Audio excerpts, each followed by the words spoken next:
from OpenAI and him pursuing a screenless device. Why this matters and why this impacts Apple and their CapEx is that I suspect that Apple is going to be anxiously waiting to see what they show next year. They'll probably ship it in 2027, but they said that they're going to show us more next year. But Apple's going to want to pursue whatever that device is. They're going to want to be a fast follower, like they often do. But again, to have the kind of the substance internally to be able to power these devices, they just need more around the large language model. I recognize that would be a huge step for the company. It's absolutely the right thing to do, even though that they are behind these other large language models. Look how fast Grok made progress and XAI. It can be done. And I just encourage Cook, and I think he'd be applauded by investors to be making those greater investments. Gene, the question, though, becomes whether all this becomes a commodity, meaning that everybody has it, in which case there is a larger question as to whether you'd be better off buying another business. And I don't know if you think in this regulatory environment, and whether, given Tim Cook's newfound tension with President Trump or not, whether they'd allow it, but could you go off and buy an Anthropic? Could you buy somebody else? I know you're saying that, you know, you could do this quickly and try to build up your own model, but the truth is that they've tried and they're struggling and maybe not investing enough. But if you could just take one of these others, is that worth it? Yeah, you're probably onto something there. Probably something along the lines of Anthropic. That's the most logical path forward. You know, I do want to say something related to Cook and Trump, and this impacts kind of the probability that they could purchase something from Anthropic. So kind of things hit the wall, went a little bit crazy on Friday morning with this 25% iPhone tariff conversation. On Friday afternoon, I talked to some former high-level U.S. trade officials. And this is something in a world that I don't fully understand, but there were a couple things that were important relative to Apple and Cook and the relationship that I took away from that. And I think the first piece is that the impact of these tariffs is probably less than people realize.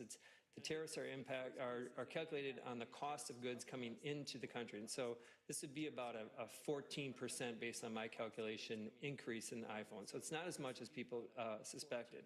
But the other piece that was really important was understanding that what is most, Cook, yes, he does want to have phones made. He does want a close relationship with Apple and have them make phones in the U.S. But ultimately, what's more important is the economy. And that's what voters vote on, not for the greater good of the country longer term, some sort of shift to making devices here in the U.S. for some sort of security reasons. But I think that that piece around the economy actually left me with a sense that the rhetoric isn't going to be, that the ultimate kind of impact isn't going to be as great of these tariffs as what I suspect, because the risk of impacting the economy would risk, I think, electability down the road. And so I would just kind of put that all in the conversation with what Apple will be allowed to do in terms of other acquisitions potentially. I think that it will be choppy for the next 1 to 3 months.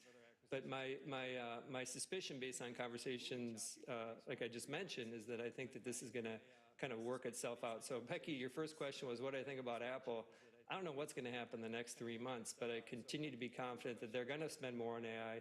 They're going to figure this out, and they're going to benefit when we start forwarding to 26 and have higher growth numbers. Gene, thank you. We will have you back to talk NVIDIA and other tech stocks. Just so much to discuss with Apple right now. We appreciate it. Good to see you. In the meantime, it is 8 a.m. on the East Coast, and you're watching Squawk Box right here on CNBC. I'm Becky Quick, along with Joe Kernan and Andrew Ross Sorkin. And among our top stories this morning, President Trump agreeing to delay 50% tariffs on imports from Europe until July. We'll be speaking to National Economic Council Director Kevin Hassett about that move in just a couple of minutes. Overnight in Japan, Minneapolis Fed President Neel Kashkari making the case to keep interest rates steady until there's more clarity on how tariffs could impact inflation. He was saying September, maybe later, before we can really get our hands around that. And a big week on tap for retail results, including Gap, Ulta Beauty, Macy's, Dick's Sporting Goods, and Best Buy. The week's reports follow a mixed bag from the likes of Walmart, Home Depot, and Lowe's and Target. Meantime, the deal we told you about earlier, it is now official. Salesforce buying data management platform, Informatica, I apologize. It's a deal worth $8 billion, $25 per share. It's going to be funded through cash, also some new debt. Two companies saying that they've been in discussions last year on a sale, but those ended up falling apart. But now we've got a deal.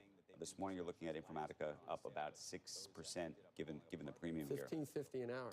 $15.49 an hour. Oh, is that minimum wage? In New Jersey, as of, yeah, just looking back, it snuck up on it. Did you know that? What about California? I think it's even. Federal is $7.25. Yeah. It hasn't been raised since 2009. This is what we've been talking about forever. Yeah, but I mean, that is why there's a lot of, that's why you got to raise at $15.50 an hour. That seems. California at $16.50 an hour. Yep. But almost the same as California in New Jersey.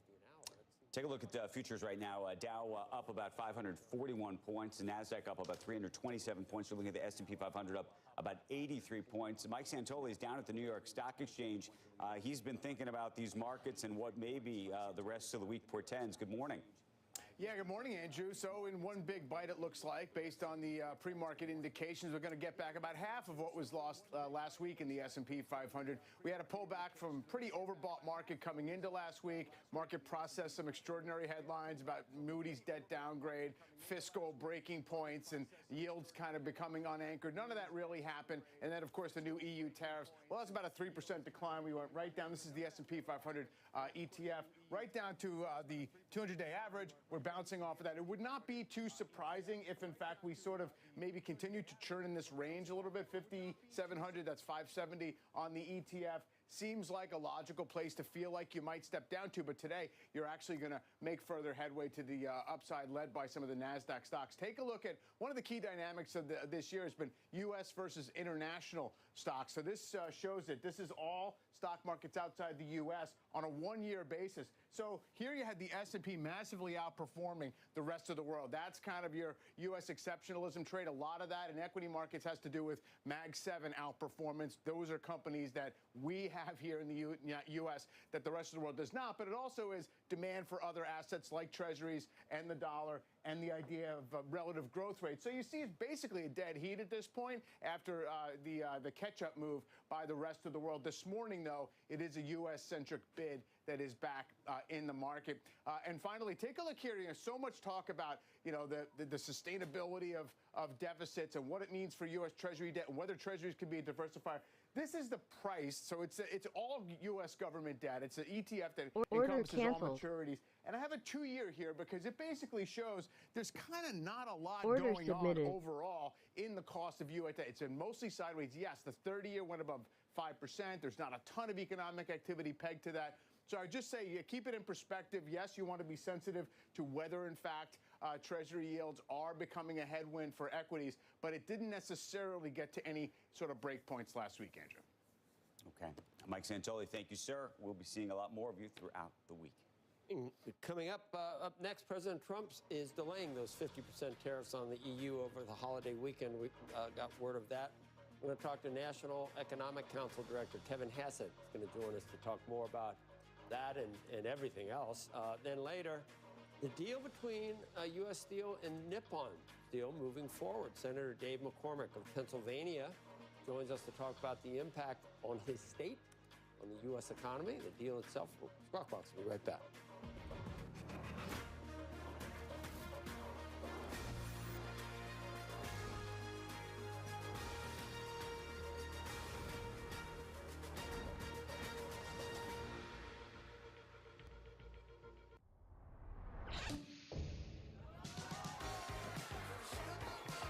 Decking and railing that's ready for anything you throw at it, even John's 40th.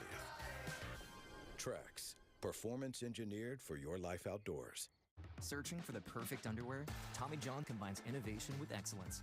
It's softer than cotton, with up to 4 times the stretch of competing brands. Tommy John, because if you dress to the nines, your underwear should be a 10. Go to TommyJohn.com now for 30% off site-wide. Do you want to know where to invest $1,000 right now? Well, forget about AI, quantum computing, electric vehicles, cryptocurrencies, or robotics. A little-known technology is expected to become roughly 10 times bigger than all of those technologies combined. The World Economic Forum says that it's arguably the most exciting human discovery since fire. Hi, my name is Whitney Tilson. I'm a former hedge fund manager. I've been featured in virtually every single major financial publication and TV show. Now I'm stepping forward with what could be the biggest story of my career. One market insider predicts that this technology could be even more important than the Industrial Revolution. And I want to give you, free of charge, the name and ticker symbol of the company at the center of this technology. Simply visit the website on your screen to secure your free recommendation now.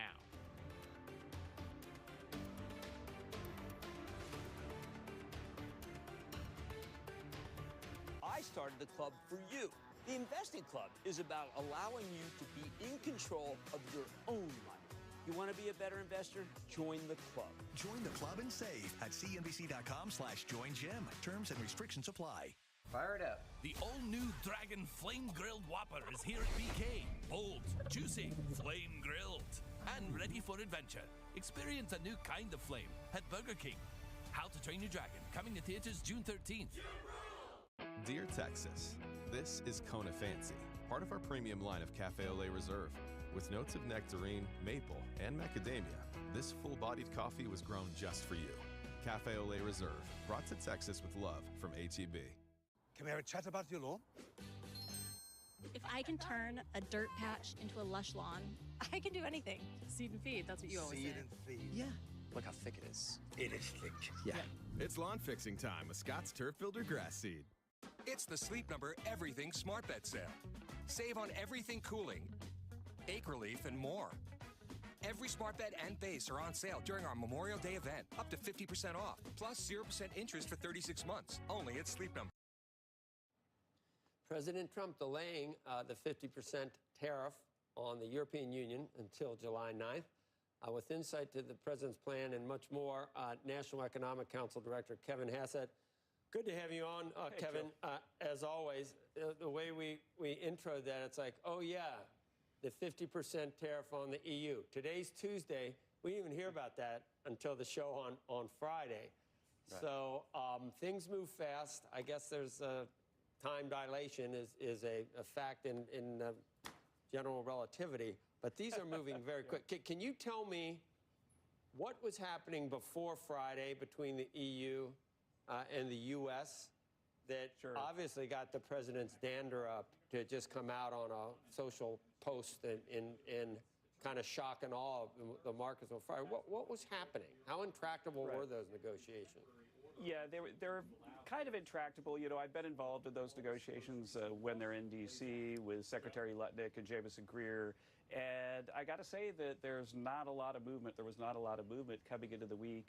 And as your pet economist, Joe, one of the theories I had of what was going on is that, like, the UK deal was actually pretty easy to negotiate because the UK had some specific stuff they really cared a lot about, like autos. We had some stuff we really cared a lot about, like they hadn't allowed our farmers to ship stuff to their country. And so the deal was kind of easy to make. Well, you get your thing, we get our thing, and so on. But in Europe, they got all these countries, and each country has a different objective. And they have to aggregate these objectives at the EU. And so while we've been not making the progress we wanted to see, you can sort of understand that they've got a problem where they can't make up their own minds. And so I think having a little bit of a deep breath and waiting for them to figure out what they want, then that should help the negotiations. But the bottom line is, across all the countries, I expect we'll probably see a few more deals even this week. There's some stuff very close to finished, and it's up to the president, of course. But in the end, the other thing I would say is that you should expect the best out of these deals.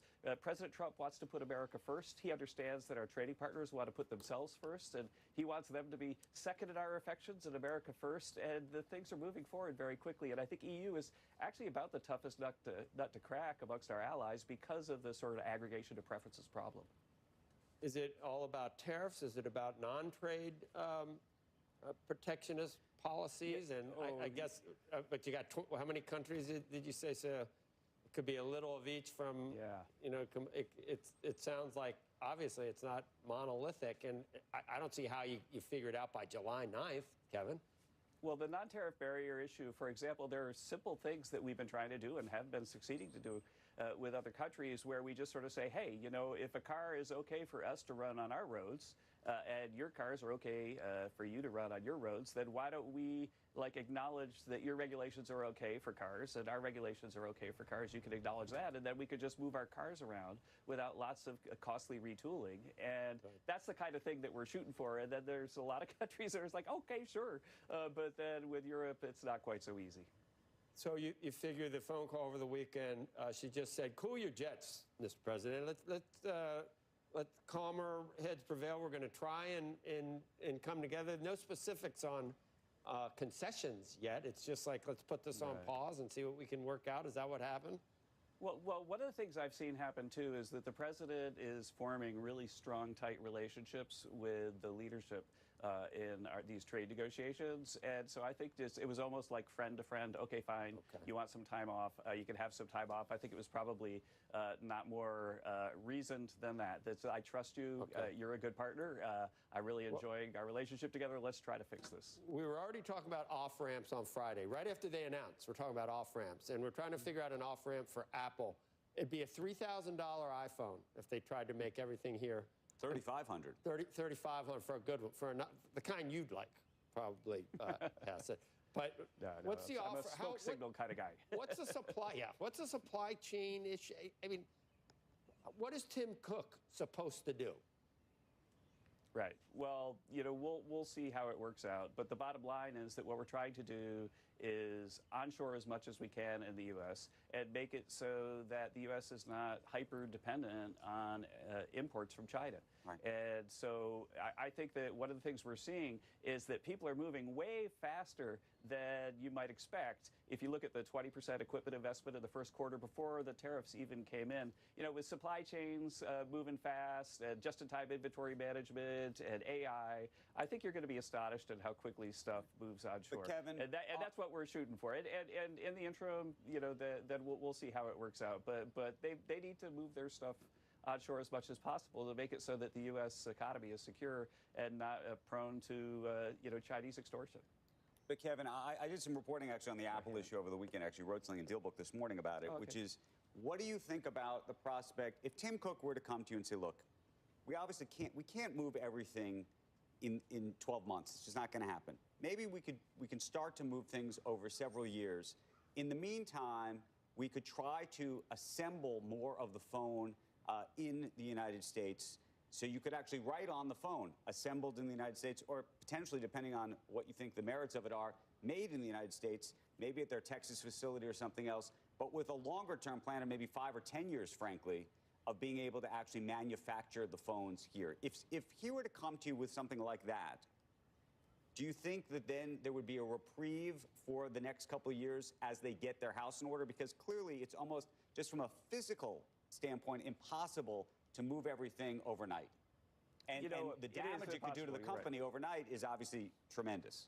Well, it is impossible to move things overnight. But one of the things we're seeing, I was joking with a person who does bond rating in the U.S. in my office a few weeks ago, and one of the things that happens at the Director of National Economic Council office is that CEOs line up in my office. I'm kind of like the person in an airplane that's getting walloped over the head by everybody, where everybody says, oh, like, we're never going to be able to do anything if we have this tariff. It's going to be a disaster if we have this tariff. And then my friend who's a bond rater said, actually, they come in and they tell me the opposite because they don't want the bonds to be downgraded. And so the point is that everybody is trying to make it seem like it's a catastrophe if there's a tiny little tariff on them right now to try to negotiate down the tariffs. And so in the end, we'll see what happens. We'll see what the end game is, but we don't want to harm Apple. And in the end, if you think that Apple has a factory someplace that's got like a set number of iPhones that it produces and it needs to sell them no matter what, then Apple will bear those tariffs, not consumers, because it's an inelastic supply. Oh, hey, Becky. We had Ray Washburn here earlier. Not only is he a big industry leader, he served in the first Trump administration. He said, look, 8, 9, 10% tariff, business can figure out. They can find ways to do those margins. If you get above that, 20, 30, even 50%, well, that's not the case. So are you thinking eventually tariffs will get down to the level that businesses can negotiate within, 10% or less? Or do you think that a lot of this is going to be paid by the American consumer, too? Well, in the end, that's going to be up to the president. But we've seen that 10 is a place that a lot of people have been pushed to. And I would guess that if they come in with good enough offers, then they'll stay there or perhaps even below. But if they come in with retaliation and they don't open their markets to U.S. goods, then it'll go the other way. The bottom line, though, is that it's astonishing how little foreign markets have been open to U.S. goods. and they're opening up in these deals like you couldn't believe. And so what's going to happen is that if you make something in the U.S., if you're a farmer in the U.S., then your markets are open to you in a way that they've never been before. And so I think that as you're thinking about the economic impact of tariffs, we need to think about, elasticities of supply and demand and so on too. But we also need to think about what happens if all of a sudden the non-tariff barriers are gone and U.S. products are able to be sold all around the world. That's great for American firms. It's great for American equities. We keep hearing anecdotally about India, and that there's been some excitement, stops and starts on how close we were. What do you know anything, Kevin?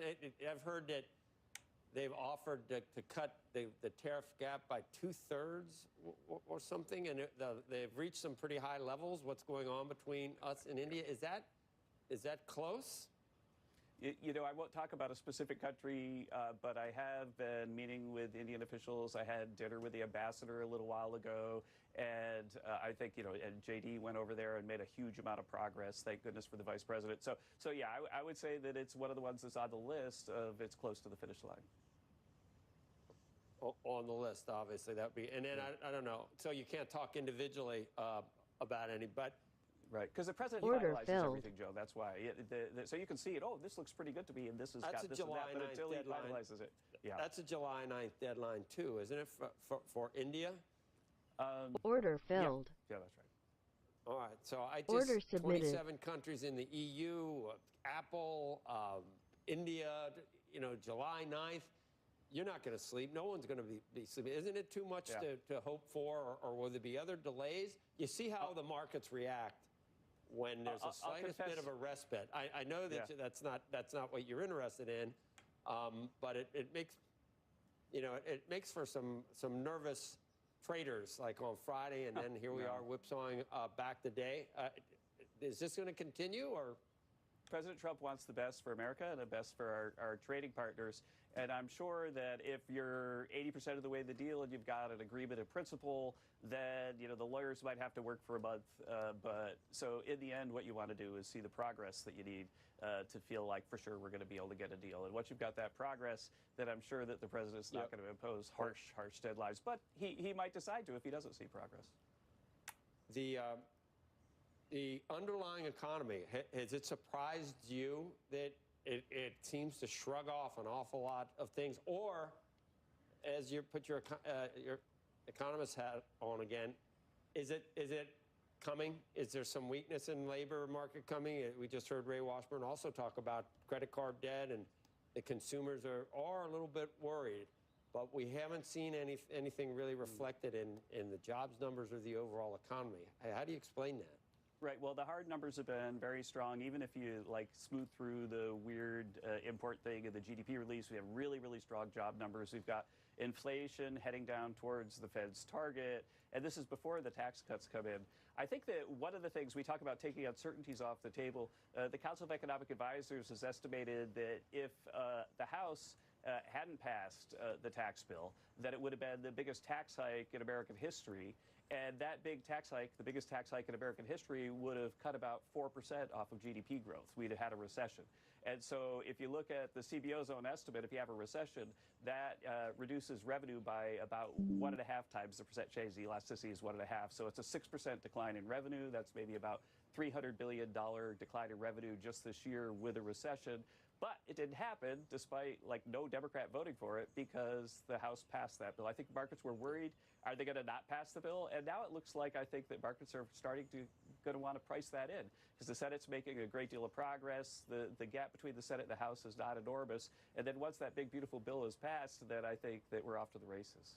If I have a vacation plan between July 4th and July 9th, I mean, you got a few things that's lots happening that week, isn't it? Yeah.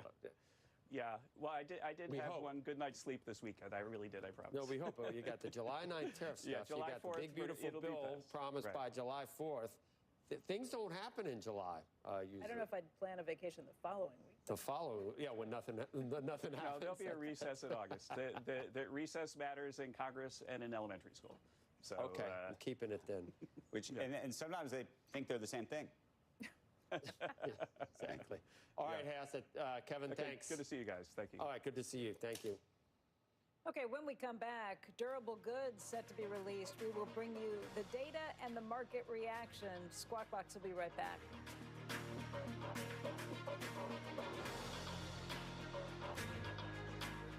Tamara, Izzy, and Emma. They respond to emails with phone calls. And they don't circle back. They're already there. They wear business sneakers and pad their keyboards with something that makes their clickety-clacking clickety-clackier. But no one loves logistics as much as they do. You need Tamara, Izzy, and Emma. They need a retirement plan. Work with Principal so we can help you with a retirement and benefits plan that's right for your team. Let our expertise round out yours.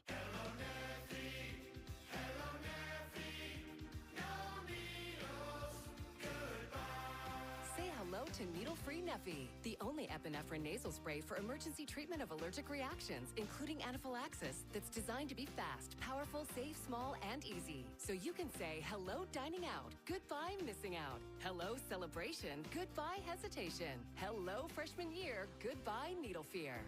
Use at first signs of allergic reaction. Ask your doctor how to use Neffy. If you have medical conditions or take certain medicines, your condition may worsen. Tell your doctor about nasal, heart, thyroid, or kidney issues, high blood pressure, Parkinson's, diabetes, if you're pregnant or breastfeeding, and all medications. Side effects include nasal discomfort, headache, runny nose, shakiness, and throat irritation. These are not all side effects. Say hello to your doctor and ask about needle-free Neffy.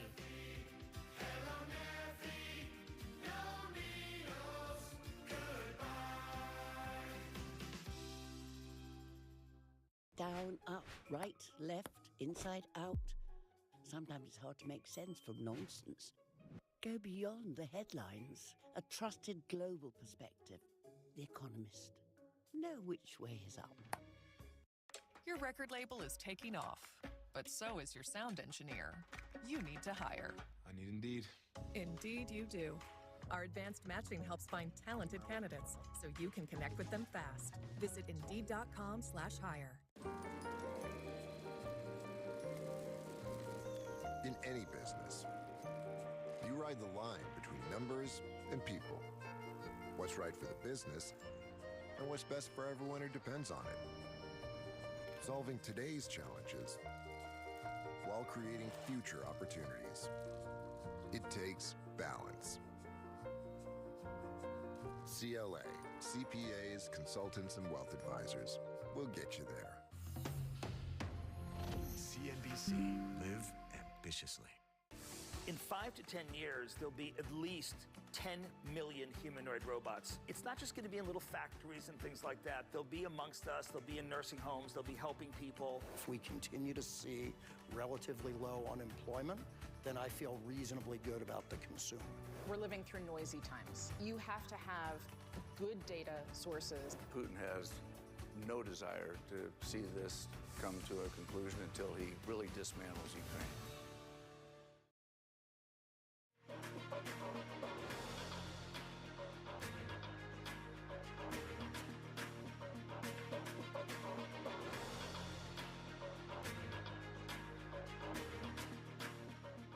The futures are up sharply this morning. We are watching the Dow futures up by about 535 points. NASDAQ futures up by close to 320, and the S&P up by over 80 points.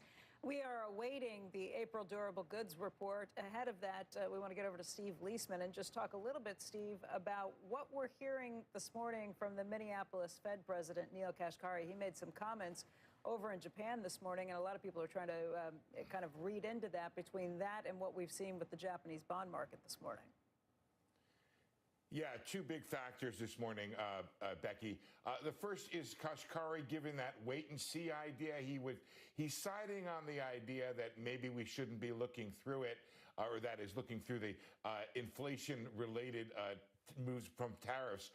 That's a key. And meanwhile, in Japan, what they're doing is they're saying perhaps they're going to ease up on the long end of supply, and that really helped the JGB. It really helped the whole bond market. I'm guessing my friend Rick Santelli has more to say about that, but it has brought the 30-year down below the 5% level. It's helped the 10-year a bit.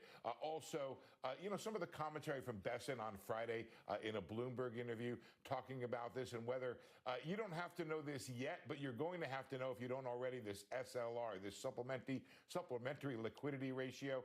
Basically, it costs banks, they have to reserve against holding U.S. Treasuries. The Treasury Secretary would like to get rid of that. The question is how much more in the way of bonds, if our foreign allies step back, how much more in the way of bonds will U.S. banks be able to take on? Jamie Dimon in an interview said that may not be as much as people think, though it could create greater liquidity, bringing in bid and ask spreads in the Treasury market. We'll have to wait and see when they do the SLR or get rid of it, and when and what kind of impact it has on the banks. I guess we're going to go and get the numbers now and talk more about it on the backside of it, guys. We will see you in just a minute. The numbers are hitting. Let's get over to Rick Santelli and see what he thinks about that data. Rick, good morning. Yes, good morning, Becky and Steve. April preliminary read on durable goods. It's a very volatile data series, and the preliminary, of course, will change in a couple of weeks. Minus 6.3% is our preliminary look. That's a little bit lighter than the minus 7.8 to 8.2% that was somewhat built in. And in the rearview mirror, we still have very powerful numbers. 9.2 is revised to 7.5, which is now revised to 7.6. And these are the best numbers since, COVID-related 2020 era. So it really is somewhat incredible. But, of course, much of this has been due to transportation, aircraft. Right now, if you take out transportation, you can see that minus 6.3 does improve to up 0.2. So we see that once again, it is a positive force with respect to the durable goods number, which was negative. And it does balance out against that 7.6. So we've had a couple of powerful months. Now we're giving a little bit back. Ex-transportation, pretty good. Now let's look at orders. These are capital good orders, non-defense ex-aircraft. Proxy for capital spending, taking a ding here. This is somewhat unexpected. Minus 1.3%. We're expecting a number that was, minus 0.2%. And in the rearview mirror, we gain a couple of tenths from 1/10 to positive 0.3 tenths. But minus 1.3 would be the lightest since September of 22. If we reverse now from orders to shipments, down 0.1%, pretty much as expected. A big boost to shipments in the rearview mirror. And that really shouldn't be surprising to anybody keeping up with all the tariff issues going on. But up 0.2 doubles to up 0.5, up 0.5% in the rearview mirror. That follows up 0.6 in February. So a couple of big shipment orders. We do see that interest rates are a bit lower. Long end is lower. And as Steve pointed out, maybe some of that, of course, is based on global supply issues with Japan. But boy, Japan really starts to get complicated with all the different things they've done to try to squash interest rates. And it shouldn't come as any surprise that they're now having problems, issues trying to control the rise in interest rates. We do have some supply this week. We'll continue to monitor to give us an idea. It was really kind of crazy last week that a 20-year bond auction, that kind of funky part of the yield curve, caused so much agita, which just goes to prove that supply is something that many more are paying attention to in 2025. Back to you. Well, Rick, I'll ask you about that. With the reaction we're seeing not only in Japanese yields coming down, but also in U.S. yields kind of following suit with that. That's based on the idea that Japan might intervene and not sell as many on the long end. But this is also ahead of a 40-year bond sale for them tomorrow. So kind of important that they got rates a little more under control before they rolled that out. Do you think this lasts, this sort of renewed optimism that the Japan and others may not have to issue as much on the long end? Yeah, I think the optimism in Japan might not be as well grounded as many believe. I continue to think there's going to be big issues there. And those issues will affect all global sovereigns because, there is only, one global set of buyers that are now going to have to kind of split their capital in a number of areas. But I do think that the U.S. is going to continue to shine, even with our ugly debt and deficit and the idea we can't stay on this path. We're still in many ways a little bit better issuer in terms of quality and credit, in my opinion. Japan's going to have lots and lots of issues. And I'll also say that I think we would have been under 5% no matter what Japan did. Much of the pop in interest rates was overblown last week. All right, Rick, thank you. Let's get over to Steve Leisman for reaction to that number as well. Steve? Well, you know, you guys were talking to Kevin Hassett about whether or not the tariffs are showing up in the hard data. In a preliminary way, you can say perhaps it did this time, focusing on the capital goods ex-aircraft, a proxy for business investment down 1.3%. It could show the holding back that we've heard anecdotally from CEOs about how the uncertainty has caused them to ease back on capital spending, with a big asterisk next to it, which is that these numbers are very volatile. You heard Rick talk about upward revisions to prior months. It happens all the time with this particular number. In fact, last month went from a small negative to a small positive. But the question remains as to whether or not this at 1.3% is something of holding back of CapEx and showing up in the data until some of these things work out, which really gets to, I think, is a conflict for the president here, in my opinion, is that he wants the Fed to cut, but you have Kashkari talking about, well, we can't cut because we don't know what's going to happen. And so we had the EU tariffs put on Friday, taken off over the weekend, extended to July 9th, essentially extending the uncertainty period here. The market, the Fed funds futures market reacting by today bringing down a bit the outlook for a September rate cut, now 55 or 56%, and then the second cut now in December at 64%.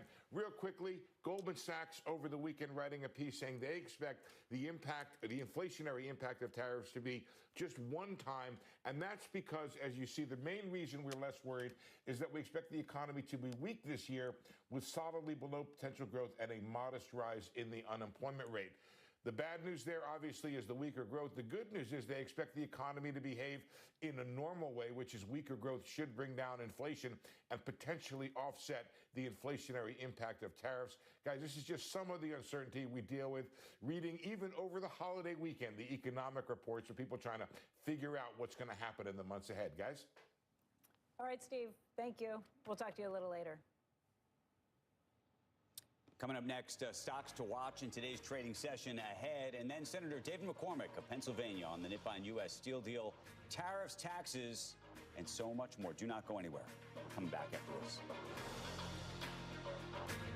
The number of public companies is shrinking, while the number of private companies is increasing. At Franklin Templeton, we're expanding access to the growing opportunity in private markets, offering the potential for greater diversification and enhanced returns. Through our world-class specialist investment managers, we are empowering advisors with solutions to build the portfolios of the future today. Alternatives by Franklin Templeton, your trusted partner for what's ahead. What if you could have more open roads? Really reach new heights? What if you could offer or get financial advice more easily? Manage wealth more manageably? Wait, is that? What if you could have the greener grass on your side? With LPL Financial, you can. When it comes to your finances, your business, your future, the only question should be, what if you could? You're gonna need a big lawnmower. Your shipping manager left to find themselves, leaving you lost. You need to hire. I need Indeed. Indeed you do. Sponsored jobs on Indeed are 2.5 times faster to first hire. Visit Indeed.com/hire. Oh, these Katie's are fire. Katie, you work here? Whatever, kid. Take notes. Every shoe for every athlete, only at Dick's. I started the club for you. The Investing Club is about allowing you to be in control of your own money. You want to be a better investor? Join the club. Join the club and save at cnbc.com/joinGym. Terms and restrictions apply.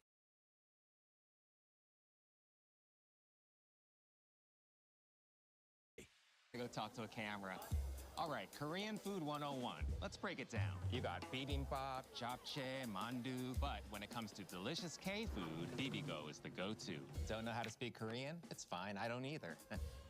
누구세요? Oh, I love you too. Whether you love K-pop or not, this stuff will make your taste buds sing. Bottom line is, you just have to bibigo for it. Show them the food. I am Polestar 3. I am pure electric performance. From the straightaways to the hairpin turns, I am designed to be driven. The drive of tomorrow. I am Polestar 3.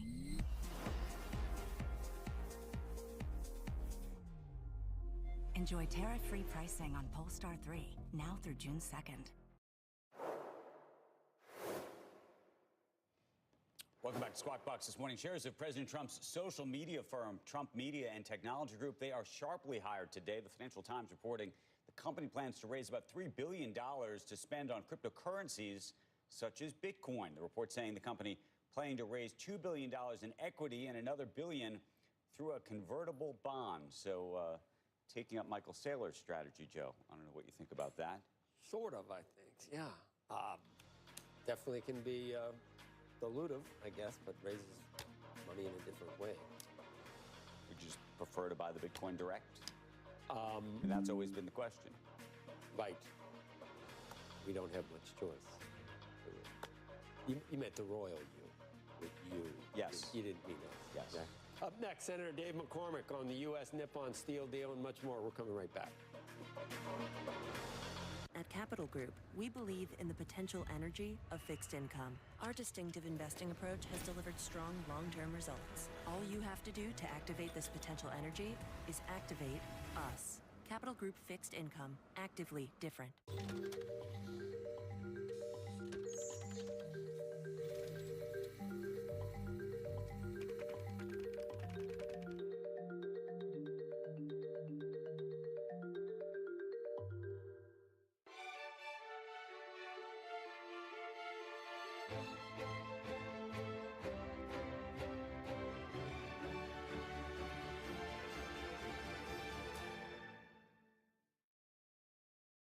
At AT&T Business, we guarantee our best deals on any smartphone with your choice of our best plans.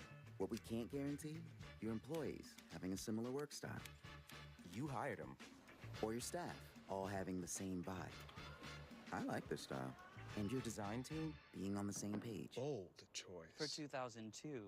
What AT&T does guarantee, our best deals on any smartphone with your choice of our best plans for any employee. And we mean any.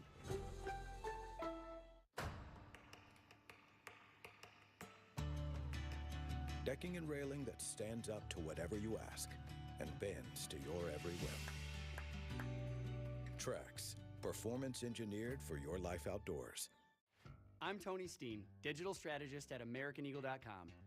After Kansas City Steaks experienced declining traffic and conversion rates, they came to us primed for online growth. We solve digital challenges like this all the time. By leveraging an omni-channel digital marketing strategy, KansasCitySteaks.com attracted new customers and significantly increased ROI. For complete website and digital marketing solutions, go to AmericanEagle.com.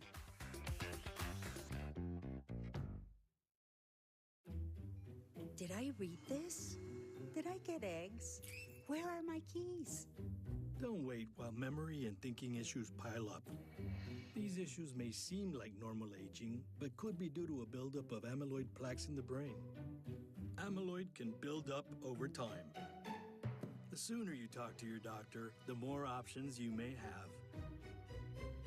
Visit amyloid.com for additional information. Every day, I'm checking the markets throughout the trading session, working the phones, talking to sources to share insights, information, and all of the details that you need to make money. Closing bell overtime for Eastern and streaming on CNBC+. I get my ideas from Mad Money everywhere. I look at everything as a stock. I study it all the time. My viewers are my bosses. You come to my show and you learn how to do stocks. Mad Money, weeknight 6 Eastern, CNBC. I love the viewer. It means everything.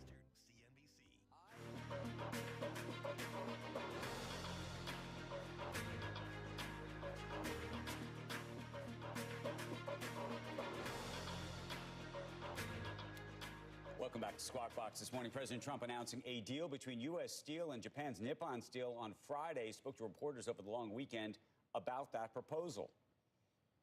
It's an investment and it's a partial ownership, but it'll be controlled by the USA. Okay, joining us right now is Republican Senator Dave McCormick of Pennsylvania. He was an advocate for trying to get this deal done. It's great to see you this morning, Senator. Help us understand what this partnership, as the president described it, means, and this idea that it'll be owned by the USA. Hey, good morning. How are you, Andrew? Yeah, I'm excited about it. I had the chance with several colleagues to talk to President Trump on Thursday, and he made that announcement on Friday. And I think this is a great opportunity for the United States, but also for Pennsylvania in particular. So the structure of the deal is the U.S. Nippon has agreed to invest $14 billion into new investment into U.S. Steel. That's going to be $2.4 billion in at least a minimum in the Mon Valley, right outside of Pittsburgh. And then the control structure is going to be somewhat unique. It's a national security agreement that'll be signed with the U.S. government. It'll be a U.S. CEO, a U.S. majority board, and then there'll be a golden share, which will essentially require U.S. government approval of a number of the board members. And that will allow the United States to ensure production levels aren't cut and things like that. And also allow the investment to come to the Mon Valley. In the case of Pennsylvania, this saves about 10,000 jobs, 4,000 steel workers and the surrounding jobs. But beyond that, it adds another 10,000 jobs in the building trades to build a new arc furnace that's part of the plan. So this is being extremely well received in Pennsylvania. The workers, the steel workers there are wildly excited about it. And I think it's going to be a great thing for my state. Senator, in terms of this structure, do you think that we, meaning the American public, should think of this as a model for future transactions where foreign owners are buying things in the U.S.? And how should we think about that in the context of our allies? Because what it sounds like with this golden share business that you're describing, ultimately we do have control over these things, and it effectively looks like it might make them a minority shareholder of sorts. Well, I mean, first of all, stepping back, foreign direct investment is a huge asset for our economy. In Pennsylvania alone, we have $20 billion of foreign direct investment and 330,000 jobs that result from that. So I'm in the Middle East right now. I was in the United Arab Emirates. I'm now in Israel. I'm encouraging foreign direct investment. That's great for our economy. And in this particular case, it's such a sensitive industry. The domestic steel industry is so important, and we've really, due to horrible trade agreements and lots of bad policy, we've lost a lot of our capability domestically. So this structure allows us to get the investment, to get the next generation technology from Nippon, which is a world leader, but also protect our U.S. national security interests. I don't think this is a model for every transaction, but I think it could be a model for transactions that really affect our national security, but where it's going to be great for our economic growth. And I think this is great for our national security, great for our economic security. And frankly, for me, it's great for the workers, the working families in Pennsylvania who really, President Trump made a bunch of promises to them, and so did I. These are the same guys that came to the rallies in Latrobe and Pittsburgh. And, I think they're pretty excited about what this means for their future. Senator, no question, this sounds like a pretty great deal for America. It sounds like a great deal for the workers there, the investment coming in. But does Nippon know exactly what they agreed to? Because it sounds like they're investing $14+ billion, and they don't really have any say as to what happens with the company. Well, they'll have certainly members of the board, and this will be part of their overall corporate structure. But I think the benefit of this deal is there's just a ton of alignment. They wanted an opportunity to get access to the U.S. market. This allowed them to do so and get the economic benefit of that, but with and also the investment for the United States. But it also allowed them to benefit from the policies President Trump's put in place with the steel tariffs. So I think they looked at this structure. I think they know what they're getting into. They've negotiated it. It was their proposal. And I think they saw it as a great strategic move for them, right, and one that's great for the United States. It's one of those win-win situations, I think, for both sides. Senator, I think the one question it does raise, though, is when American companies go seeking investments in other countries and in companies in other countries that, for whatever reason, those countries deem to be a special category, or not even a special category, something that they just want to protect as a national champion. And by the way, there are countries that already do that. Whether you think that there's going to be this kind of a model might ultimately apply, and how that changes either positively or negatively the investment opportunity dynamic for U.S. companies to make investments internationally. It may very well be, by the way, that right now the president would just prefer, frankly, that U.S. companies make their investments in the U.S. anyway, so maybe this is a moot point. Well, but the case you mentioned, I mean, imagine how many countries in the world, as part of the problem, it's part of what President Trump is trying to correct. How many countries in the world allow us to make this kind of foreign direct investment? Very difficult to do in Europe, impossible to do in China, South Korea, Japan. No, most of these countries have much, much more protection on the ability of U.S. Companies to acquire. And in many ways, what we're doing with the Nippon-U.S. Steel deal is actually much more consistent with some of the challenges we see in accessing other markets. And as I said, I don't think this structure is necessary or going to be appropriate for all foreign direct investment. But in a sensitive area like this, and one which we've lost such a leadership position, this was a great way to have essentially have our cake and eat it too. Get that foreign direct investment, get the benefit of that leadership and that world-class technology and understanding from Nippon, but also have the ability to make sure it protects American national security and American economic interest. Senator, when you get back to the U.S., you're going to have a big, beautiful bill on your hands to try to reconcile with the House. There are a number of your colleagues in the Senate that are already making a lot of noise about not approving what the House has done at all. And I'm curious where you land right now. Well, first of all, if I'd have been on your show 60 days ago, and I just said, listen, here's where we're going to be at the end of May. It's going to have been voted out of the House. We're going to be moving into the Senate. It would have had the parameters that the House bill had. I think, a lot of people would have said that's highly unlikely. So I first of all want to take my hat off to Mike Johnson and the House for getting the bill through and getting to the Senate something that we can really work with. And I think it'll be improved in the Senate. And but I'm optimistic. I don't think failure is an option here. And I think if you step back and ask what President Trump wanted in that bill, it was the extension of the 2017 tax cuts, which happened.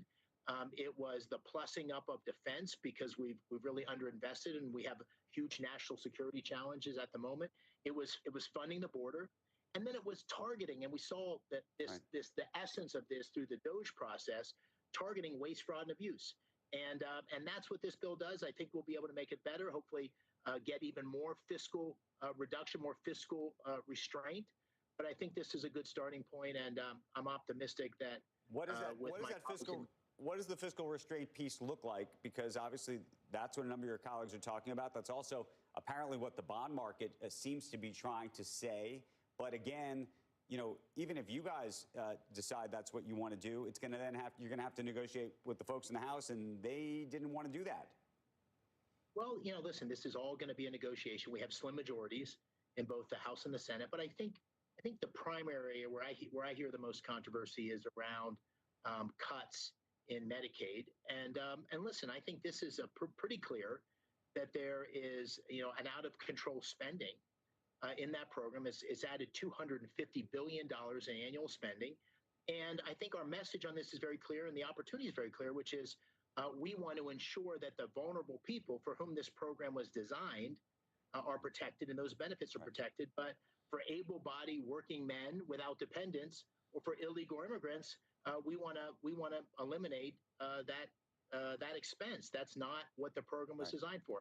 And there's areas across our government where that's the case, but that's the most promising one. The GAO, this, Andrew, the Government Accountability Office, nonpartisan, estimates $500 billion of waste, fraud, and abuse. There's probably more we can do there.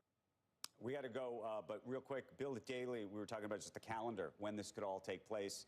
He said he thinks it's going to be really hard by July 4th. He said this could even get into August. I know you guys are going to go away in August. And then he said maybe we're talking about this even as a post-Labor Day situation. I know that's not what you want to hear. What do you think?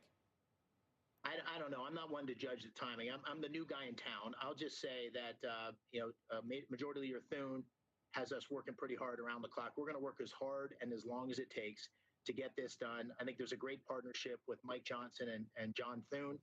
The president's deeply involved. I'm optimistic we're going to get this done. I wouldn't want to put put a collar on the timing, but we'll work as hard as we need to get her done. Senator, I want to thank you. Good to see you. Look forward to seeing you in person soon. Thanks again. Squawk Box will be right back after this.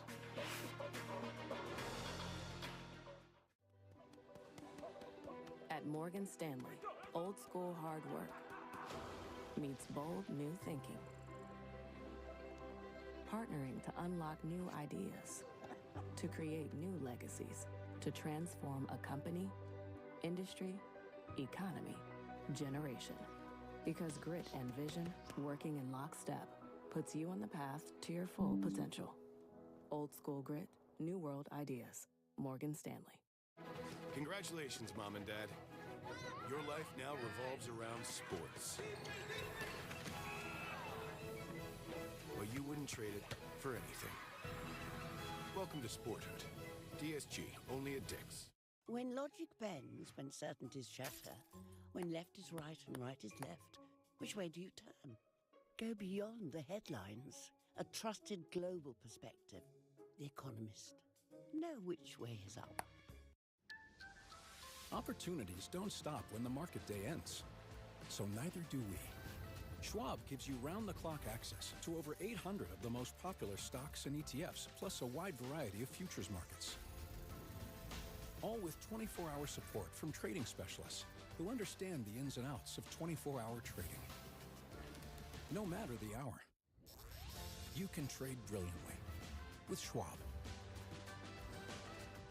Consumer Reports ranks car brands on more than 50 road tests, reliability surveys, owner satisfaction surveys, and safety ratings from IIHS. And for 2025, Consumer Reports' most reliable automotive brand is Subaru. It's no surprise they also named Subaru the best overall automotive brand. Safe, reliable, trusted, loved. Subaru. Pretzel crust from Little Caesars is the GOAT, the greatest of all time, until now.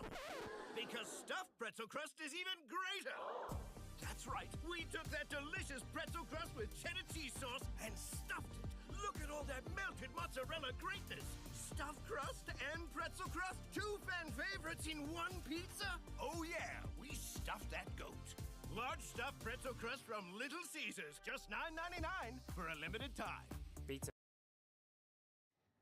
All right, everybody, the one stock everyone's watching this week, NVIDIA. Joining us right now to talk more about it is Stephanie Link. She's Hightower Chief Investment Strategist and CNBC contributor. We do get NVIDIA's earnings tomorrow. It's already Tuesday, so Wednesday we'll be getting those numbers. Stephanie, what are you thinking of the stock ahead of that? Yeah, I mean, it's very big representation in the S&P 500. It's 6%, so people care. It's very owned, very well owned. I just don't think this is going to be a catalyst quarter, though, Becky. It's noisy. You've got the China restrictions. July quarter guidance probably has to come down because of the H2O issue. It's about 10% hit, probably, but I think that's in the stock. We're also hearing about slower rack production and also power consumption issues. So I think it's going to be a messy quarter. I think it's well known. The stock has recovered, though, 36% from the April lows. So it'll be interesting to see how it trades. But most importantly, this is not a demand problem. It's a supply problem. And they're going to do about $5 in earnings power, I think, this year. Let's talk about another stock. I think you own Costco. Is that right? Because they've got earnings coming out this week, too. What are you thinking? I wish I owned it. I don't. I own the other retailer that's reporting. I own Gap, and I'm looking forward to that one. But Costco, it's a behemoth. It shouldn't be a surprise in terms of what they report because they do give monthly same-store sales guidance. April, the numbers for same-store sales came in at 6.7%. Traffic grew worldwide 4.2%. It's going to be a good quarter. It usually sells off on the news, and if it sells off a lot, I would love to buy it. What's a lot? I mean, it's up 10% this year. I know. Well, it would have to come down. It's trading at 50 times 50 earnings, times, so it's expensive. Yeah. But the reason it's trading that expensively is because about 80 to 85% of their revenues are recurring revenues, right? They're membership fees. So if it were to pull back, I would love to get it down 5-10%. We're not going to get it down that, but it's a great company for the long term. Okay, what about Gap? You do own. I do own Gap, and it's up 22% year to date, and that's all because of the CEO who's turning this company around. You remember that Richard Dixon worked at Mattel. He turned around Barbie when he was there. He's turning around the Gap. Last quarter, they had a great quarter in 3 out of the 4 departments or divisions. They have Zach Posen, who's the creative director. He's really changing the creativity of their products, and they're seeing traffic, and they've actually gained market share for the last 7 quarters. So trading at 12 times forward, yields about 2.3%. If it pulls back only because it's up a lot, I would be adding to that one too. Do you make purchases just based on the overall macro environment, just watching stocks up this morning, down last week on some of these, Trump announcements that come through? And Steph, we've only got about 10 seconds. Yeah, I went from 9% cash to 2% cash over the last couple of months. I'm just trying to dollar cost average on the weekdays. Yeah, well, just trying to be squirrels catching nuts here. Stephanie, thank you. It's great to see you. We will talk to you soon. That does it for us today. Make sure you join us right back here tomorrow. Right now, it's time for Squawk on the Street.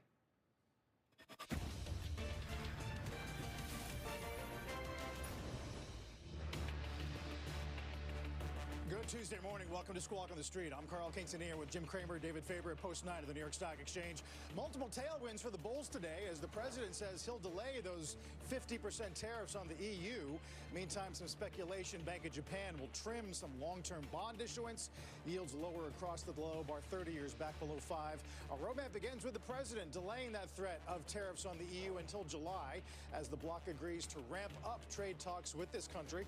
Also ahead, M&A meets AI. Salesforce agrees to acquire Informatica. It's a deal worth about $8 billion in terms of the equity involved. Plus, we got a lot of news involving Elon Musk. Weakness, of course, in Tesla sales overseas, particularly in Europe. To his ex-post stating he will be super focused on the companies that he owns or controls. Let's begin with the markets as we kick off this holiday shortened trading week. Jim, you were impressed by futures, but you said maybe they're up so much it's hard to buy right here. Yeah, I mean, look, we come in and it's just a radical reversion. Think about where we were Friday. We did feel that the president got very angry. We felt that other than the deal that we're going to talk about with Nippon Steel, there really was nothing positive. We started hearing that the Senate's going to disagree with the House bill. Obviously, everybody's concerned about the tenure just, going off. Then suddenly we wake up to a possible deal. I mean, a deal. That changes everything. We just need one deal to have everyone fall in line. And then you also have, not to be too political about it, but David, you get Putin as bad guy, then suddenly Europe has a reason to make a deal. Because, listen, you sell us arms. You make us more NATO-like, we'll make a deal. I mean, everything's coming together in terms of smoothing out things. It helps that he changes the narrative and suggests We're not, right, we're suggesting now that we may try and enforce new sanctions on Russia. Yes. But we're not providing any new arms to Ukraine. No, but that could be next. That could be a great thing to argue. It's been a total full stop. I mean, even we're delivering what was still, although we haven't fully delivered on everything that had been previously promised under the previous administration, but there's been no signs that we're willing to re-engage in terms of... If you're RTX, in terms of providing them. Missile maker, boom, you're just not making So I don't know. It's interesting you rolled Ukraine into the whole Europe thing. By the way, are we really close to a deal with Europe? I think that what we're close to is a serious discussion that they have said is serious, not us. I mean, we say a lot of things. Our president says a lot of things, and there's no sign that it's that kind of impetuous 50%. I think there's more like, okay, we got to move on here, and we see a possibility. Now, look, I don't know. I mean, the president is arbitrary about this stuff, but who did you think that you'd wake up to see the EU saying perhaps substantive things? If you're short, which has been certainly more positive than the tone on Friday. Thank you. You're welcome. And what I was trying to do, David, is give you a little more than what Grok gave me when I came up. Well, soon enough, Grok is just going to be you. I don't know if you guys saw the VO3 video offering from Google, its latest iteration, and what it's capable of doing. Well, I mean, I know all that the people who saved Google's quarter. I mean, in terms of what like to bring AI into the mix early here. What it's doing in terms of people being able to create things that, with lifelike human beings that aren't actually people, it is incredible. So it will be not too distant where maybe you can get away with licensing your image, Jim, and then you can just call it a day. Well, Grok just keeps liking me, and it's repulsive, frankly. Liked what I had to say about some of the things I said about Trump last week. It seems very... Oh, do you now ask Grok whether it likes what you don't have to. It watches me closely, and it tells me, it critiques me. And it's a little scary, because you know what? It's kind of like my father would critique me. It's just, it loves me as much. I was just thinking. It's like, James E., it's so great. The show's postmortems are now run my God, instead by your dad. Genius. By Grok. That was a genius comment that you made. You said, well, apparently a lot of people are making AI their best friend, which I'm not sure what that says about the state of friendship in the United States. But yeah. It's the most sycophant. I mean, it's like repulsively, it's cloying how much it loves me. And I've got to tell you, it's second only to my wife. Man, it was pole position this weekend. Hasn't even occurred to me, Carl, to actually ask AI what it thinks of me. Nor will it. No, but I'm glad he's doing it every day. Why don't you ask AI whether China would collapse if you embargoed it? And ask whether China would collapse if you embargo it? And ask it among all sites, including DeepSeek. You get a different answer from DeepSeek. Interesting. And DeepSeek, by the way, not that reverential. Really? No. Not as much high praise for the Gemster. A little more critical. But I do think that, let's go back to what happened this weekend. I mean, look, NVIDIA, when you left, NVIDIA looked like a heart attack. You know, I mean, who wants to touch that thing? The Chinese, blah, blah. Today's there's a piece about what they're doing with Blackwell in China. Tim Cook. Well, with what might be a chip they can sell in China, unlike the H20, which they can no longer sell, which they took the $5.5 billion write-down for. But on we're going to get guidance from NVIDIA, and that's going to certainly be one of the more important news 100%. items of the week. 100%. Has it already incorporated, the market already incorporated what China's going to look like? Oh, no, it hasn't. Got Jensen on as well. It hasn't. And I can't wait to talk to him because, you know, he travels with the president. He's got effusive praise for the president, and he has always been, including with President Biden, tell me what to do. I'm happy to do it. Remember, lover, not fighter. And he's very happy in working with the president. And by the way, they make that very clear. And they make it very clear they watch our shows. They, look, you know, it would be good if you said what is true. Yes. I like that, too. Tim Cook has, you know, he too wants to have it be said what's true. He too wants what? Tim Cook is not certain that the coverage. No, let me back up. Yeah, back up. What are you trying to say here, Jim? No, I'm just saying who would like that coverage? Would you like that coverage? Now we're talking about the coverage that Tim Cook has gotten in terms of the endless harvest stuff that you're doing. It's been a tough year. But by the way, reflected in the stock price. Well, how about 20%. the fact that there have been other years? Maybe it should be an accumulated body of work. All right, Jim. What do you do if you're Tim Cook? What do you do in order to deal with a president who is not unwilling to call you out publicly, where you are facing potential pressure in the sale of your key product, significant tariffs? Right. What do you do? Okay, well, what did Not to mention a chorus of those who criticize your AI strategy so far. What did Jensen Huang do? He took a very big write-off. Took a $5.5 billion write-up and said, you know what? I'm getting out just like the president wants. I think Tim Cook has every right to try to say, look, I thought I was playing by the rules. Let's have some more negotiation. But I also think if I were Tim Cook, I would find some way to, yes, indeed, make some of the iPhone in the United States beyond the glass, which they support from Corning. You have to give the president something. Is there... What could that possibly be? You've seen all of the estimates in terms of if you were to try to actually make an iPhone in the U.S., what it would cost. But maybe you have to revitalize a supply chain. We know that everybody says it's a $3,000 phone. Yeah, $3,000 bucks. So it's almost three times. Okay, so three times what it is, right? Rather take the hit is easier. The India hit is easier to take. Yeah, that's what Ben Reitz says today. Just pay the tariff and negotiate. We still believe Apple can negotiate a solution, maybe accelerate some investments in Mac production. I thought that Ben Reitz's piece, once again, this fellow from Melius, he's constructive. And he made me feel like, you know what, before you just decide to sell this stock or give up, understand there's courses of action. And I also rebel at the idea that this has been, we got to roll back our view of Tim Cook. Tim Cook has created the greatest product in history that we all love with the highest customer satisfaction. But what do people want? They want the car that drives on water. They want the gun that shoots around the corner. People want things that is just, that you can't. You're not going to get that. I mean, what Tim Cook also was obviously instrumental in doing was creating the supply chain for that product to be able to deliver it at the price that they are able to. But, you know, I know there's, you know, how much they've invested in China through the years is certainly now an issue. There's a new book out about that. Everyone has this loser phone that they put their pictures on and they press the apps and they pay a little money for the apps. And what a ridiculous thing. You know, give me a flip phone. I mean, what the... All right. I mean, come on. I mean, I read these articles. Every one of them is written on this or talking to this. I like the real-time self-editing, too. That's wow. good. Yeah. I mean, Brock would be very happy with you that you didn't end that with the.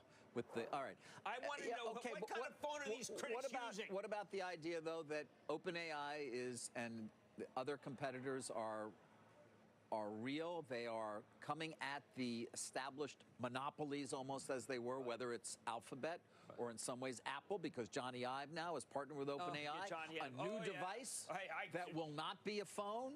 Not just that, the ongoing threats to services, whether that's this Epic stuff, the Epic the is Google real. money. The Epic is real. I don't like that, and I believe that legally that will prove to be wrong. That Epic's going to have to pay. I actually think that you mean the use of the App Store to disadvantage. When I did my due diligence with lawyers, I think they lose. I think Epic loses that case. You think Epic loses that case? I think Epic loses. Apple. Take off the 30 cents. Okay. The dollar that you might lose if Alphabet's not allowed to pay $20 billion. That's real. Yeah. That's Between real. the two, Ben says $1.70 a share. I think he's too high. I think $1.20. But I do point out that Tim Cook's not been a first mover. He's been a best mover. I mean, okay, true. Let's just use simple things, and it's not going to be that lucrative. But let me just use it as a metaphor. Apple Plus. It starts. It's like, oh, the morning show, whatever. I now watch a huge percentage of Apple Plus, and if you're not watching John Hamm as a hedge fund manager, shame on you. I was the first to criticize their lack of any content. Well, they only had the morning show. They literally had one, of course. But and they still don't have an incredible library. But that said, they have done a great job. To your point, have you? A lot of the stuff that now, I mean, Slow Horses was the best thing. The best. Have you looked at your Philippe Petit watch? Have you looked at your Philippe Petit watch? Where it is? My who to what? The Philippe Petit watch that you have. Have you looked where it is? Did you even miss it until now? When I mentioned it? You better go home this afternoon, David, and make sure you're And by the way, can I just say, I am sick of your innie. Really? So there you go. Suddenly it's like, hey, you know what? It went from being unwatchable to being, I just presume it's on Apple unless otherwise. That said, Apple Plus's video offerings is a flea on the, it means nothing. You are except for the overall image of the company. It's so good to get the conventional wisdom from you. That's what I look for. Really? That's conventional wisdom? It's so great to get. That's conventional wisdom? Yeah, because then it's all distilled, all the conventional wisdom. And then you can spin out the true narrative. Yeah. Yes. Once he talks to Grok. It's kind of like wood alcohol. Finds out what it is. Rubbing alcohol. Thank you. And then Grok says, good job, Jim. Very good job. Yeah. You were amazing today, Jim. Claude. Oops. I mean, David. You were amazing. I'm going to check Grok later. Speaking of all that, when we come back, all things Elon Musk today, from weak Tesla sales in Europe to his post on X about focusing more on the companies that he does control. Take a look at the pre-market here. We're going to get a nice start ahead of a busy week of some tech earnings, some macro data. We'll be back in a minute.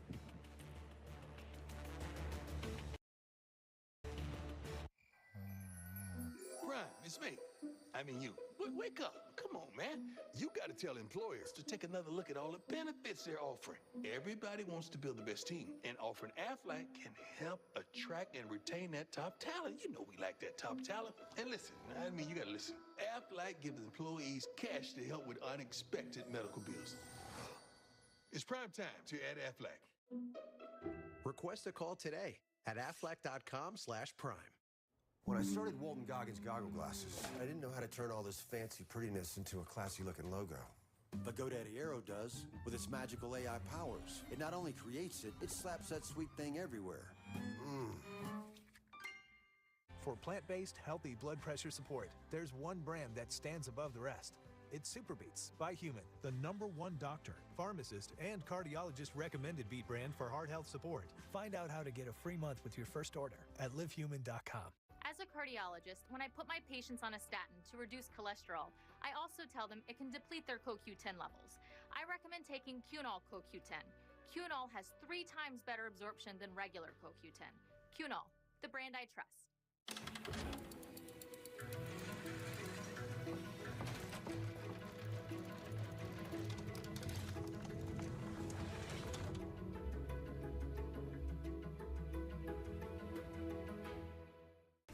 In 5 to 10 years, there'll be at least 10 million humanoid robots. It's not just going to be in little factories and things like that. They'll be amongst us. They'll be in nursing homes. They'll be helping people. If we continue to see relatively low unemployment, then I feel reasonably good about the consumer. We're living through noisy times. You have to have good data sources. Putin has no desire to see this come to a conclusion until he really dismantles Ukraine. The new How to Train Your Dragon menu is now at BK. Get it before it disappears. Ooh, toothless. Bold, tasty, and dangerously delicious. How to Train Your Dragon. Coming to theaters June 13th. At Drive Time, we put you in control when you buy a car. I need a car, but $300 a month is my limit. Oh, that's easy. Just get approved, and then you can control your own payment. Ooh, look at this little slider. Get that monthly payment down to $300. Now just go to the Drive Time dealership for a haggle-free purchase. Okay.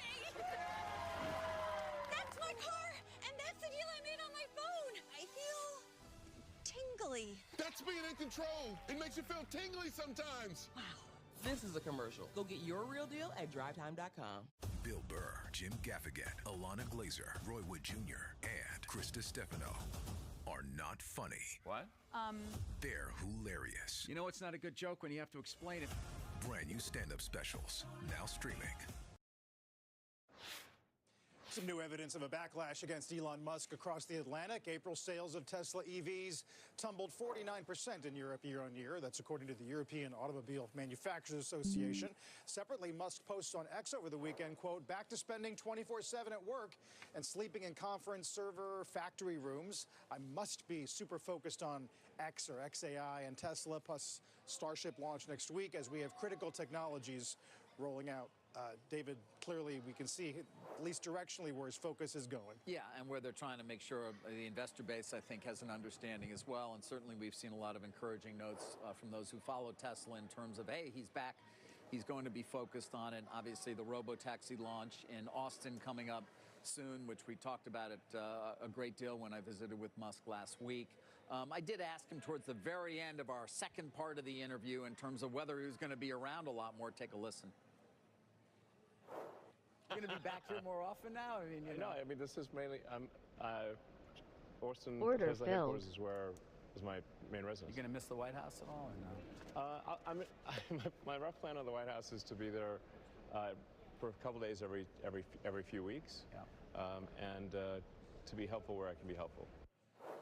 Of course, it has been that tenure that has even more than had been the case prior, politicized the brand, I think. Right. And even though when I brought it up with Musk, he kind of wants to dismiss it and talks about the retooling for the Model Y being one of the reasons why, which is a fair point, that the sales were down sharply because the car was simply not available. But Order that submitted. said, Jim, this has continued in terms of buyers sort of lining up politically on one side or the other, and obviously as we all well know wasn't that long ago when it was more likely you were affiliated with the Democratic Party if you were a buyer of Teslas because you perhaps were more focused on things like climate change and the like. Excellent piece by UBS, the Evidence Lab today, talking about a survey where it is very significant and not something that I think is very easily going to be remedied or forgotten about because, I mean, I think, Carl, that look, in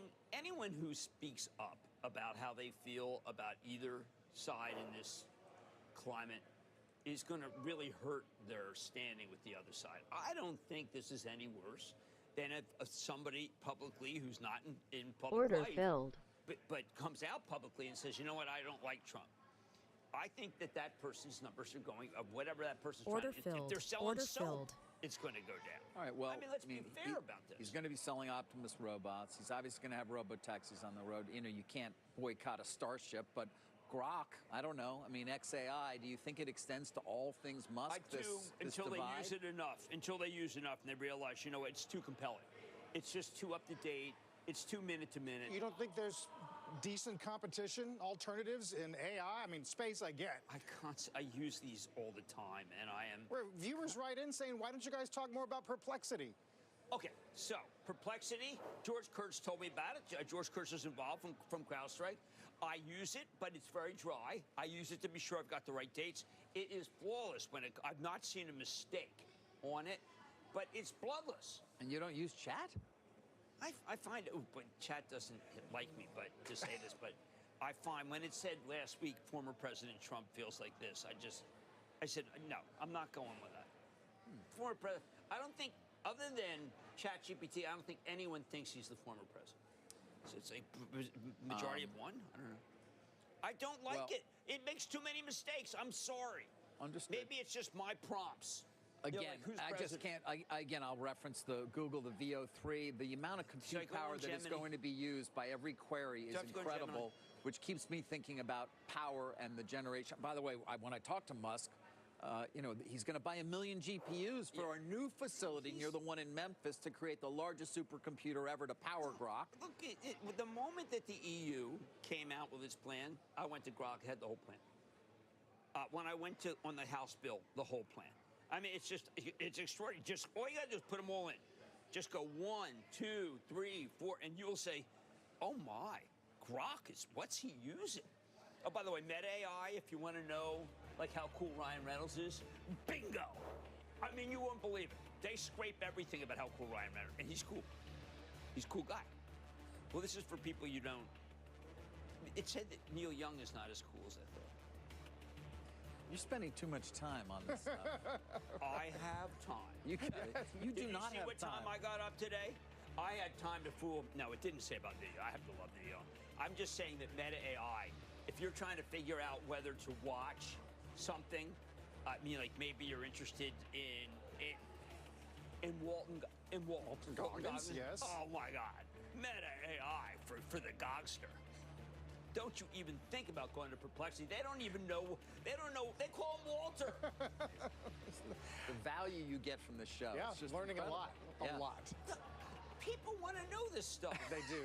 They're dying for it. They do. They're dying for they it. do. Yeah. Well, speaking of which, we'll get Kramer's Mad Dash countdown to the opening bell as the Bulls definitely have the football this morning ahead of a holiday-shortened week. Stay with us.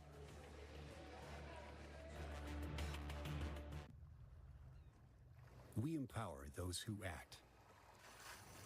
Those who see the correlation between things above and things below the surface.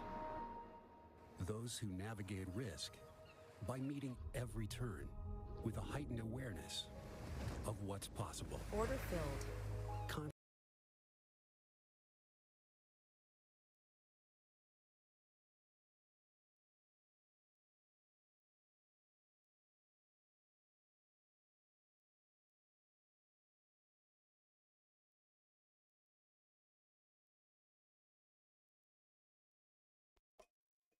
Okay, it's working now. I am short at 308 and 304. Do you think those two have any idea that they can sell their life insurance policy for cash? So they're basically sitting on a gold mine? I don't think I can hear you now, Fish. crazy. Well, not everyone knows Coventry has helped thousands of people sell their policies for cash, even term policies. I can't believe they're just sitting up there, sitting on all this cash. If you own a life insurance policy of $100,000 or more, you can sell all or part of it to Coventry, even a term policy, for cash or a combination of cash and coverage with no future premiums. Yeah. Someone needs to tell them. They're sitting on a gold mine. Are you short or long?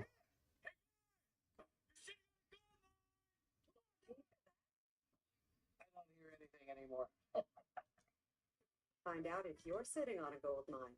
Call Coventry. I didn't mean to short, but I'm stuck in it. I have to get out soon. Or visit CoventryDirect.com. Just trying to follow the bot. We just saw our third shop. Assistant went to CustomInc.com to get new uniforms with all the locations. He found great products, uploaded new orders submitted, sent to all the shops. Custom Ink makes it so easy. Get started today at CustomInc.com. Order filled. I got out one short. Blood pressure support. There's one brand that I just got out one of my short. So I got another one at 304. Bot's still short for now. See, 3 minutes is still gonna go up. 15 minutes, it's still a short on the 15 minutes. So I'm gonna keep this short.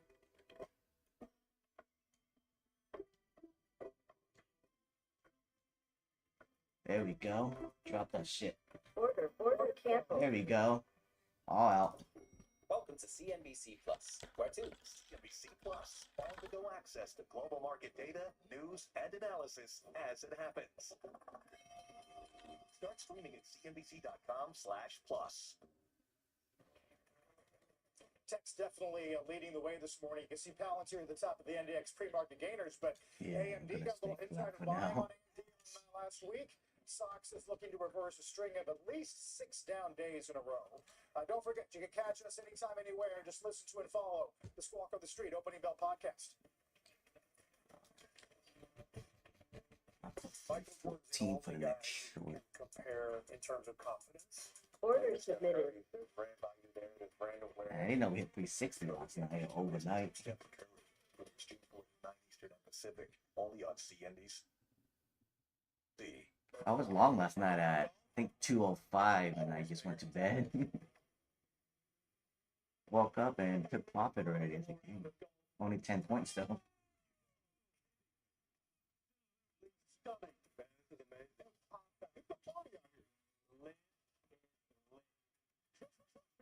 Yeah.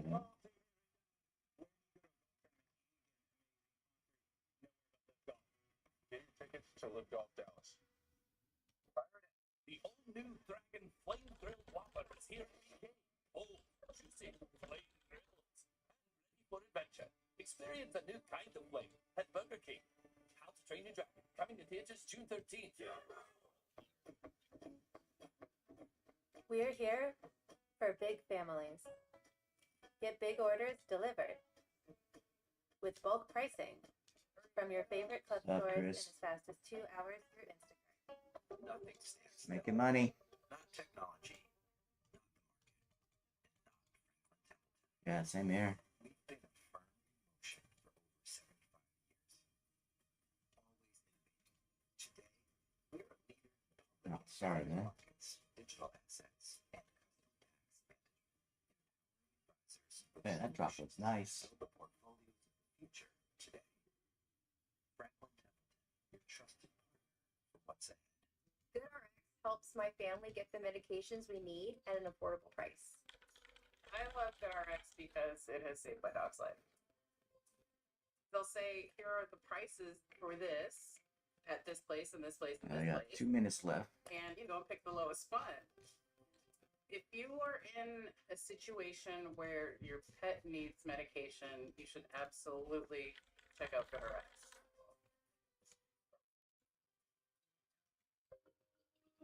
Nuveen invests with the foresight and vision to anticipate the needs of future generations, to build strong portfolios that deliver lasting legacies, to innovate and adapt for what's just around the corner. Because after 125 years of your Damn, I got out too early. Nuveen knows your ultimate Wow, I had a good short too. invest like the future is watching. The opening bell is brought to you by New Beam. Invest like the future is Yeah, I watching. wanted 314. Yeah. Let's get to Matt Dash, who's counting down to the opening bell. One of the best performing IPOs of the year so far is CoreWeave, up 157%. And Barclays says, oh, now it's a little bit more. Barclays says enough is enough. That you, by the way, I think it's a short speech by idiot hedge funds who you and I both know should never short an unseasoned stock like So this stay one. flat. We got like But 1 I will minute. say this, Moffat also says that thing has gotten too high and maybe it's time to cool off. I come back and say, CoreWeave, if NVIDIA blows the number away, you're going to want to CoreWeave. But this is Michael Intrader's baby. You know I like Intrader very much. I think he's hilarious. Well, the Magnetar, the hedge fund in Chicago, has done pretty well too on this name. Incredibly well. Yes. So, I mean, look, do I want to buy it up here? Oh, geez, I don't know. You're buying on a short squeeze. But I do think that 15 minutes. It looks like more drop coming. So, you know, I'll wait for the pump and I'm going to be short. It's one of the reasons why I like it. Not just because it was clean as a whistle, you heat up the floor. That's not that kind of. But the power, the sheer power of how much you can get. The fact it was located in Vegas, the safest place on earth. Nice drop. Nice drop. When something breaks, CoreWeave is there. And these things break, and people don't think they break. They break all the time. Let's get the CBC Real-Time Exchange. The big one. What's that research for Bernstein? A joint venture with the Alliance Bernstein. Gem at the Nasdaq Cryptocurrency Exchange.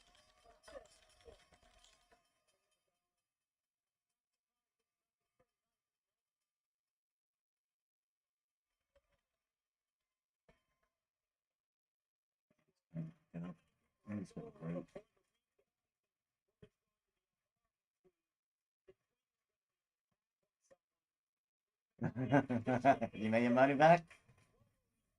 Nice shit. Nice.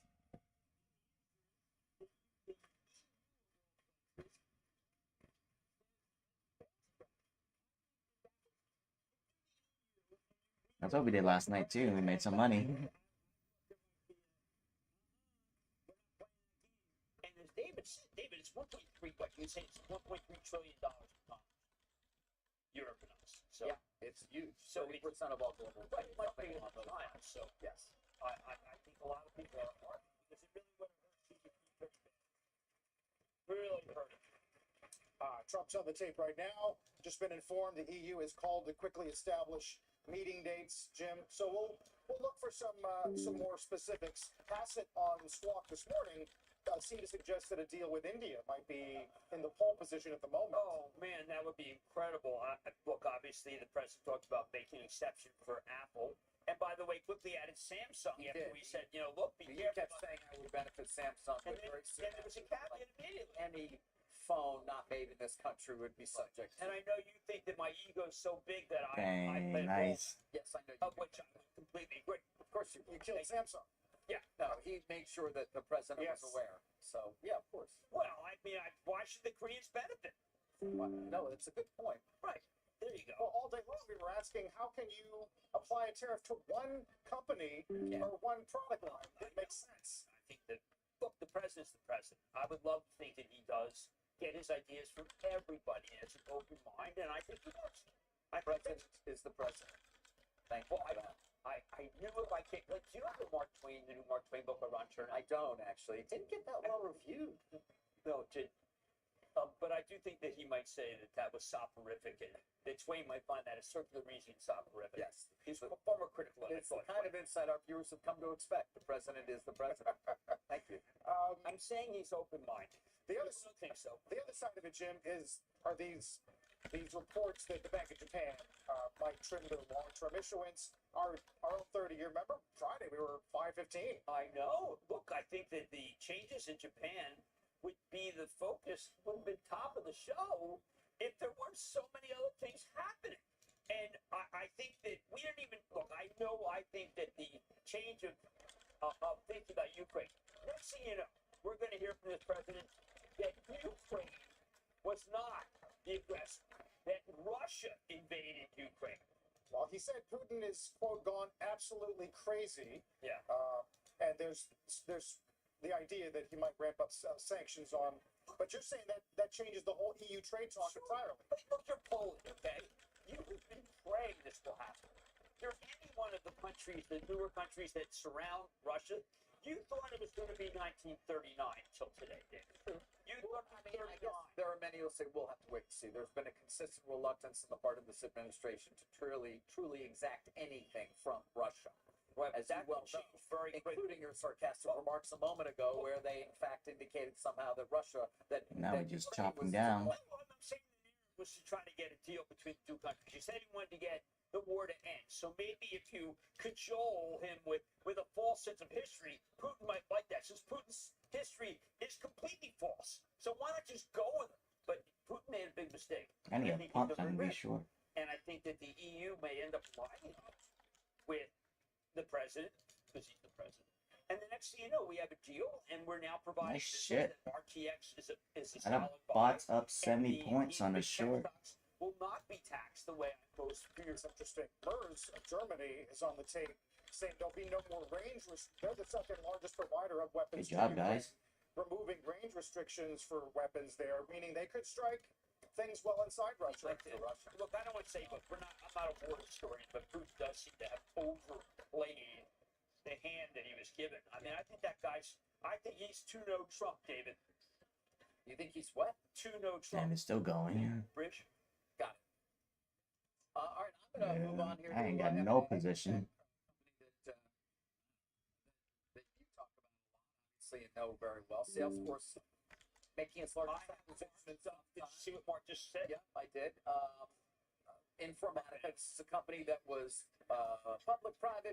public, and now going to be owned by Salesforce. $8 billion. Back in a little over a year ago, there had been a lot of noise around this name. Wow. And, Damn. seemed to be something approaching. That's short at 7 308 too. Sales. Now it's closer to 5 times forward sales. And Jim, I'll leave this to you, but it does seem to be all about AI in terms of what it can mean for empowering their business, so to speak, in terms of the agentic AI. Right. force. Just posted by Mark Benioff, the CEO. Together we'll supercharge Agent Force, but also Data Cloud, Tableau, MuleSoft, the Customer 360, Customer 360 being their initiative to know everything about a customer.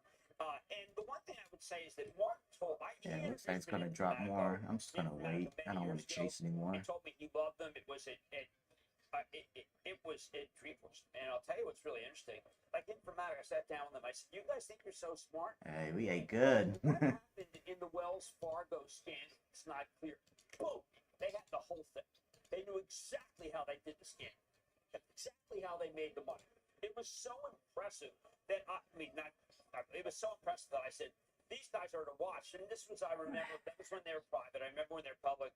Mark adored them many, many years ago. Now, that said, when you do an acquisition and you're reporting this week, I think it's going to make people say, what's the matter with their numbers that they had to choose? Well, I guess we will see. To point out that move in Informatica, it had moved on reports on Friday of a potential deal. So I want a long at 200. Just because I'm so itchy right now.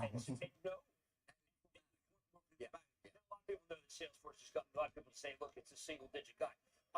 Order canceled. I cancel my short. It's not going to hit again. There's no way it's going to go up to I think this is a 320. little more of a Splunk-like company. I mean, they talk about truly autonomous, trustworthy AI agents need the most comprehensive understanding of their data. Well, and that's where I guess this will be a main contributor. Understanding the data that you're using for the agents that you're employing. Yeah, I mean, I had Snowflake's one. I could say Snowflake's doing it. Nick Eshamura came on the show from Palo Alto What last up? week and said the agentics, the ability He woke up. He sound like he's still sleepy. very difficult. That is something George Kurtz thinks too. We don't want to have our robots go. I got my Apex approved. Which is they would really go rogue. Someone would make them go rogue, but this is something Yeah. that you care about. Yeah. After all the shit talking, I still got approved. That the robots could be dangerous and we're not in control. General, yes. Right. Yeah, I hope they fix that soon. reversal of 20% I'm still boycotting it, but fucking Rips got my commission. I woke up with 7 accounts on Apex Renew, and I wanted to cancel last night, but I forgot. I know, I wanted to cancel. Because the PA fee is like fucking 200 for the 300K, so I'm not gonna pay $200 for that. Existence, and then it uses I'm gonna wait for CPI and just YOLO and then just let it sit. to maybe blackmail or make sure the plug's not pulled. That's just on the test basis, right? Yeah, $18 a month. Grok could turn on you, Jim, at any moment. It knows a lot about you. Go from saying you're doing a great job. I don't know what to do now. I'm just gonna wait for the next bot. But again, I can always pull the plug. That's what you think. That's what you think. You know, you're so anti these things. You know, it's not anti. I'm trying to. Let me know when you do, Fish, because I'm bored. Shared, by the way, by many of those who created this technology. I need. The pillar of some of the I don't think so. Nothing this week. Created with the idea of safe AI.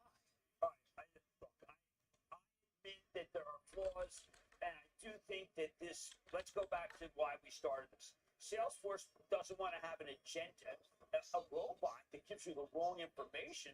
I mean, one of the things that is Wanted that really today? meant to be changing here is healthcare. Oh, You don't want CVS, for instance, if they were to buy a robot, you don't want them saying, "Do you remember?" I hope it pumps. I'll reshort it. Give them the wrong prescription. You don't want that. You don't want It's Wonderful Life to be. I was at 9 o'clock, so yeah. AI can do Got 20 minutes. You got a lot of time. take costs out of our healthcare system, which, by the way, would go to the center of so much of our budgetary concerns. Because really, when you look at it, that is one of the key areas where things could conceivably be a lot more efficient, better. Not what Good long, Fish. the other stuff, but Did on Musk that. mention that to you, or you freelance? No, I'm freelancing here. I'm on my own. Based on some conversations I've had with those who are very much focused on healthcare as being the key area where we really can save. Not necessarily by cutting Medicare or Medicaid benefits, but simply by saving. I was going to say, do you think that you could get the 8 million people who get hurt by Medicaid going away? What? Because there's some enchanted force to get to the point you're making, you would hope that. You guys using EFT or ETF? They have a free reset. The CEO just posted. Of course, getting to drug discovery and things of that nature. I think that some of the work right now. ETF. Read Dr. Yeah. Topol's book, Super Agers. It is amazing how much AI Yeah. is being That's used there. to help healthcare. But people don't realize a lot Yeah. of it is. Yeah, I don't think people knows about it because he's new to Twitter. So I'm just gonna post it here. Well, you know what? Before it would take 2 years and 5 research. Now it's 15 minutes. In fact, yes. I mean, it's amazing. Inspired by Big Booty Gang. In a study of 1,400 men in it. It's on Discord. I'm not gonna post it anywhere else. I want us to get it first. You can get to conclusions a lot more quickly, which moves everything along at a much more rapid pace. It has to do with time to market for a drug company, which is really important. Guys, do we want to talk about PDD Holdings for a second? Because it is a notable stock this morning, down almost 18%. Oh, yeah. It's the owner of Timu. Perhaps not a surprise necessarily that there's BBS. given, of course, that de minimis exemption's gone. Did it work? Sending something Fuck yeah. Yeah. to any tariff. I think only you and Crackhead over there used them. Everybody else is staying away for now. What? How much is it? It's not much, right? It's static. Changes in the external environment in the first quarter. I want the straight to funding one. Hopefully they give it to me. Well, not to me, but just giveaways. I'm gonna retweet this now since you got it ready. An external policy environment, such as tax, has created significant pressure for our merchants, who often lack the capability to quickly and effectively deal with this. I think that means. Hey, it's free. Just YOLO that shit. What do you mean? Because they can't adapt to the new world. This is virtually a trade embargo for their de minimis nonsense that they sent over here that I told you about when I ordered. Another thing he has experienced firsthand, you must order like this, their plastic swimming pool that they're featuring right now. Oh, yeah. No, that's what I want. That's going to be one positive. The tariff, so many things are not going to end up in a landfill that otherwise would have. I've been buying waste management consistently because of Penman. Right, but he may not want to any longer. Why? No, because there's not going to be as much stuff. And I'll put some Alpine so they can get some, because we ought to use it. Why don't you go to deep sea and see how they skip the numbers from it? It's the inverse of the empty shelves, sort of. I think it's feeling a lot like GOM, the Russian, the Soviet Department. We are going to get a ton of retail this week, Jim. We're going to get beginning tomorrow. Dick's and Capri, Macy's, AEO. I'm worried about Macy's very much. I am worried. Good I'm stuff. really not worried about Gap. As analysts, one after another, wakes up to the idea that Richard Dixon has done a remarkable job. That's going to be a hard for Macy's because they're still closing stores and you want growth. 15 AutoZone minutes. is not nearly as bad as people think. The stock down 35. They've got the best buyback in the history of the New York Stock Exchange. Costco expectations. Costco is very difficult because Costco, you have 2 months data already. It's good. 0527. It's never a surprise, and it almost always goes down. I wish it weren't going up in anticipation because it almost always goes down. We do have a new CFO, Gary Millerchip. We do not have, remember, Richard Galante. David, Gary Millerchip is not related to the enforcer in Severance. Okay, that's good to know. Thank you. Guys, I did want to come to U.S. Steel because we talked about it on Friday, and I'm glad we did because I made the point, of course, about how quickly it could close and what that looked like, and the $14 billion in additional investment that had been promised by Nippon Steel, and then late in the day, we got that Y'all still long? social media post from the president. Right. The language may have been confusing, but here's what I know, at least at this point, based on the conversations I've had. This is long a at $55 200. deal that's going to close, and there's Two an oh five fifty. Well, they're Orders in a submitted. partnership. You can use whatever nomenclature you prefer, but Nippon is going to own U.S. Steel, and they're going to close the deal probably in very soon after. We hear from the president. I believe he's going to be in Pennsylvania on Friday. Is that right? I think so. McCormick was a guest on Squawk Box earlier talking about the deal as well. Should we run? And what a long road this has been. By the way, the Biden administration had a deal that they could have conceivably agreed to and looked pretty smart about having done so. Your friend Lorenzo has been very much opposed to it. My friend, yes. I'm willing to accept that. Okay. Your Cleveland Clips. Cleveland Clips, by the way, was down sharply on Friday as well. Its stock was down sharply. Well, I think that I wanted it to We got win 10 minutes because for I'm data? very suspicious of Nippon Steel, which has had a history, I believe, Yeah, of about dumping 15. in our country. And I'm getting that from Dan D'Amico, the former CEO of Nucor, who has continually told me the kind of dumping that we've seen around the world. David, Cleveland Cliffs, the balance sheet not as strong as I would hope. But the investment, and again, this is what I think appeals to the Trump administration, and kudos to them for getting a very good deal, yes, is enormous and will be, and therefore potentially seen as beneficial. Although the relationship between Cleveland Cliffs and the union has always been an interesting one. Dave McCall, well, it was so pro-union. Yeah. And I think he's a legacy maker, but they've cleaned up a lot. Look, this is we'll fans. stand by for when we get more. You can say that it's predominant. A lot of this auto steel. Yes, and auto is a section of the economy that we don't talk enough about because that could be PDD too. PDD being unfortunately de minimis. I'm just very concerned about Ford and GM. I just think that they, like many companies, built a lot of infrastructure that was around electric vehicles. They also under pressure. They also created infrastructure in Mexico or Canada as well. I mean, Indiana seems to have fallen off the radar. Where are we in terms of what the cost of an automobile is going to be here in this country? We don't really know. I don't know, Carl. When? The summer, the fall, soon? I wish Claudia Sheinbaum would do media. Very, very tough. Do you think? Doesn't it seem like she has to? Mexican pesos were 8-month high. No, that's not supposed to happen. It's supposed to be able to go down to make up for the Right. Yeah, that's what I thought when we were bringing in the mezcal. We thought that would be like the saving grace. This is the basically up for us to say. Cut on that. It's a great movie. And they were bringing in the mezcal. Bringing in the mezcal. Who hasn't watched Counterattack? Will you please watch Counterattack? It was okay. Go to the Netflix conference call. It is their favorite. I haven't. I'm not kidding. I'm looking for a new show. Why don't you go to read a comics book? Or watch just read the summary of it. What movies they like. Damn, that's what my fault. shows they like.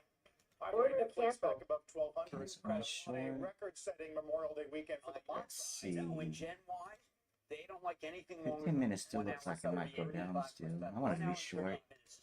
They probably just do one. That's their cutoff. Mission Impossible. Order It's filled. kind of short one for now. Order submitted. Right. Also a franchise record for Mission Impossible. Amazing. Dow's up 388. Watch bonds today. Got a little Fed speak on docket. We got Kashkari very early this morning. Williams 2 and Waller late tonight. Yields down across the board with a 30-year 4.98. Stay with us. I have a short at 274, but just for one position. Order canceled. And I'm out.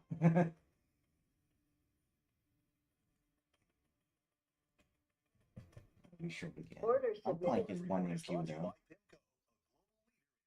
Fixed income. Well, hope isn't a good retirement strategy. You've worked for a comfortable retirement for years. Now you need to plan for retirement income. Learn ways to avoid common mistakes, like being too conservative or not setting retirement goals. Have someone on your side to keep you on track. Call for Fisher's Comfortable Retirement Kit with the help you need to make your retirement a success, including the Investor's Guide to a Comfortable Retirement, 13 retirement blunders to avoid, and maximize your Social Security. Call 1-800-759-4477. Fisher tailors a plan to keep you on track for a retirement you want. And as a fiduciary, we do better when our clients do better. Call now for your Comfortable Retirement Kit. Call 1-800-759-4477. Call us today. You don't have it coming to you unless you plan for it. If your portfolio is $1 million or more, call 1-800-759-4477. Introducing AG1 Next Gen.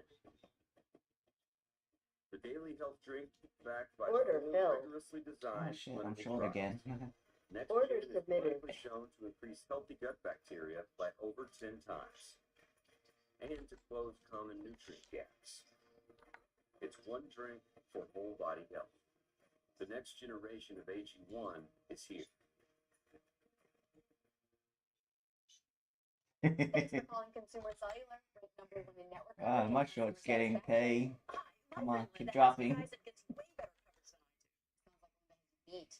Not at bowling. You're breaking up a little. Are you really ranked number 1 in coverage? Yep. And plans start at just $20. Oh, we can afford lessons for Linda. You're embarrassing yourself. At least my phone works. Switch Order to the carrier canceled. ranked number Alright, 1 in network my short's done. satisfaction. You can go up now. Consumer Cellular today. Sorry, buddy. Students and what they can offer the world. You get credit for the experience. I didn't have to start at the bottom. I had life experience and I had actual. It should go back up. 3 minutes looks like it's gonna go up more. You got it. The UMGC honors the I'm not gonna shoot it anymore. I put into myself and helped me become a highly attractive candidate in the job market. Being able to buy a home is part of the American dream, and I couldn't be prouder. I started the club for you. The Investing Club is about allowing you to be in control of your own life. You want to be a better investor? Join the club. Join the club and save at cnbc.com/join-gem. Nice. Restrictions apply.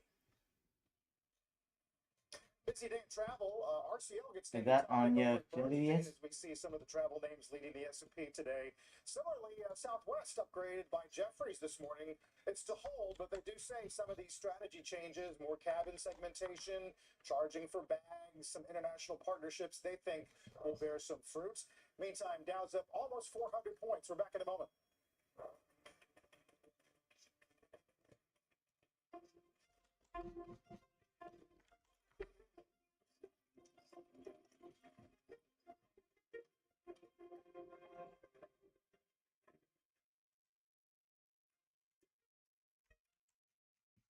Repair Clinic came to AmericanEagle.com with a pressing need for digital expertise to serve our expanding parts and software business. AmericanEagle.com optimized our website, turning our proprietary data, content, and diagnostics into a powerful platform that reaches more DIY pros and enterprise clients than ever before. If you're looking for an agency who can solve your complex digital challenges, contact AmericanEagle.com today. Custom Ink helps us motivate our students and custom kids. We love how Custom Ink takes care of everything we need, so we can focus on the kids. We make it easy to wow all your groups with high-quality custom apparel, accessories, and promo products, all backed by our guarantee at CustomInk.com. Goldilocks needs a place of her own, and fast. Thankfully, she's on Redken. They update their listings every 2 minutes. And with so many options, she's bound to find exactly what she wants. This one's just right. Yeah, 6 minutes. What's happening? It's happening. You founded your kayak company because you love the ocean, not spreadsheets. You need to hire. I need Indeed. Indeed you do. When you sponsor a job on Indeed, candidates can find it easier, so you can hire easier. Visit Indeed.com/hire. Strategy at the market's final moments. We're now in the closing bell market zone, here to break down the crucial moments of this trading day. Market Zone, commercial-free coverage, sponsored by E-Trade from Morgan Stanley. Free commission-free today with no account minimums. Golf? It's always bigger in Texas. A remarkable round of golf. Absolutely stunning. Man, this is amazing. It's a party out here. Live and live. Stop the party here and guys. When you go to a golf tournament, you can get an amazing concert nowhere but Live Golf. Get your tickets to Live Golf Dallas.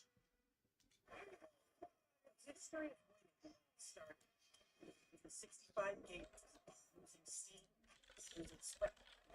Then about problem. What is the solution? A drink scientifically designed to hydrate better than water. So they can sweat more. Win more. Are you long? Change the game forever.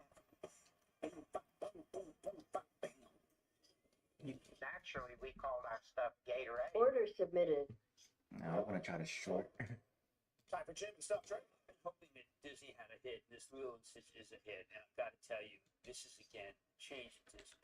The movies have a family appeal, not political. What other valves did I have to short? And I think it's a big winner, and the Disney's still undervalued. Order filled. COVID and the strike, Jim, did create a huge lack of weak product. Right? And we're just now getting clear. Let's also be sure that there was a different CEO who seemed to go along with one that were considered to be, let's say, divisive. And there's nothing divisive about what they're doing now. I think the stock can go much higher. But I talked last Wednesday at my club meeting saying, look, you can buy this one. It's still very, very good. I know the stock I'm not gonna, it's not in my trust, but I don't want to brag security. But look at the they're on tonight. McKinnon. This session percentage rate. That's it. That's a good 91% win rate. It's identity, and that's so important. It's a good start. Good. Very good start. Like yesterday, I got one. Looked so good. It was from the DMV. They wanted everything. I got the same one. Did you? Yes. 3 more days now. Yeah. My daughter got that. My kids got the license. So which one is next? Yeah, they know everything about you because there was a really bad that was my medical records. And every time I called me, can we offer something for this surgery that you have over? And I want to kill, but I will not mention which provider. But they have everything about me. And they know about my wife. They know what day I went in. They know exactly how long my surgery was. And they actually know, I think, some sizes that I don't. Jim, voice. We'll see it tonight, but resting up for a big day tomorrow. Oh my God, Salesforce. Ooh, that's Benio. And the big man. We'll see you tonight, Jim. Mad Money, 6 p.m. Eastern Time. That day off was really just kind of, what the hell was that about? No, it's about Memorial Day. I'm sorry to be like that. I should not allow. It's just a day off, you know, is, I mean, hello? That's fucked up, Jay-Z.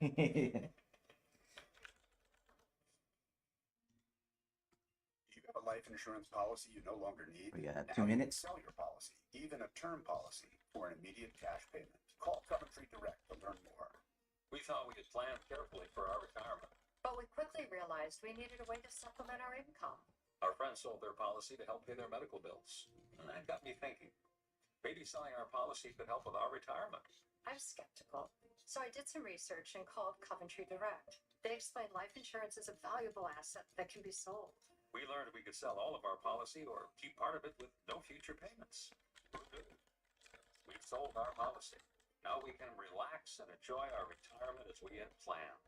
If you have $100,000 or more of life insurance, you may qualify to sell your policy. Don't cancel or let your policy lapse without finding out what it's worth. Visit CoventryDirect.com to find out if your policy qualifies, or call 1-800-514-7800. Coventry Direct, redefining insurance. 1 minute. New projects means new project managers. You need to hire. Let me cancel this short and scary. I'm gonna raise it up to 312. 312. I'm short. Visit Indeed.com/hire. Just need more space. I feel like I'm suffocating. Oh no. Is this the episode with the breakup? How do we find the line? Okay, let's simmer down there. You'll need Realtor.com, the app the pros trust most. With over 500,000 new listings every month, you can find the one today. Better put a key ring on it. You can say that again. You better put a key ring on it. Get real with Realtor.com. When logic bends, when certainties shatter, when left is right and right is left, which way do you turn? Go beyond the headlines. A trusted global perspective. The Economist. Know which way is up. Is a Bitcoin ETF the same as owning Bitcoin directly? There we go. While Bitcoin ETFs might offer a familiar pump. base, they lack the true ownership and flexibility of Order direct investing in And my Bitcoin. short hit. With iTrust Capital, you can buy and sell Target real filled. And I got out. the tax advantages of an IRA. Order canceled. Bitcoin means no middleman, Order no submitted. restricted stock market. Wow. Choose the path of direct Bitcoin investment with iTrust Capital because access equals Order opportunity. canceled. Increase the size. Order submitted. iTrustcapital.com today. Breaking earnings news. NVIDIA, Salesforce, Macy's, Best Buy, That's a market big research, push. expert analysis, strategies for your portfolio. This week on CNBC and streaming on CNBC Plus. I started a club for youth. The Investing Club is about allowing you to be in control. Order filled. Order filled. You want to be a better investor? Order submitted. Join the club. Join the club and save at CNBC.com/join-gym. Terms and restrictions apply. Order submitted.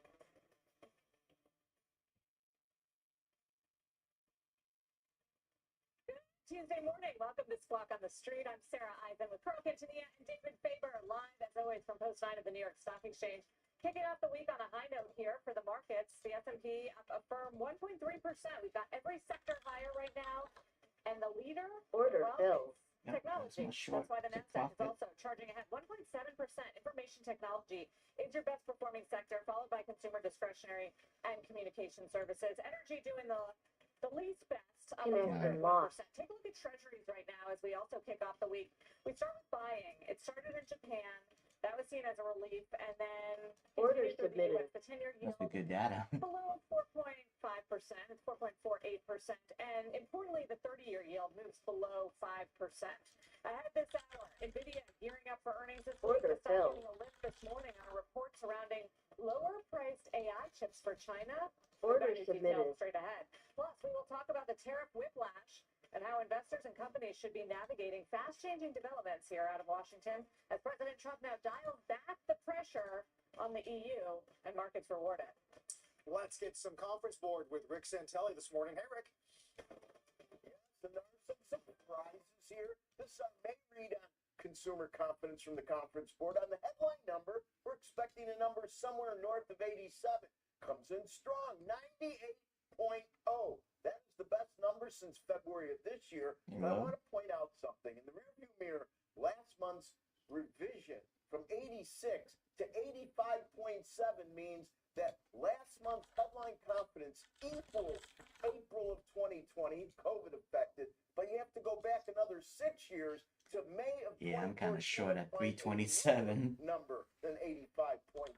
So a nice rebound over what was most likely a market exaggerated reading last month. On the present situation, 135.9 better than expected, sequentially more powerful than 131.1.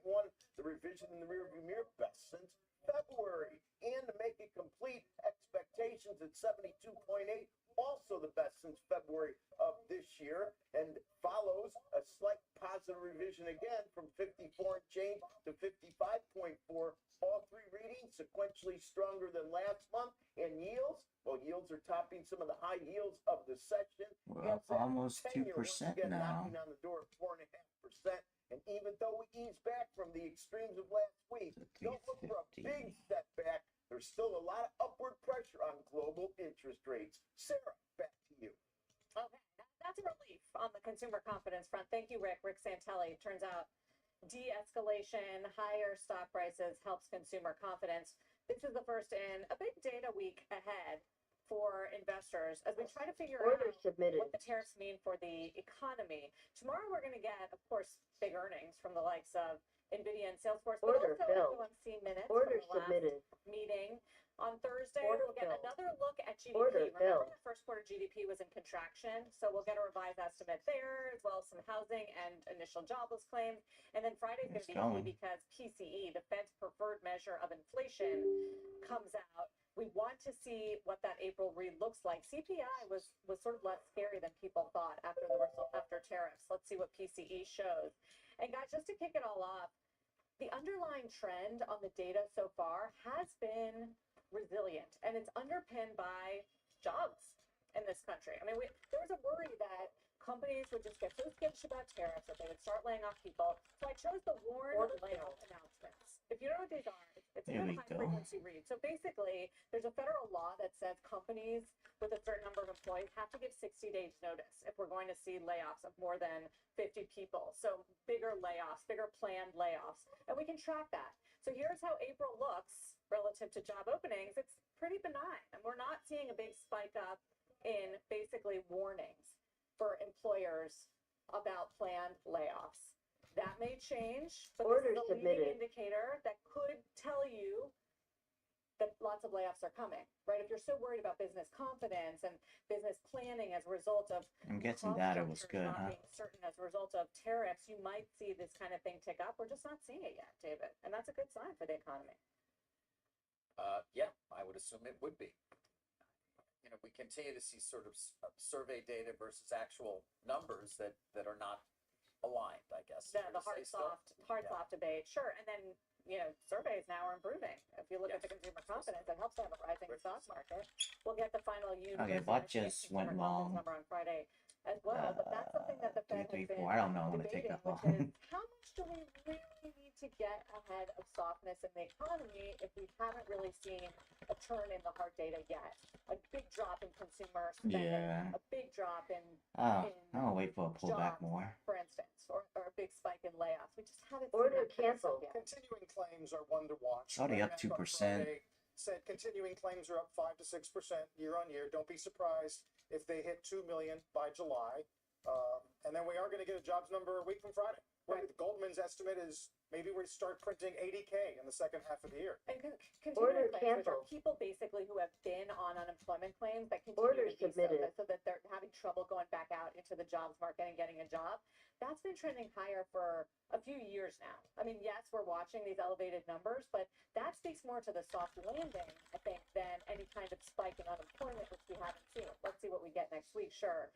And, you know, for those that are talking about the durable goods orders today, so we did see a big drop off in companies buying big ticket items like automobiles or planes or electronic devices meant to last 3 or more years. But that was a give back from the month before where there was a huge stock up front loading ahead of tariffs. So it's really hard to get a clear picture that anything is super soft out in the economy right now that would cause the Fed to change. And that's why, guess what? The markets push the first Fed cut to the back half of the year. I mean, and increasingly banks too are saying, oh no, we're not going to get a cut in July. We're going to have to wait till September or later. Or December, or not at all. Or not at all. Let's see. We haven't seen a big change in the data. On the plus side too, there's no big evidence that there's an inflationary spike as a result of tariffs. That's the thing. The inflation prints out of Britain and Canada, France today was lower. Have been a little to the upside, is what I was going to say. Oh, okay. And then France today was a little to the downside. Hard to tell. And there's also a debate inside the Fed we know right now because it's become public about whether it's going to be a one-off price shock that they can just look through, not a monetary phenomenon for them to respond to, which is sort of what I've always been saying. Well, that's Goldman's view over the weekend, but the reason they say it's because they think the economy is going to be weak. in the back half of the year. Soft landing, okay, as long as, no recession or all-out spike in joblessness. Meantime, nice market pop today. Let's bring in Interactive Brokers Chief Strategist Steve Sosnick, who joins us here at Post 9. Great to see you, Steve. Welcome.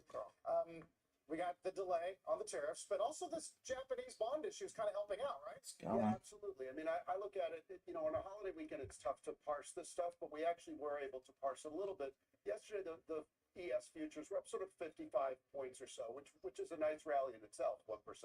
But then we got the extra kick today from the Japanese Treasury their Treasury bond market, basically saying that they're going to try to back off the long end a little bit, and that will help all the pressures that we're seeing at the long end of the curve, because we've been seeing bonds around the world act pretty poorly. Did you think the carry trade was starting to get nervous? I think a little bit, because you did see the yen appreciate. We've seen, today even where the dollar is back a little bit versus on a basket of currencies, it's not back to where it was on Friday. So we're definitely seeing there's still this ebb and flow out of the dollar internationally. And so that is a concern. I wouldn't say we're at the acute levels of the carry problem we saw last August, but this is definitely a little lighter. What signals do you get from retail traders on your platform? Our customers continue to be net buyers. I see this flow data, at least in our biggest names. But they have backed off. It could be last week because it was lighter volume. There's still, 23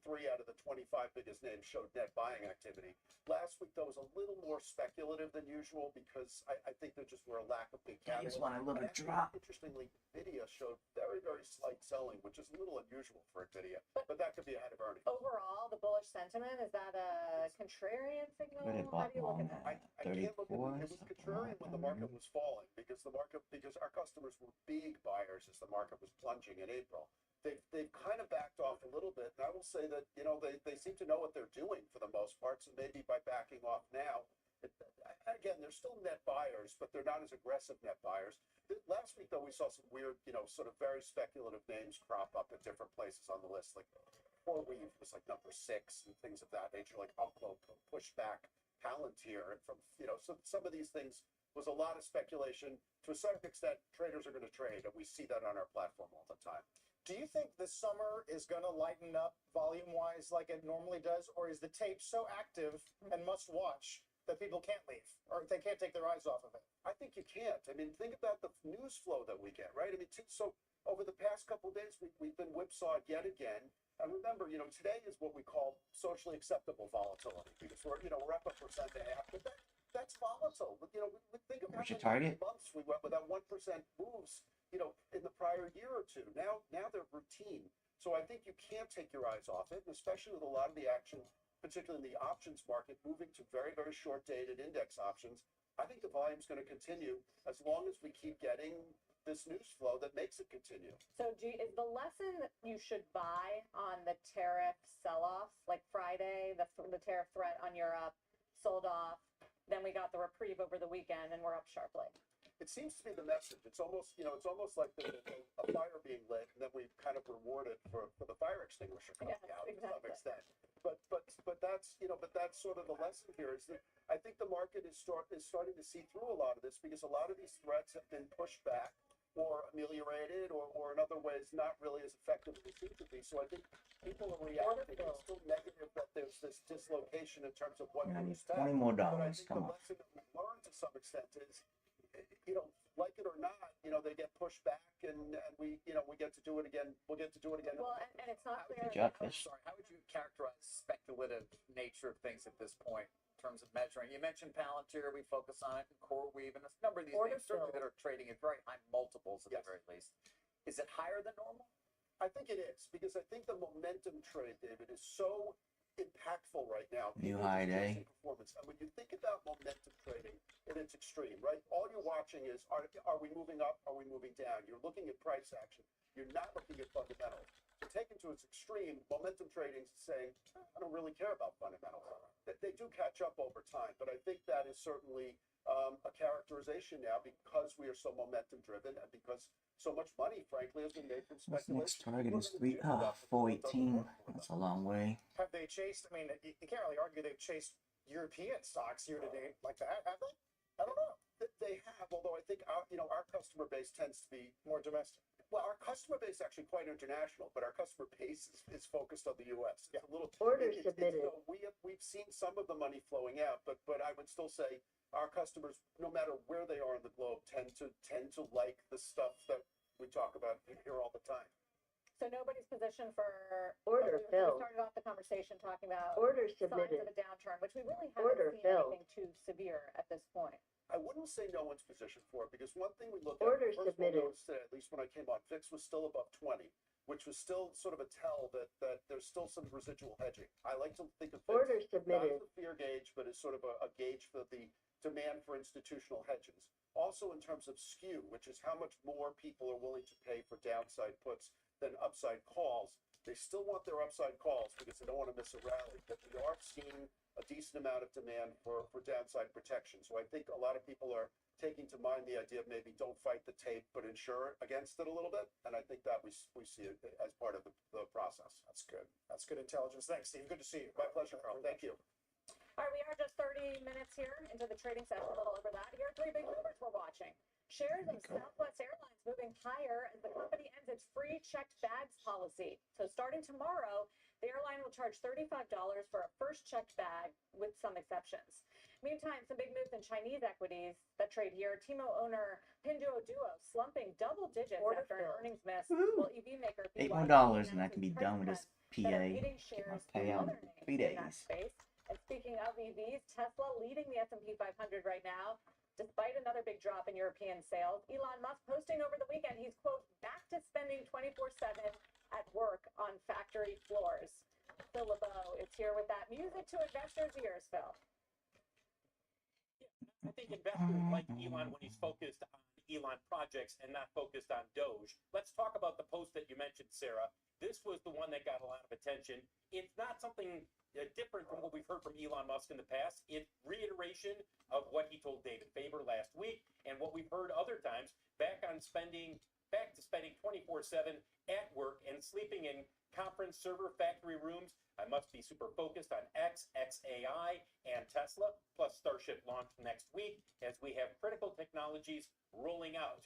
One of the most important things that's going to happen over the next month and little over 6-7 weeks is going to be the robo-taxi rollout, which will be next month in Austin, Texas. It's going to be a small fleet. And remember, these will be existing Model Ys that will be part of a very small launch for the Tesla robo-taxi service. It will not be the cyber cab. In terms of the traditional business, European sales, these are the latest numbers from the European Auto Association. Brutal. Tesla down 49% for April compared to April of last year, while electric vehicles overall up 34.1%.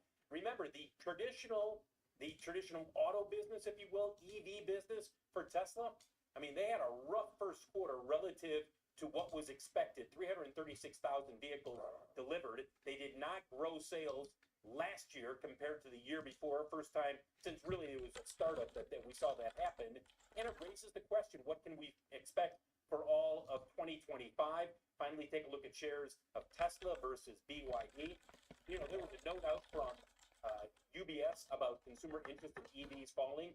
With regard to BYD, keep in mind that dip that you're seeing in the prices that you guys talked about in the intro to our segment here, that price war in China is not slowing down.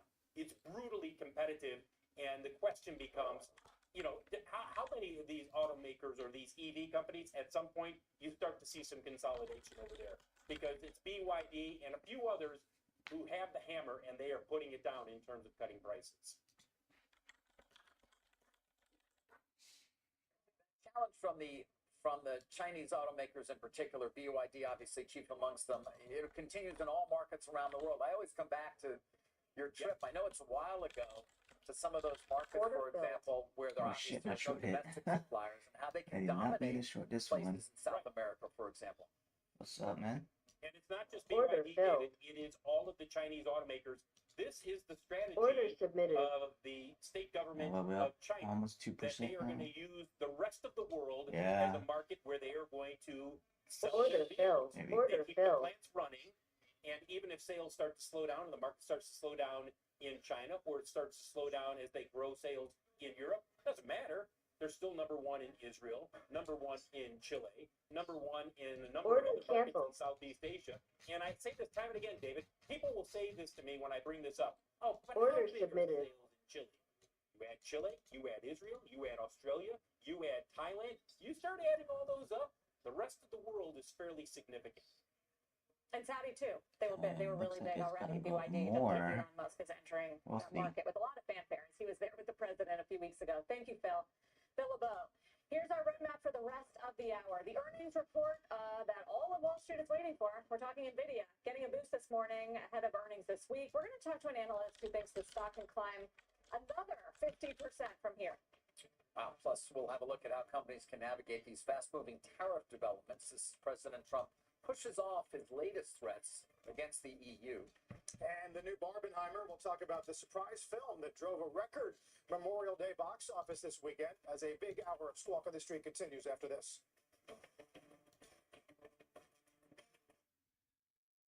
30 is sponsored by Franklin Templeton, your Nice. trusted partner for what's ahead.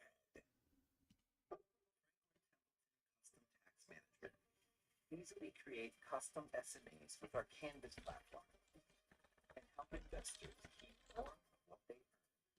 Franklin Templeton, your trusted partner for what's ahead. I guess I'm not the easiest person to please. I like things just right. That's why I love Redfin's home recommendations. They know what I want even before I do.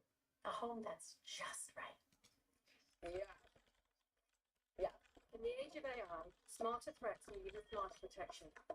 CrowdStrike Charlotte AI is delivering the future of cybersecurity for what's now and what's next. Built on the intelligence of every breach we stop and refined by human expertise, Charlotte AI gets smarter so your business stays safer, so you can build for tomorrow with confidence and efficiency and protect what matters most. That's why the businesses you trust CrowdStrike. CrowdStrike. We stop breaches.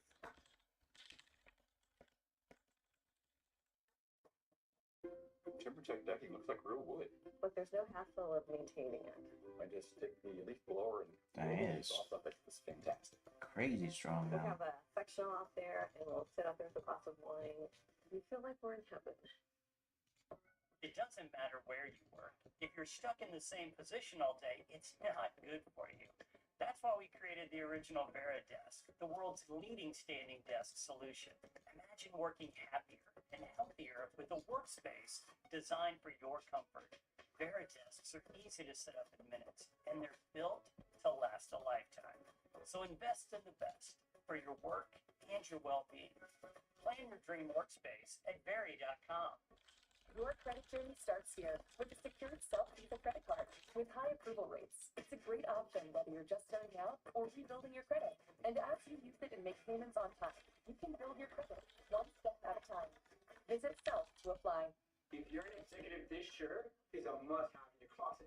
I was tired of floppy collars and shirts with sweats. There you go. So I got Order the shirt I saw on canceled. TV, and now I don't have to worry Got about my it. Target I got done. it shipped in no time, and I switched from regular polos to this immediately. The brand is called Collars & Co. They make a regular stretchy golf shirt, but the top has a firm collar on it. I got rid of so many problems by upgrading to this. No dry cleaning needed anymore, and I'm free from uncomfortable long sleeves, and the collars stay stiff all day. Get 20% off using code TV at collarsandco.com.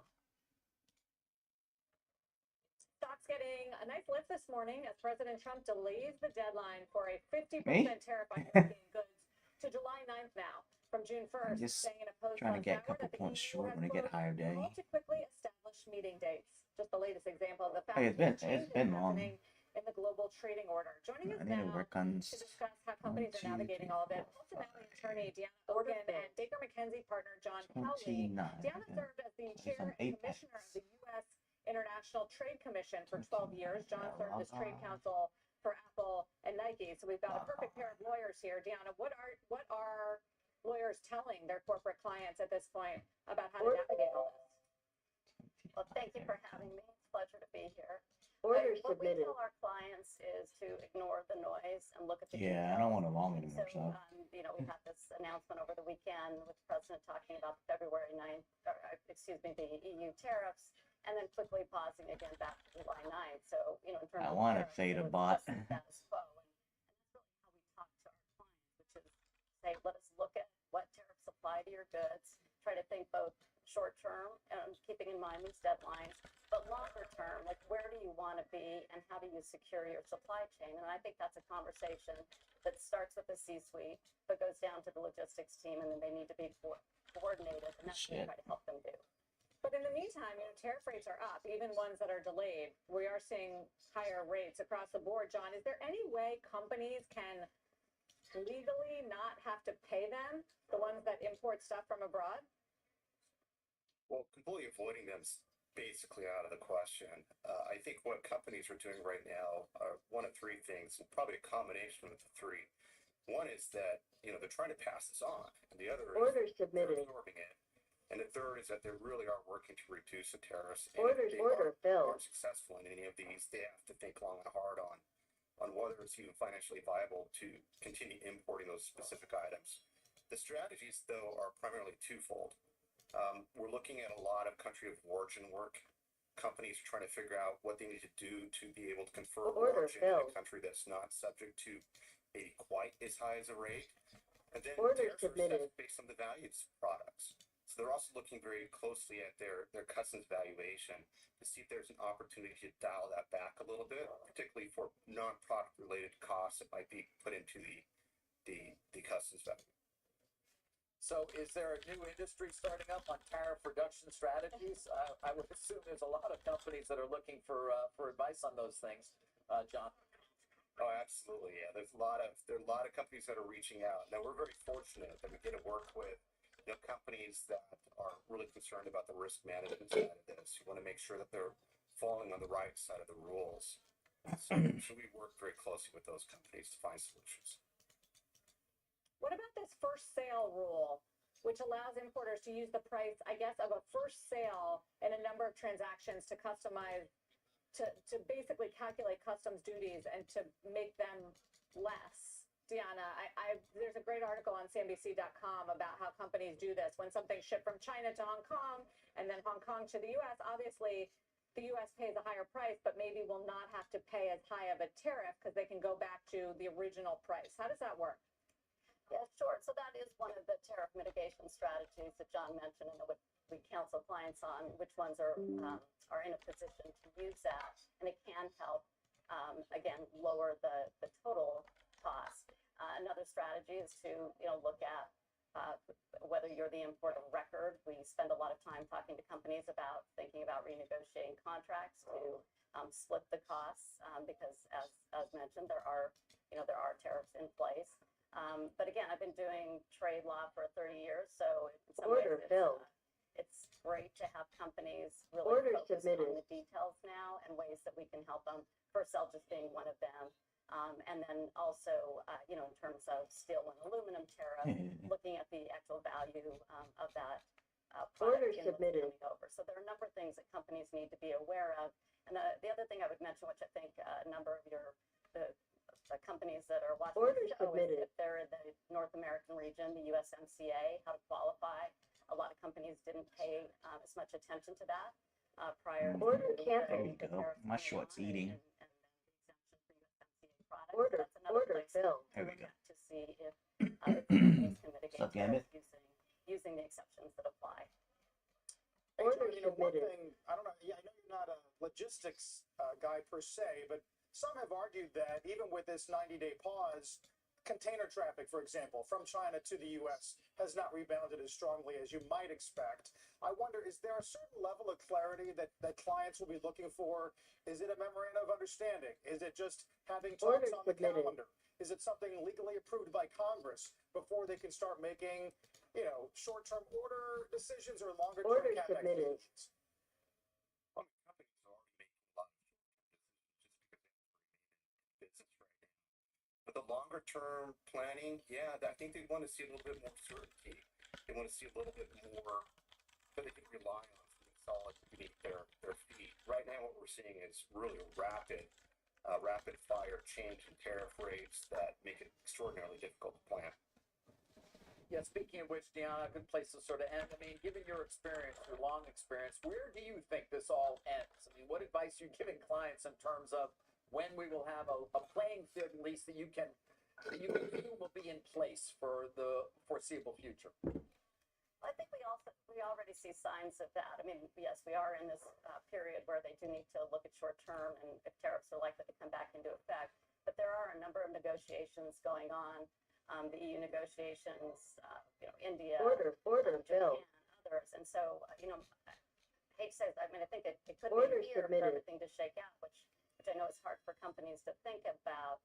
But again, we're telling them or advising them, think short term, have a plan, and then looking 6 months out, a year out, 2 years out, where do you want to be, and do you need to shift your supply chain to protect it? And I think we will have some clarity over the next year. Do you think any of the challenges will stick?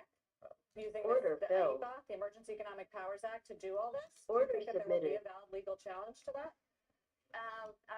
While I'm a lawyer, I'm no longer sitting and adjudicating, so I hate to speculate, but the courts were certainly seeing a number of challenges, and those challenges will work their way through and could end up at the Supreme Court as well. So that's also a longer term play. Well, if that happens, we'll have you back on to discuss the ins and outs of that case. Deanna and John, both of you, thank you very much. We appreciate it. Thanks for having us. We've got some deal news this morning. There are the two companies involved. Salesforce buying data management platform Informatica. It's a deal worth about $8 He billion. was 340. Then I'm gonna try to long. Both stocks are up. We'll give you the details next. Welcome to Streets, back right to this.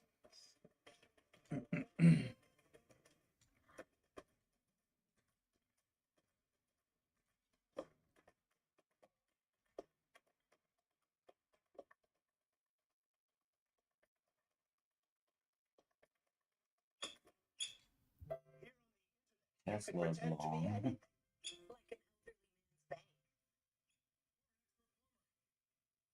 The unfiltered internet.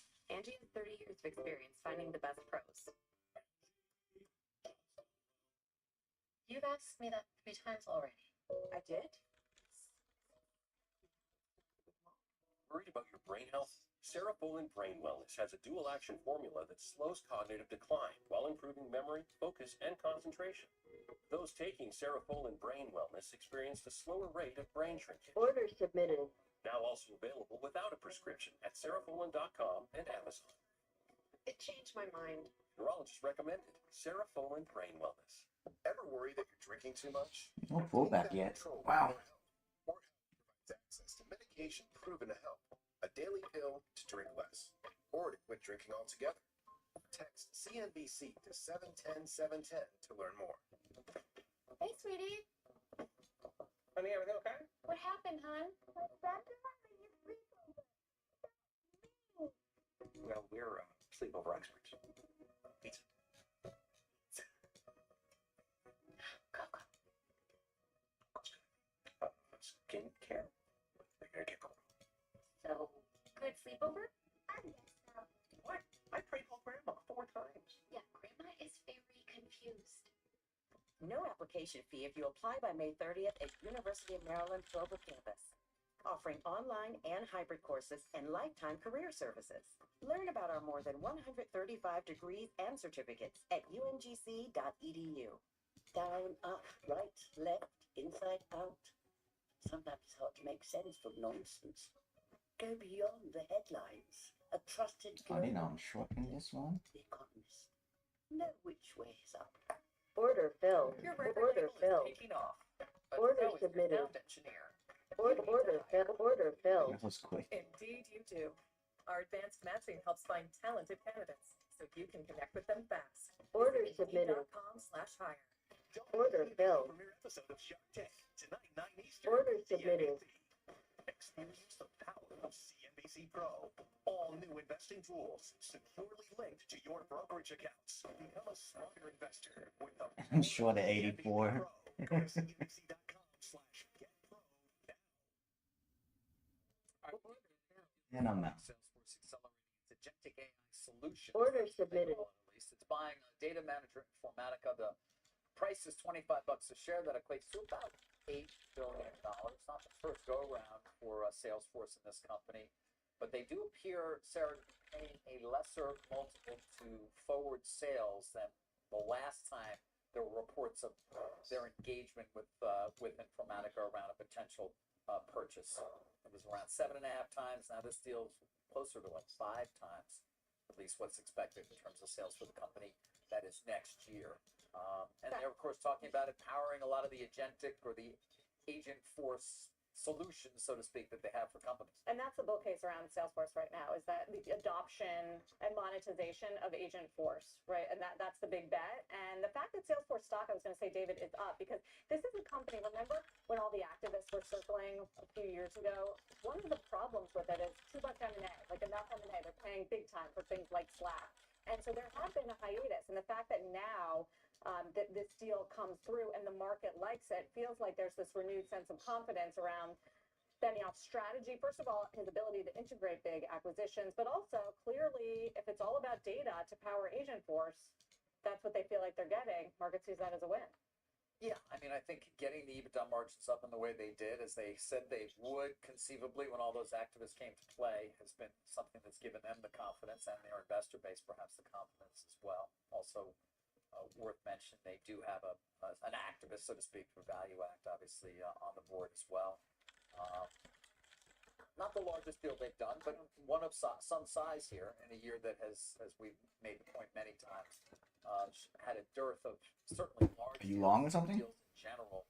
As we kind of wait for this avalanche that many anticipated would be coming once the Trump presidency commenced, and of course that has not, Carl, been the case.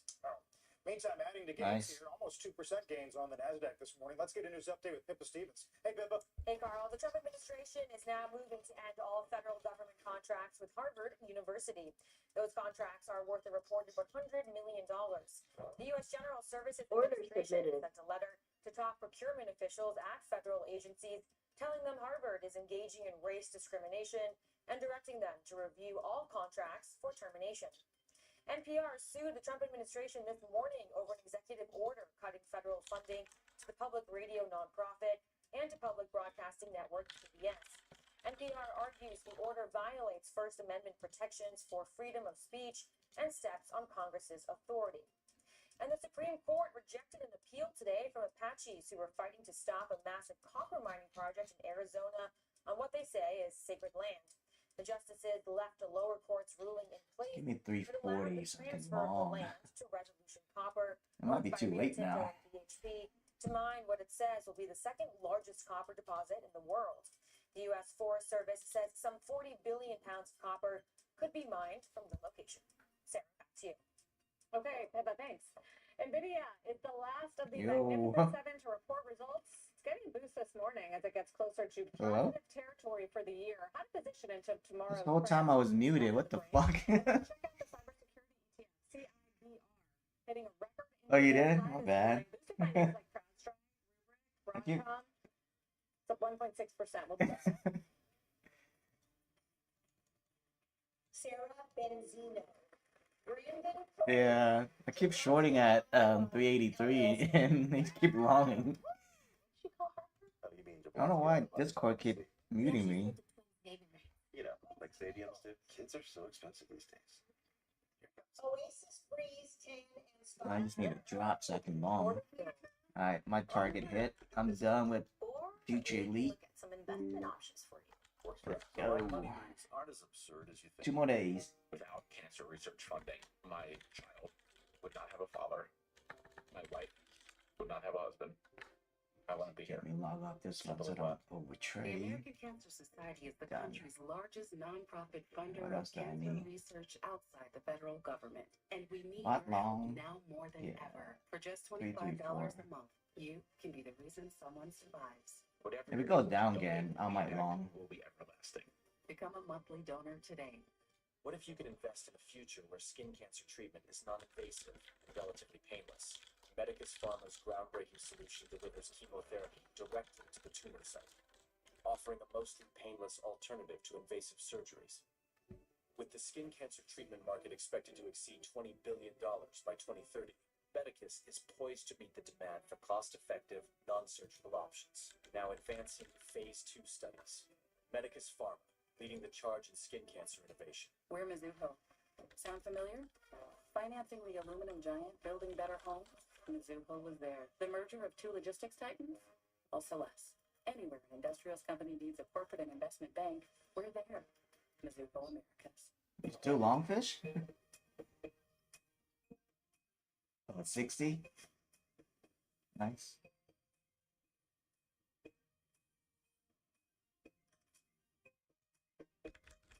$273. This is how much you spend every month on subscriptions. I only have like 2 or 3.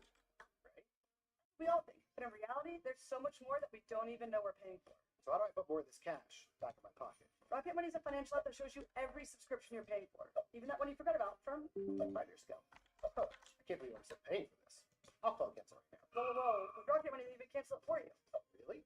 Yep. All you have to do is tap a few buttons, and they take care of it. Download Rocket Money today. Etsy is the place to find Father's Day gifts, like original baseball hats by Blair, under $50. Personalized luggage tags, under $25. Or handmade outdoor gear, under $200. Your dad's one of a kind. Get a gift that gets him. Etsy has it. Bill Burr, Jim Gaffigan, Alana Glazer, Roy Wood Jr., and Mr. Stefano are not funny. What? They're hilarious. You know it's not a good joke when you have to explain it. Brand new stand-up specials, now streaming. Cost. Shares of FICO, originally Fair Isaac and Company, moving lower in early trade this morning. That's after FHFA Director Bill Pulte tweeted he was not happy with FICO, responding to a post about the high cost of credit checks.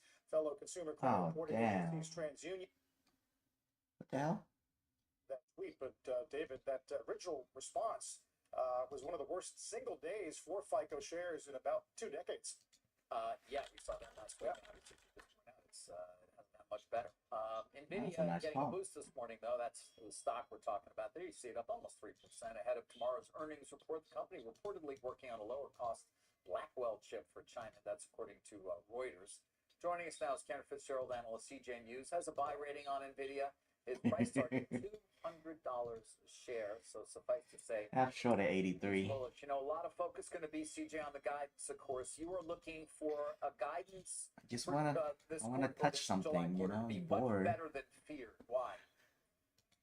So, I would say that the execution of the supply chain for the full system racks coming out of Asia has really Oh shit, it's gonna hit my short. in the last kind of 2 to 3 weeks. And that really gives confidence that the Blackwell product cycle in the July quarter will truly ramp. You'll get it. Obviously, the offset there is the H20 embargo to China. And so I think the buy side is thinking, anywhere from 43 to 46 billion. We previewed 46 billion guide, given the strong execution from the supply chain. I would say that I think anything over 45 would be well received and would likely highlight sequential growth, which I think would be a clearing event. And then very importantly, it's very strong growth in the second half of the year where we think the underlying demand trends would support 50% half-on-half data center growth. And if we get any sort of inkling from management that that's what's coming, then I think the stock pushes higher for sure. Yeah, well, the commentary of the hyperscalers around earnings certainly should dissuade people from believing that. But what about China? You talk about almost a loss of 15 billion in data center revenues as a result of the H20 no longer being available. They took the $5.5 billion write down. But can we expect to get any clarity from them on this call around what they expect in terms of Chinese demand? What a drop! Nice.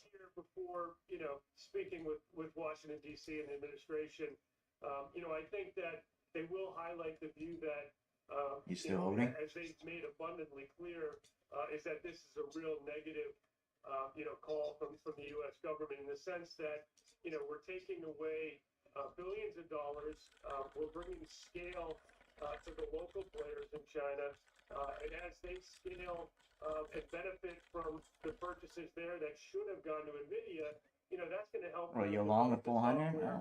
As well as the hardware to become more competitive to NVIDIA. I don't think they'll catch up, but a more competitive player in China selling elsewhere outside of China. Yeah, I think I'll go up to 14. I just need a drop so I can long. I think for the competitive landscape for AI and for the U.S. to drive that. So I imagine they'll speak a bit to that, but I don't think they'll talk directly to whether their new Blackwell offering will actually be approved. Shorter term, CJ, I wonder, is this particular print any harder to handicap than ones we've seen the past few quarters? And is the stock running hot into it or not, do you think? Is it difficult to handicap? Absolutely, in the sense that, we've got to take $15 billion of China out. I took $5 billion out of July. If it's 8 or 9, then obviously I'm wrong, right? And you could see further weakness. But I think the good news is, clear visibility to acceleration into the second half. And so if we do see a miss, I think that's the bottom. What else do you plan for on the short side? And you've got, the supply chain executing. You've got China completely de-risked, and you've got a very strong, second half ramp. And the stock, just turned positive year to date, and you've got real positive earnings momentum into the second half of the year. And so, even if they do miss, by $1 billion or $2 billion, I would suggest the stock would get back to where, we started the day, within a day or two. So, I do think that risk reward heavily favors being long here. And, over the next 3 months, I would envision NVIDIA being the top performer here in semis, as AI is truly the one part of the market where you have legs to growth in the second half, whereas, we're worried about elsewhere in semis, pull-ins related to tariffs. So, this is still the right place to be in my view. Yeah, well, your earnings expectations for this year and next and your price target obviously reflect that. CJ, thank you. Thank you. Meantime, quick check on the market this morning, right around session highs. Dow's up 500. 58.92 is going to leave us about 100 points shy of that high we got on May 19th when we almost eclipsed 6K. When we come back, a new report warning that one specific industry is still holding behind when it comes to AI. We'll talk about what's at stake after this, plus some record-breaking Let me numbers see the out of the 3 minute. quarterly box office over the weekend. But will it help the theater? I don't know, man. It's towards the top, so I think we're gonna pull back for a little bit. 15 minutes still looks good, but I think pull back and then gonna go up again. I'll just get out. If you get like 5 points, get 5 points and get out. Well, you're long at 72, right?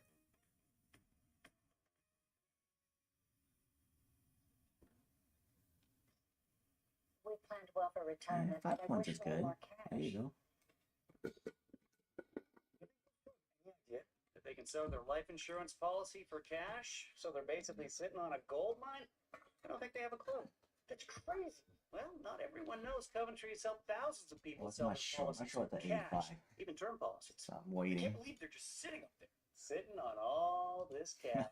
If you own a life insurance policy of $100,000 or more, you can sell all or part of it to Coventry, even a term policy, for cash or a combination of cash and coverage with no future premiums. Someone needs to tell them. They're sitting on a gold mine. Sitting on a gold mine. Can you say that? I don't hear anything anymore. Find out if you're sitting on a gold mine. For you to take a Coventry profit. Direct today at 800-571-7900 or visit CoventryDirect.com. This is a story. That is about true. the one. May not see the one as extraordinary, but her goals. It's cheap, isn't it? She fixes. She manages. She perfects. She. Oh, activation. Yeah, yeah. Because for the one, maintaining this space.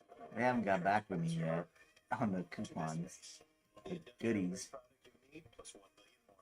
Call clickgranger.com or stop by. Yeah, 380 coming. For the ones who get it done. Start the club for you. The investing club is about allowing you to be in control of your own life.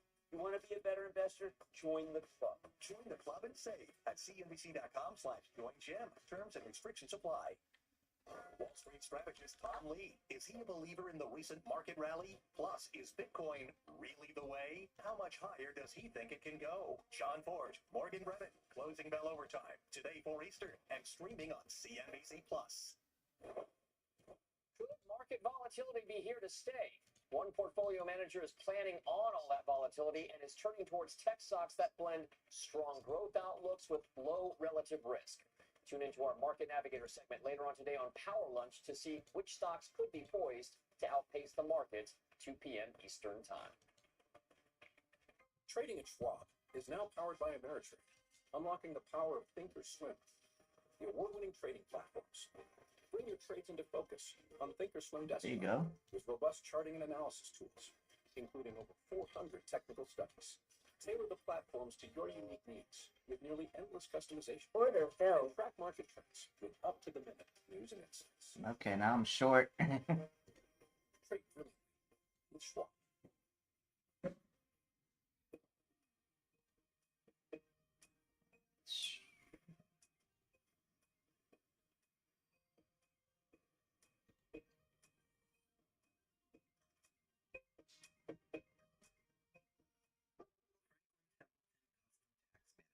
Order submitted. We create custom SMEs with our Canvas platform and help investors keep more. Come on, baby. of what they Drop earn. it.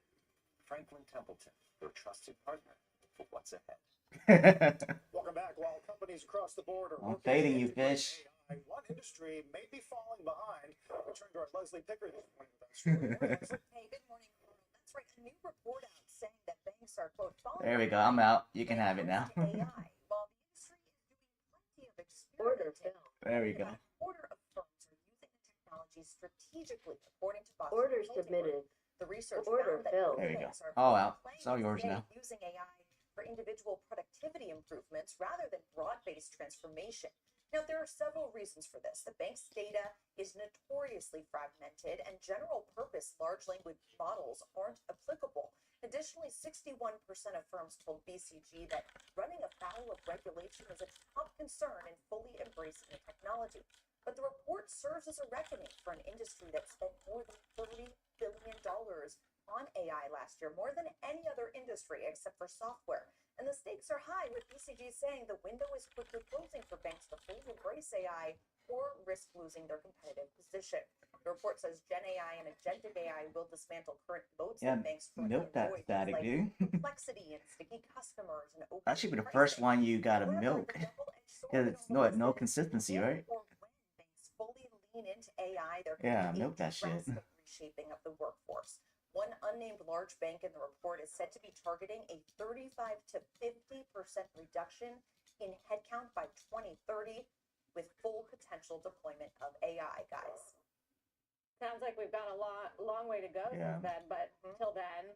But if you think about it, that their biggest When can you problem cash is out? labor, that's huge opportunity for this industry. Yeah, it's remarkable. When This can report, you they said that cash about out on a quarter those? of What do the you gotta firms hit? that they studied $1,000? have only seen about 2% savings in terms of cost at this point in Oh, time nice. in using AI. So if you think about That's kind of your hard. bank firms, 1,500 with 2% $500 savings in cost to drawdown. That's hard. 50% savings as a result of some headcount reductions. I mean, that's pretty dramatic if you just look at the headcount savings. Now, the technology spend is huge. Yeah, It's that's true. projected to get even bigger. I think by 2030, there's an expectation using that same source that we cited earlier to be about $90 billion on spend in AI by 2030. So a lot more spending in terms of keeping up with the technology, but perhaps you could see savings in terms of headcount. Now, the key question is, are they doing enough right now to kind of upskill and train the current employees, or You to, got it. like, look at the future potential of employees to fully take advantage of that? Also bullish for the AI sector if you got that kind of CapEx spending over the next few So you years. got 800 Leslie, thank DD you. left on Really that interesting read Apex. on how banks are using I AI. trade that now. A record-breaking turnout at the box office this weekend, driven by two key films. We'll talk about whether the Order rebound submitted. can last after a quick break. And then as we head out, check out some of the names hitting new 52-week highs, including today Booking Holdings, Philip Morris, GE Vernova. We've got a nice mix here of tech, cyclical, and defensive names. We'll be right back.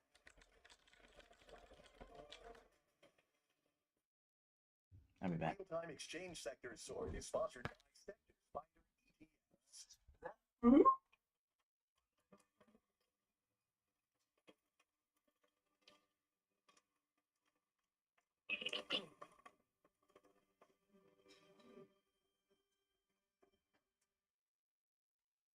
So, what do you think about the Jeep Wrangler? Very spacious. Lots of open air.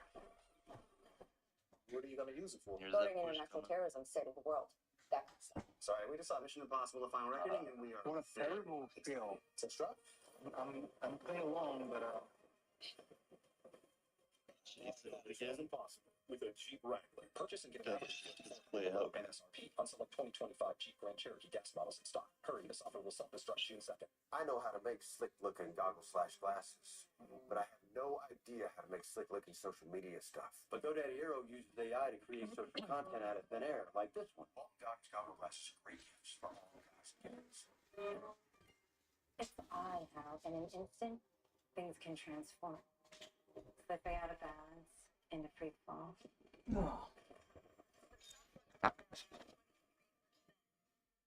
This is happening, people. Reverse certainty.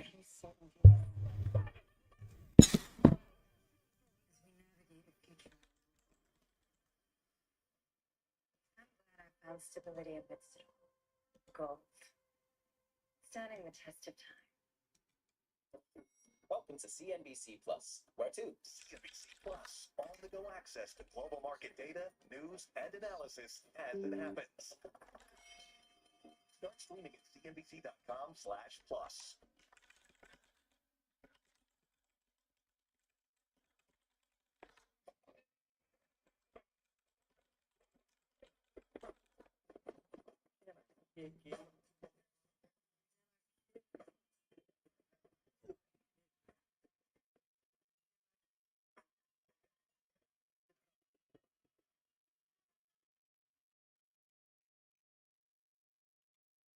Putting nicotine with support makes all the difference. Top Smart Nicotine every step of the way with X program. I gotta go talk to a camera. All right, Korean food 101. Let's break it down. You got bibimbap, japchae, mandu, but when it comes to delicious K food, bibigo is the go-to. Don't know how to speak Korean? It's fine, I don't either. 누구세요? Oh, I love you too. Whether you love K-pop or not, this stuff will make your taste buds sing. Bottom line is, you just have to bibigo for it. Show them the food. Welcome back. The North American box office seeing its best Memorial Day weekend ever. It bested a record that was set back in 2013. Julia Borston has a look at what drove the big turnout over the weekend. Julia. Well, David, two complimentary franchise films with strong critic and audience scores. Long at 84. From Paramount, Tom Cruise's final installment in the Mission Impossible franchise, together driving a record Memorial Day box office. This brings the year-to-date box office up 22% over last year, according to ComScore. Now, Disney's Lilo and Stitch appealed not just to families, but also to moviegoers who love the 2002 original. 60% of ticket buyers for the film were neither Good parents job, nor Fish, on your kids. bot. Meanwhile, Mission Impossible Final Reckoning brought in more than $200 million over the weekend. I dropped that a hoe. franchise record with particularly strong performance at IMAX locations. See, with a 3-minute. Riley writing in an analyst note that the success Oh shit. combo bodes well for Oh IMAX no. as it has a buy 3 minutes doesn't and look good others. on the Today, Oscar IMAX later. shares are up It's at the very top. shares up some 3%, while shares of AMC Entertainment, which often trades as a meme Up. stock, are up about 14%. Now, all of this does bode Sorry, well for man. other big budget movies coming out this summer as well, including Disney's Fantastic Four, First Steps, Warner Brothers Superman, and Universal's Jurassic World. Back over to you. I think it was just bad weather in the Northeast. No, I know people were really excited about these movies. So how long do we wait until they come out on streaming? What's the release window now? Well, what's interesting here is that Oh shoot. There's my chat. shrunk, but for the likes of Disney Plus, this is the kind of film that Disney Hideous? wants to benefit from, not just in theaters but also at home. So what Disney has Yeah, seen it's on historically is that YouTube. when they have a big sequel come out, or in this case a remake, then they also see a surge in viewing of the original. So it'll be a couple months now. Yeah, you look at like Tom Cruise's message on the heels of that franchise record. It's clear they're thinking about the exhibitors for now. There's no doubt about that, Julia. Thanks, Julia Borston, on the box office weekend. When we come back, the CEO of nuclear company Oklo stock has more than doubled just this year. Company announcing a new deal this weekend to expand its global footprint. It all kicks off. Money Movers begins after this. I hope we go down to 300. Then I'm not wrong. Is this your dream of retirement? How about this sweet deal? I like fishing. Or is this a little more your style? Retiring wealth isn't a guarantee, it's a goal. It's easy when markets are going up. But what about when they're not? That's why you need this. Call for Fisher's Retirement Survival Kit, featuring your guide to surviving market volatility, our stock market outlook, plus the Fisher Investments Difference. 3 industry. Oh, you got stopped out? Shit, sorry, man. Free for calling 1-800-213-5317. How bad is the cut? Disciplined approach will help see you through the market's ups and downs and give you the confidence you need to reach a comfortable retirement. That's all that Fees are matters. Stay structured so tuned. we do Order canceled. I'm about to get out on this one too, so I'm still short in one of them. 1-800-213-5317. See if your dream retirement is on track. If your portfolio is $1 million or more, call Fisher today. Fade the bot. Let's go, baby. 5317. Your shipping manager left to find themselves, leaving you Order lost. canceled. You need to hire. I need Indeed. Order Indeed submitted. You do.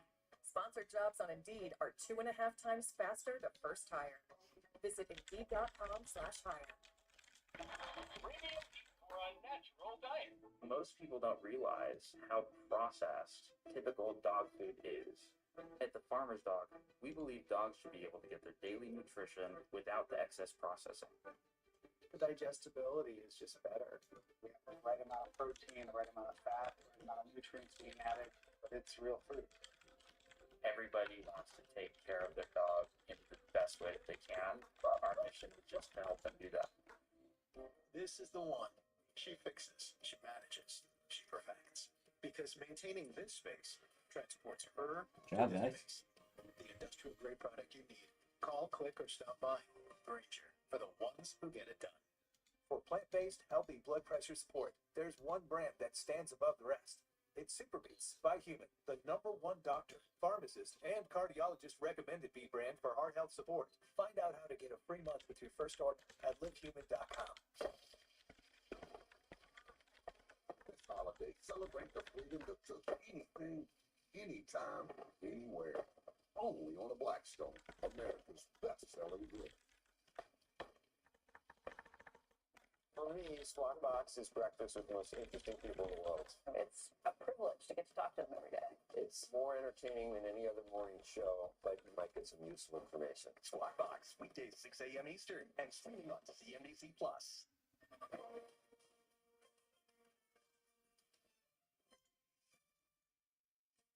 Good Tuesday morning. Welcome to Money Movers. I'm Carl Kingston with Sarah Eisen, live at Post 9 of the New York Stock Exchange.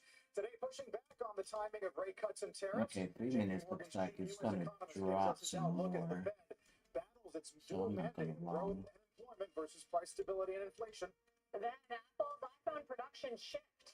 New data showing exports surging from India, but President Trump in Beijing may not make further growth easy for Apple. How Tim Cook moves forward from here. Shares of nuclear company Oklo surging more than 130% this year. This morning announcing a new deal to expand its global footprint. CEO will join us with more.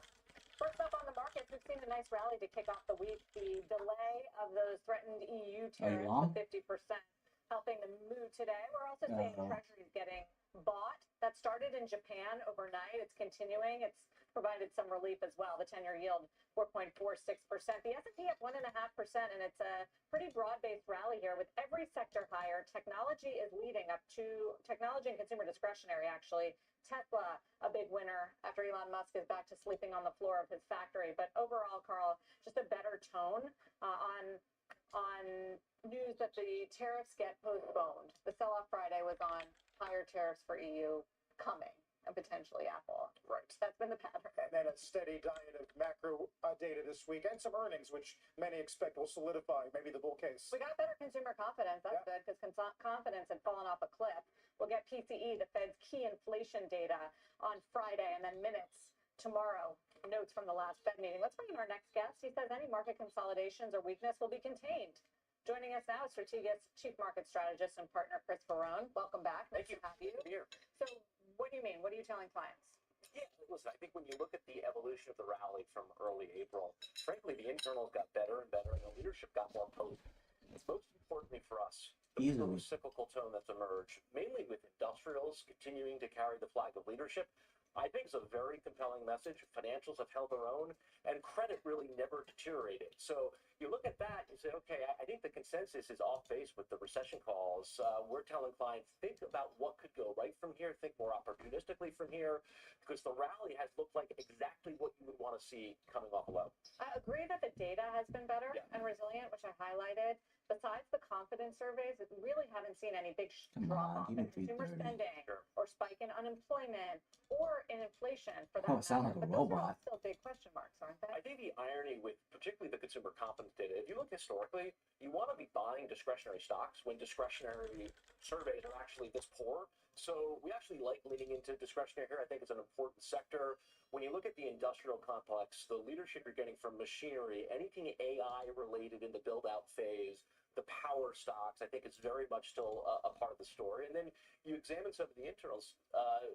The discretionary sector, as an example, has like 95% of issues above their 50-day moving average. So you have genuine momentum coming from discretionary, coming from tech, coming from industrials. I welcome that. It's a very overbought market, as we learned last week.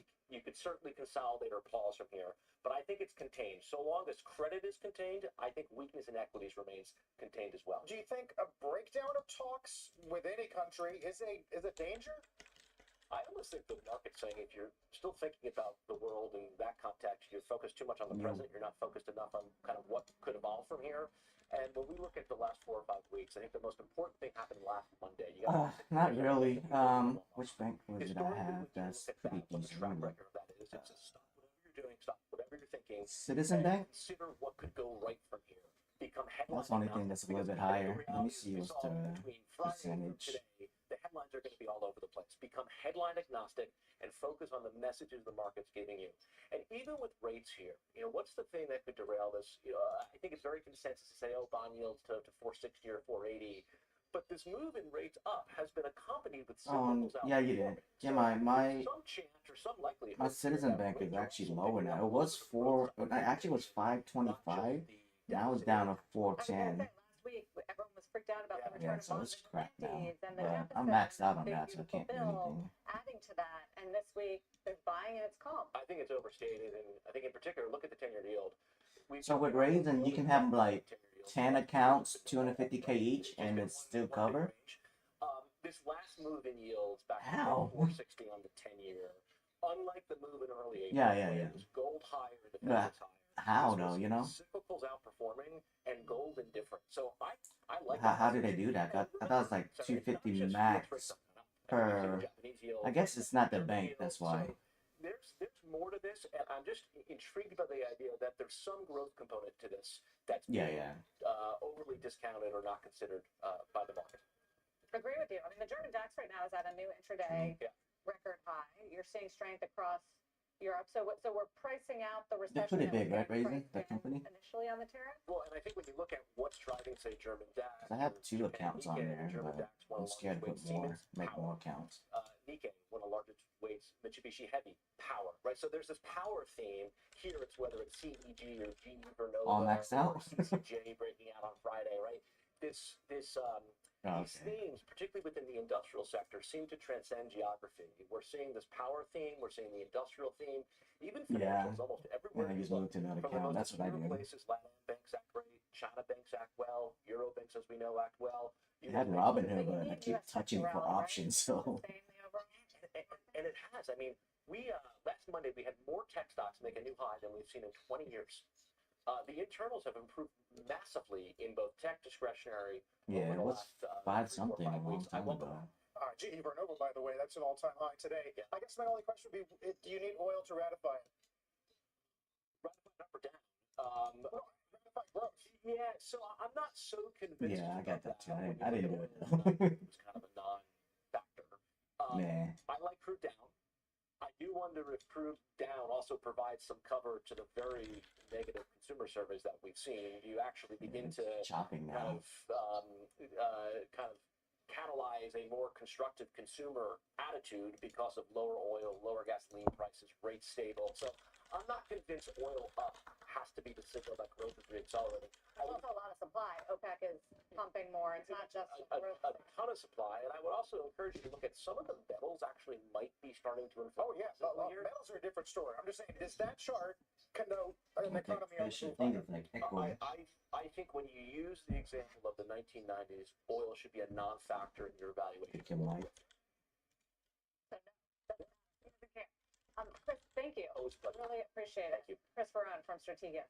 Let's turn to Apple this morning. Some new data showing a surge in iPhone exports from India as the company looks to Not me, remake or- its supply chain. Our Steve Kovacs on that story today. Hey, Steve. Hey there, Carl. Yeah, we're going to be hearing a lot about this, and this data comes from Canalys, the research firm, showing India iPhone shipments to the U.S. Yeah, up it's better now. 76% year over year in April. That's to 3 million units. This is actually lower than the first 3 months of the year. They were shipping as much as 4 million a month from India to the U.S. That was, of course, getting ahead of the tariffs. We heard all those stories about cargo planes full of iPhones. Well, that's what you were seeing there. But still, a very long way to go for Apple to get all of its U.S. production in India. Need to average at least 5 million a month or so to meet all that U.S. demand, between 60 and 65 million units each year. And then China shipments going the other way, down 76% to fewer than a million. I don't have to tell you why that's going on, but this is not what President Trump wants to see. Of course, on Friday morning, we got that threat from the president of 25%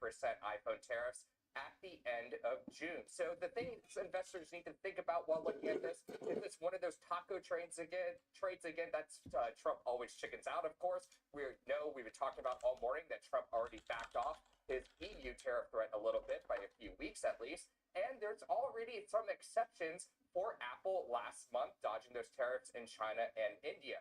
But if none of that happens, will Apple be able to eat the cost? Now, keep in mind how most people buy their smartphones, guys. They either do payment plans or trade-ins or some mixture of the both. It's likely those extra costs will just be baked into your wireless carrier bill. Now, we already know what the cost of tariffs are going to be for June, in the June quarter, rather, for Apple. That's $900 million.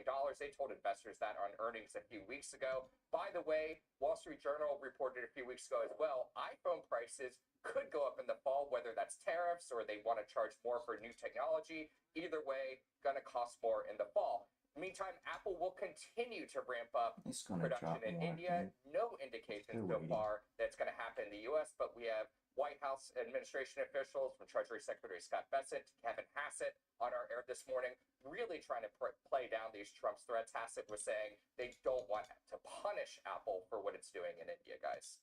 So has there been any Tim Cook diplomacy? Do we know? All we know is he was in the Oval Office last week meeting with the president. The White House confirmed as much. Nothing from Apple's side of things, but we know where the president stands on this, and we know where the other administration officials are. And the question is, it's kind of weird. Carl, I think I saw you posting about this today. It's interesting. The question is now, what can Tim Cook offer to the president in order to mitigate, this tension that's going on between them? But you do have the president here kind of dictating how Apple does business. There's got to be some way to make some part or something assembled in the U.S. I mean, Steve, I'm sure you read the Melius note today. Yeah. Maybe you commit to some additional Mac production, right? We've had people on here suggesting the final nail in even packaging in the U.S. might give you a symbolic move in the president's direction.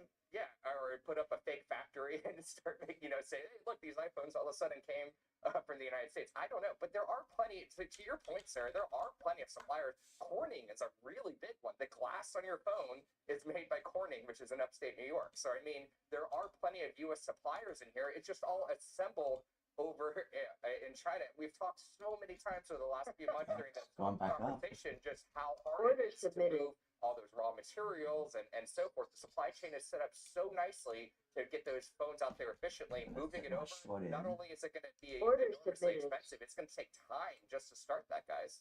All right. I don't know if they can make the Cybertruck in the U.S. Can't they make something a little different? Making cars and making phones are totally different processes. And by the way, no robots making those. Steve, thanks. Steve Kovac. When we come back, we're going to go live to Beijing, speaking of which, with an inside look at how Chinese factories are faring during this current 90-day pause. Suppliers looking for new customers outside of giants like Walmart and Amazon. When Money Movers continues.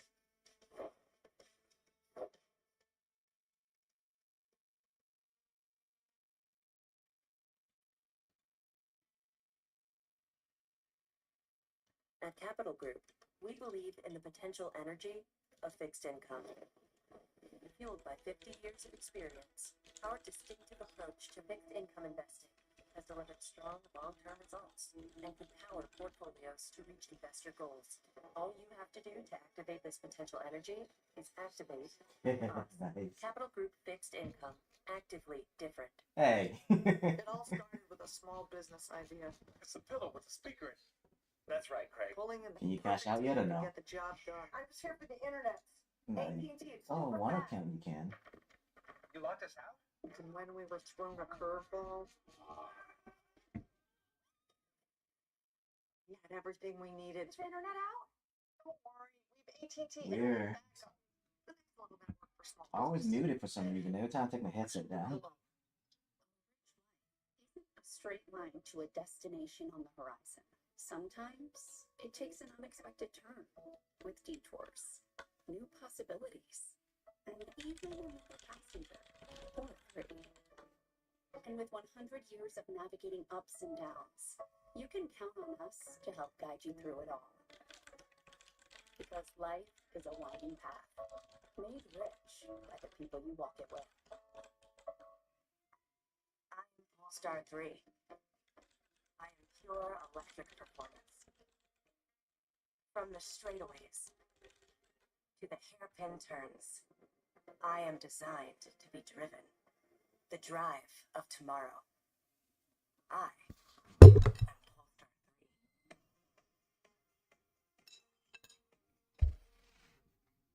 Enjoy tariff-free pricing on Polestar 3 now through June 2nd. Does your wife know you spent over $600 on takeout? We're busy. We don't have time to cook. Okay, but you know you're also paying for a meal kit on top of that? Wait, really? Look, just get Rocket Money. It shows you all your expenses in one place, and it even tracks your subscriptions. And any subscription you don't want, which for you, there's a lot you don't need, we can cancel right from the app. So you mean I don't have to call customer service to cancel? Nope, no holds. No, I don't think Trump is And we're talking even trying to today. get your refund for the money you spent. Look, I'm sure your wife will be very grateful for it. I'm a downloader right now. Using BetterHelp can be as easy as opening your laptop or your phone and clicking a button, and the session begins. BetterHelp is there when you need it, and that's what makes all the difference.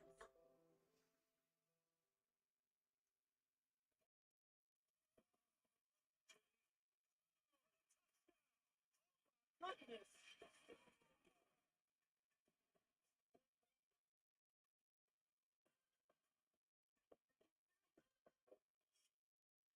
Welcome back. Chinese factories racing to get products out before that 90-day tariff pause expires with the U.S. Our Eunice Yoon got an inside look at how one factory is changing its strategy amid the ongoing trade war. Have a look.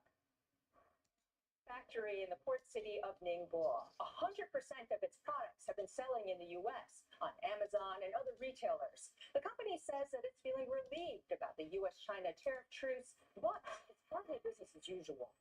Like many other Chinese factories, this maker of outdoor gear and other items has been holding inventory for its U.S. customers, who stopped shipments when President Trump hit China with 145% tariffs in April. Boxes are piled up next to production lines, which the company says is not normal practice. These boxes have been here since January. They were supposed to ship out in April. For now, most of this factory's clients are trying to rush backlogged orders to the United States during this 90-day pause in the trade war. But some may face delays because of a lack of space on container ships, since so many suppliers here are doing the same thing. The factory says that it's responsible for all the costs until its products reach that port. Everything else beyond that, it says, is paid for by U.S. importers as well as other American companies, including the tariffs. For its future, in April, this factory started shipping to new customers outside of the United States. This area used to be packed with boat awnings that would go to the United States, but all of those headed to Europe. Unlike the American versions, these European ones, which will be used on lakes rather than the ocean, don't have a protective coating for salt water. Redesigns by a Chinese factory, unsure of what comes next. Tariff issues have become so sensitive here in China that the company that we visited didn't want to be named in that report, and the factory managers didn't want to be interviewed on camera. Guys? Not a surprise, but really brings to life some of the export data we got last month. Eunice, thank you.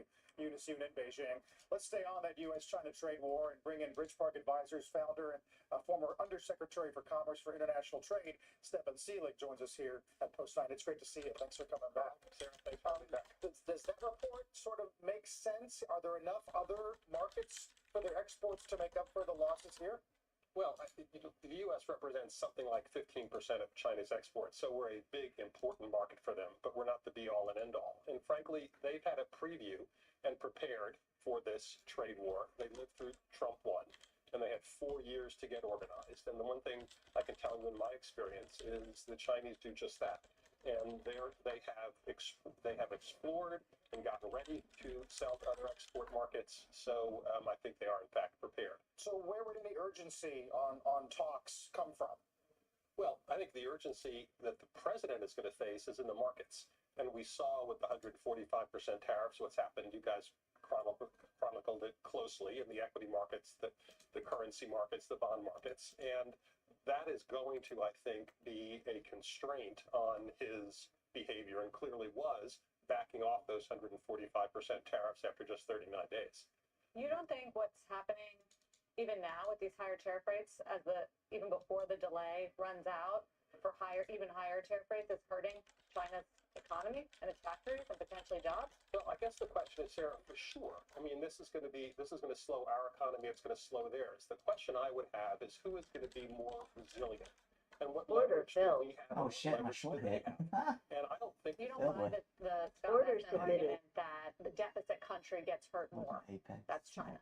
Over what period of time? And the question I would have for the secretary is, what is the Chinese resiliency to that amount of pain? Do they have the cultural ability, the political ability, the media ability to actually withstand that pain much more easily than we do?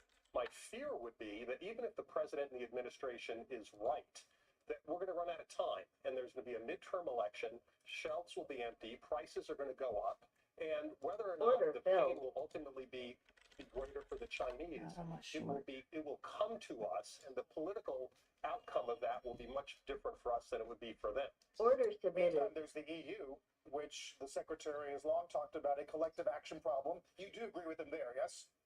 That the EU has a collective action problem in dealing with us. For sure. And so, the Trump administration, obviously, or the president, sent in a scud with the 50% tariffs a few days ago. Clearly, he's backed off of that. I don't think the market thought that was particularly serious, but this is going to be a long, complicated process, just like it's going to be with China. So the fact is that it took the president through 18 months in the first administration to negotiate the USMCA between 3 countries. There are 27 member states in the EU. That is just not going to get done overnight. Those member states all have different economies and different politics, and that is going to be complex. It is going to be complex to deal with these problems from China. It is not just about how much they buy from us and we sell to them. It is about all of those non-market issues, the subsidies, the state policies that are at the heart of their economy. And we've been having strategic dialogue with China, with the Bush administration, the Obama administration, which I participated in, the first Trump administration, the Biden administration, and truth be told, there's been a lot of strategic dialogue. There hasn't been a lot of real progress on dealing with any of these issues. So do you think now is the time? Have we ever had a better hand in terms of getting this done with China? Well, maybe we would have a strong hand. The question I would ask, Sarah, is the administration doing it the right way? To your earlier report, is this the time also to be fighting with Apple, to be fighting with Harvard, to be fighting with the EU, to be fighting with Canada and Mexico? If the big fight is with China, and if we have a good hand to fight with China, shouldn't we be playing that hand? I mean, we know the one thing that the president of China, Xi Jinping, is a careful student of history. So undoubtedly he has read the great Chinese war philosopher Sun Tzu. Sun Tzu teaches you in war to pick your spots and not spread yourself too thin in battle. And I think that's exactly what we're seeing happening here. And I think it will disadvantage us versus the outcome we possibly could achieve with China. Got up too early, we're halfway through the the Navarro 90 deals in 90 days statement, right? We're on like day 45. Was the market ever wise to take that comment seriously? Look, I don't think most economists share Peter Navarro's view about the benefits of trade. But even stipulating to the fact that what the president is trying to do, which is to bring back some domestic manufacturing, maybe raise some revenue to help pay for his tax cuts, the question I would be, are we doing it in a strategic way? Or has their behavior so far seemed highly improvisational and not strategic and kind of figuring it out as we go along? Either way, and it wasn't able to get done in all those previous administrations, does it matter? What's the it? Is the it a phase one deal, Sarah? Fairer trade, better terms for our companies when we trade with places like China or Europe. Well, I think you have a shot with, Europe and the UK and other Western countries that fundamentally have economies that are consistent and similar to ours. So the United States built the entire trading system after World War II. That trading system was not made for a large, non-market state-sponsored economy like China. And that's why that negotiation is going to be so much more complex than the ones we have with individual countries, let alone the EU with 27 member states. I mean, we helped them develop it, and now we kind of want it back. In a sense, yes? We made a bet, and this was both in Democratic and Republican administrations, that if China was let into the Western economies, that would create so much prosperity. Ninja Trader's not a prop firm. Politically towards us, we got it half right. It created a ton of prosperity for China. They brought over 300 million people out of poverty in the country. But guess what? Certainly in the case since Xi Jinping has been in power, they moved in the other direction, and now we have to figure out what to do with it, because the trading system, the president and the administration is quite right, is broken. Now the question is not, is it broken, but how do we best fix it? We'll keep an eye on it as hopefully we'll get more talk soon. It's been a couple of weeks since Geneva. Stefan, thank you. Good to see you. Thanks for having me back, guys. Well, we did see a big beat on consumer confidence this morning, hitting its highest level since February. What does it say about the risk of recession? JP Morgan's chief U.S. economist with us when we come right back.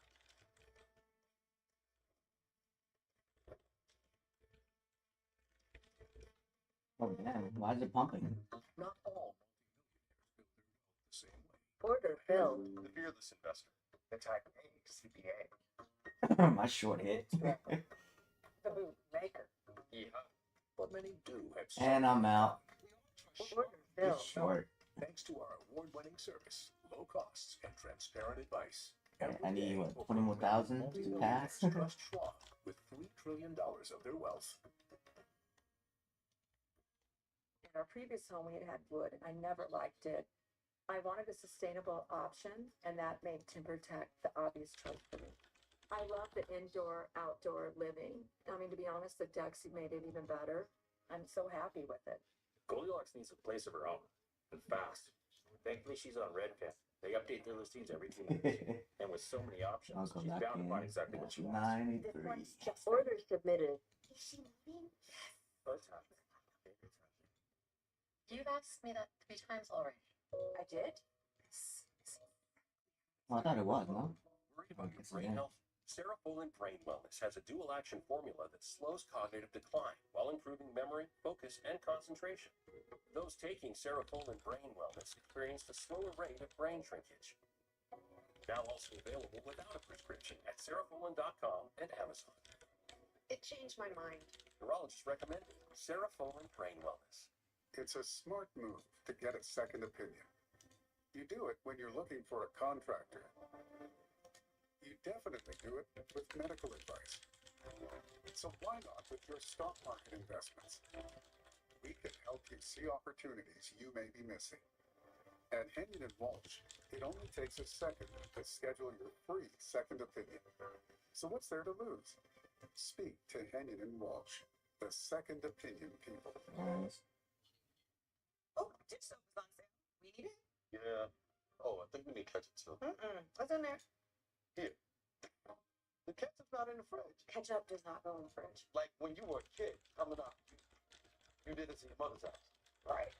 Baby, she failed. I love your mother, but she didn't raise you right. You try telling her that. No, I will. Wow. Good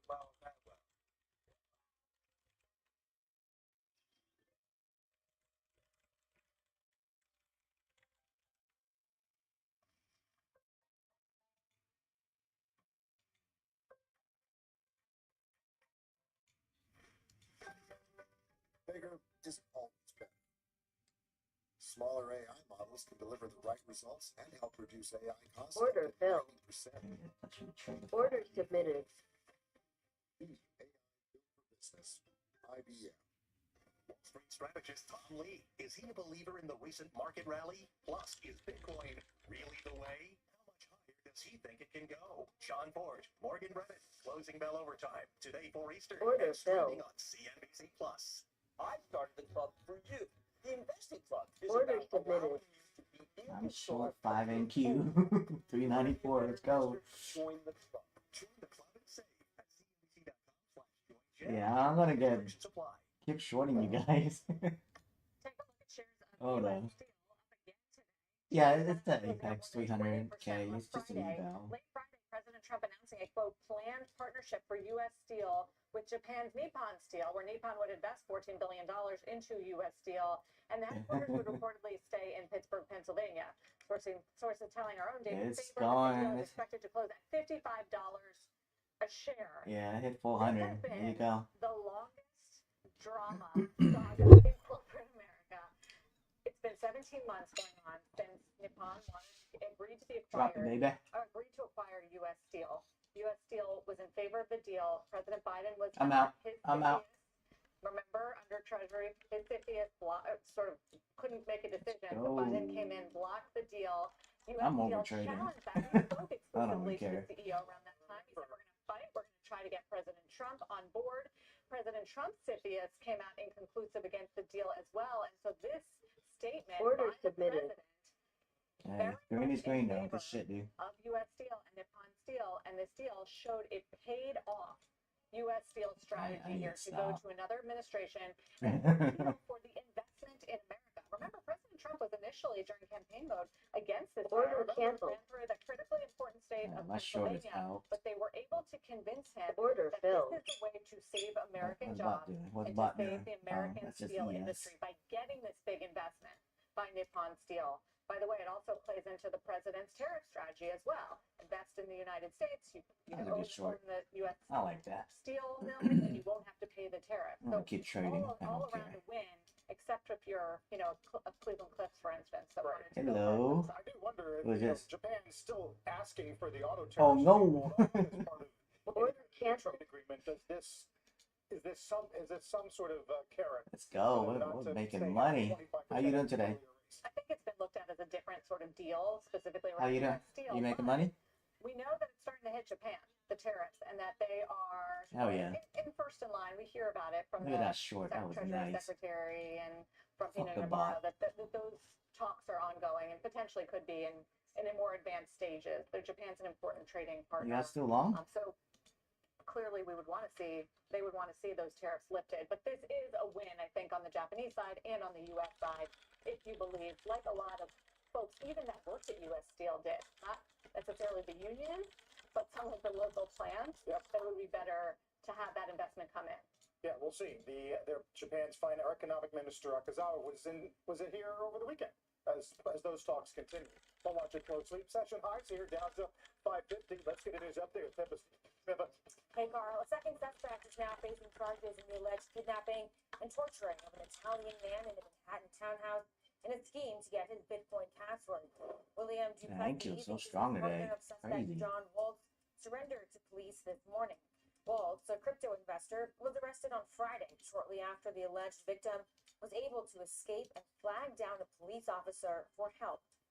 British police say a 53-year-old man is being held on suspicion of attempted murder after allegedly ramming a minivan into a I need to crowd work of on his Liverpool bow knots Football and get Club this payout supporters next week. yesterday.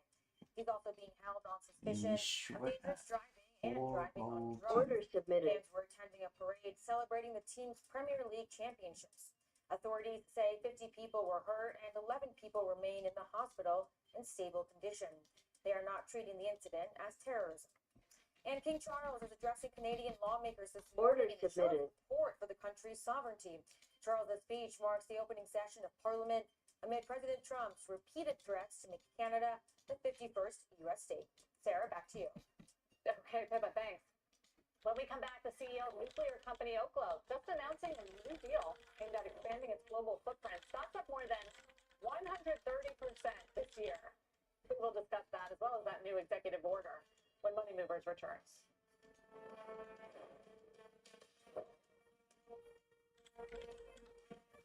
When we started feeding Bogey, the farmer's dog, he lost so much weight. Pre-portioned packs makes it really easy to keep him lean and healthy. In the morning, he flies up the stairs and hops up on my bed.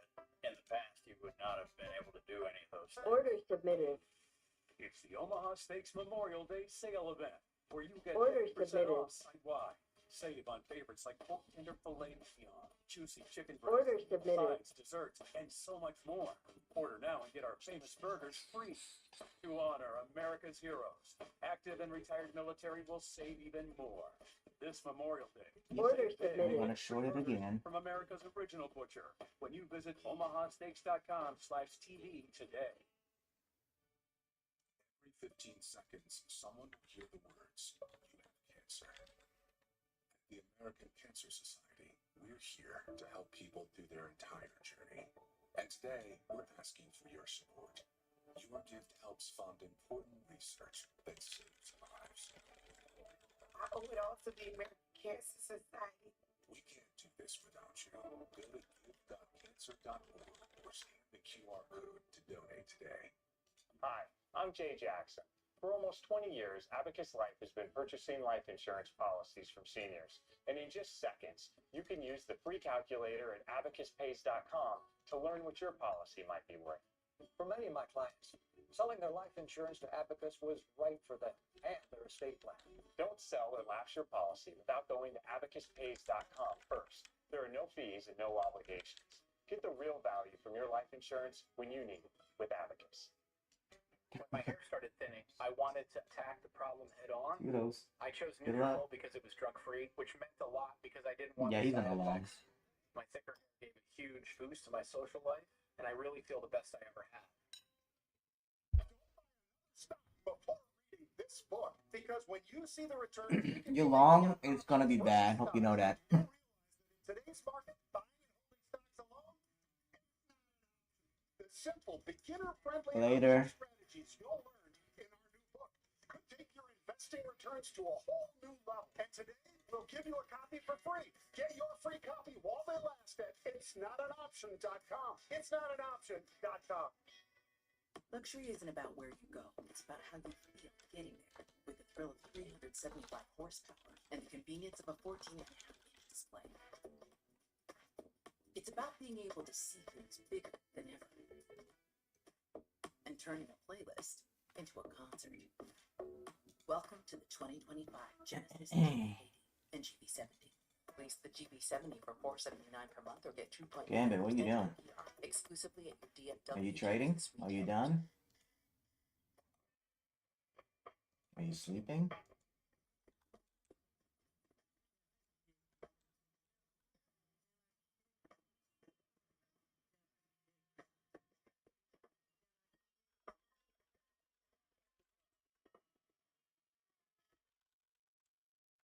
Trading? Putting nicotine with support makes all the difference. Oh, you don't work today? Nicotine every step of the way. Take a look at shares of Oklo. The stock up more than 35% just over the past week, getting another boost this morning after announcing a new partnership with Korea Hydro and Nuclear Power to collaborate on developing and deploying their technology. Comes just days after President Trump signed a series of executive orders focused on boosting U.S. nuclear energy production and easing regulations. Let's bring in How's your Oklo TPT? co-founder and CEO Jacob DeWitt. It's great to have you back on. The Korea deal, or memorandum of understanding. How does it work, and what does it speak to as far as the nuclear trend going global? Yeah, I mean, it builds obviously on the incredible momentum from last How's your week. TPT doing? Having the president sign for very significant executive orders shows a pretty clear commitment of moving forward, you know, sort of these policy ideas and environment to make it so that nuclear is really going to be inevitable here in the near future. And the partnership we announced with KHNP was pretty exciting for us. They are, I would argue, without doubt, the premier nuclear constructor in the world. They've been building nuclear power plants continuously since the 1970s, early 1970s, and have a phenomenal track record of delivering on time and on budget. So being able to partner up with them and explore ways to actually be able to work together to bring them in as a partner for deployment both abroad as well as bring their expertise and experience sets domestically into the U.S., it's going to be pretty accelerative to us. So we're pretty excited about it. So there's a lot of exciting things happening. The demand is there. Clearly, the regulations are easing. It's falling in your favor. What is the timeline at this point for you to actually build and scale your nuclear footprint? Yeah, I mean, this is one of the really exciting things that's come out, right, from the executive orders is setting some pretty bold views and visions and goals. I think one of the things people sometimes forget, and nuclear really Is it sell or buy? Can you well, tell? it has to take this long and take this much time and do this. It really doesn't. Is it a necessarily. buy or And a if we don't sell? put aggressive goals out there that then are supported by major policy, sort of support mechanisms behind them, all of a sudden things Oh, you become watching that guy's possible that may not book have map been or at all something, right? before. And clearly, this president's pretty interested in energy dominance. Big kudos to Secretary Burgum, Secretary Wright, and the president for the National Energy Dominance Council coming together and saying we're going to lead on all things energy in this country and creating an environment that makes it possible to think even more boldly than what we're aiming for, which is Are the late you? 27, early 28. Do you have like level for 2 our data or plan. something? Are you paying extra? I We'll don't see. see it. The executive orders obviously are fresh. It opens the door to do some things a little bit differently. How much? In new ways, perhaps. So we're evaluating those. Oh, and fuck then no. but it's possible That's there a could be lot. some things that either help firm up those timelines. That's or like even 2 move evals. forward, which would be No, no, no. You're getting ripped off. Jacob, where do you think I'm just public going to opinion Alex stands YouTube. right now? And I wonder if you think people who would have already been skeptical I'm looking at are more Alex. You skeptical can't tell because on of his what's thing if happened it's a bios. regarding some of the agencies, headcount reduction, regulatory Nope. oversight perhaps being lessened. Yeah, it's an interesting question. I mean, I think, look, you've seen this have massive, broad public support. I think people see the value of nuclear. Does it help you though? Like clean Paying sort for of that data? and being something that supports grid reliability and how we make the affordability. Big challenges that a lot of people have seen sort of the tension over the last few years, unfortunately. And so, we see I that should pay being for it and then put it on the screen and you live couple stream in it too. this big drive to bring back American jobs, to try to lead in Hey. AI. All of that's going to require 40 is significant, a lot. frankly, nuclear footprint in the country, and people see that increasingly. Also, people are getting more and more comfortable, right, with the technology. So I think you see a significant amount of support there. I also think it's really important to highlight the bipartisan level of support on this topic. Since President Bush, Well, I'll pay for it. I can't do Bush, through anything. President Obama, President Trump, President Biden, President Trump again, there's been this escalation in support of nuclear. And just last year, under President Biden, a Democratic, Senate and a Republican House passed a sweeping Where regulatory is that? modernization bill called the Advance Act. That then now this president has come in and leveled Oh. up further and opening more apertures in the government. And so what I really appreciate is there's kind of an iterative nature in the policy landscape to drive these things forward. For your question, though, I think this is actually a big opportunity to sort of align and bring in more Oh, so it's like look at the actual so it's like trade over, right? hazards of Can you show me how you see it on Project X? Yeah, let me show you what Tradeovate has it. All the platforms does it. Hold on, let me drag this out. Those things can be significantly accelerated. And we've already seen what's happened under this administration, just thinking aggressively on sort of how we can do permitting in a more efficient way. Look, we still have the regulations. We still have those requirements to meet. Now we're finding ways to meet them and show you're meeting them and get the agencies to support that in a more, frankly, time-efficient manner. So we shouldn't be alarmed that deregulation all of a sudden is happening in this industry that we were once very scared of and afraid to even build again in this country. Not at all. Not only that, like the industry self-regulation approach is honestly the strictest there are. And it's because this technology has inherently amazing safety characteristics and features, but we have to do it intentionally and deliberately. Can you And screenshot me your thing? those aren't being changed. It's really about how we actually execute on those. I mean, the amount of time spent on discussing things like, how long does it take to put a nuclear plant where there already was a nuclear plant? That doesn't That's seem a like plus that should be a button massive on the hurdle to get through chart thingy. from a regulatory another process, but symbol. from the actual procedural requirements and processes that are just antiquated and out of date. These should provide some pretty significant both impetus as well as coverage. Say, no, let's think about these things from first principles. If anything, I think this is actually going to unlock better, smarter regulatory process to focus on the things that matter and not get caught up in the things that don't matter as much but are stuck in the past. If that makes sense. It does. Jacob, thank you very much for talking us through all that. We appreciate it. It's an exciting time for you. Jacob DeWitt, the CEO of Oklo. Yeah, stock I'm jumped trading it. even more during that interview, up now more than 8%. I think the market liked the sound of potentially So- accelerated timeline here. given some of these very friendly regulations coming out. And also, Yeah, I see the screenshot, but what do you add? Components? Oh, I see. Yeah, I see it. It's on a component. The Fed's battle between growth and inflation. JP Morgan's chief U.S. economist on the other side of this break, Cool. pushing back the timing of rate cuts. Don't go anywhere. On Top Step, right? I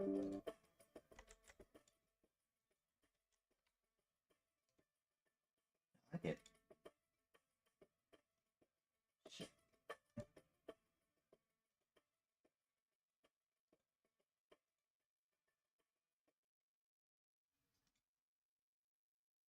What does it mean to live a rich life? It means brave first leaps, tearful goodbyes, and everything in between. With over 100 years navigating market ups and downs, we'll help you move ahead with confidence. You founded your kayak company because you love the ocean, not spreadsheets. You need to hire. I need Indeed. Indeed, you do. When you sponsor a job on Indeed, So does work for other firms too, like future leads and stuff? Indeed.com/hire. Like a different Project X. Isn't a good retirement strategy. You've worked for a comfortable retirement for years. Now you need to plan for retirement income. Learn ways to avoid common mistakes, like being too conservative or not setting retirement goals. Gotcha. Have That's someone on cool. your side Thanks. to keep you on track. Call for Fisher's Comfortable Retirement Kit with the help you need to make your retirement a success, including the Investor's Guide to a Comfortable Retirement. Yeah. 13 retirement blunders to avoid. Yeah, I see it. Maximize your Social Security. Call 1-800-759-4477. Fisher tailors a plan to keep you on So track. 50% long, short 46. Okay, it's Call cool. now for your comfortable retirement kit. Call 1-800-759-4477. Call us today. Yeah, same thing with Trade already. It's the same thing. Most of the time, it's pretty good. I think. 1 million or more. Call 1-800-759-4477. But it's good to know, you know what I mean? Use that, use the bot, use the charts, help you out. Thank you. I like that. I don't think most people know about it. You should post it on Twitter. Hands down, it's one of the best stock market buying opportunities of No, 2025. you. I kissed enough ass already. I ain't kissing nobody. $1 million to invest. It's unfolding thousands of miles from Wall Street in the Walmart markets, and soon it's going to be all I'll anyone post it wants later. to talk about or invest in. It's not AI, it's not crypto. We don't get freebies anyways. It wouldn't matter. Anything you've likely heard about until now. But that's all going to change in a big way thanks to Yeah, a record-breaking cheap level ads. of land auctions that I've been investigating for the last couple of months. The Oh auctions shit! involve a I'm on new YouTube. energy source, one that has the backing of some of the biggest names in the financial world. Oh.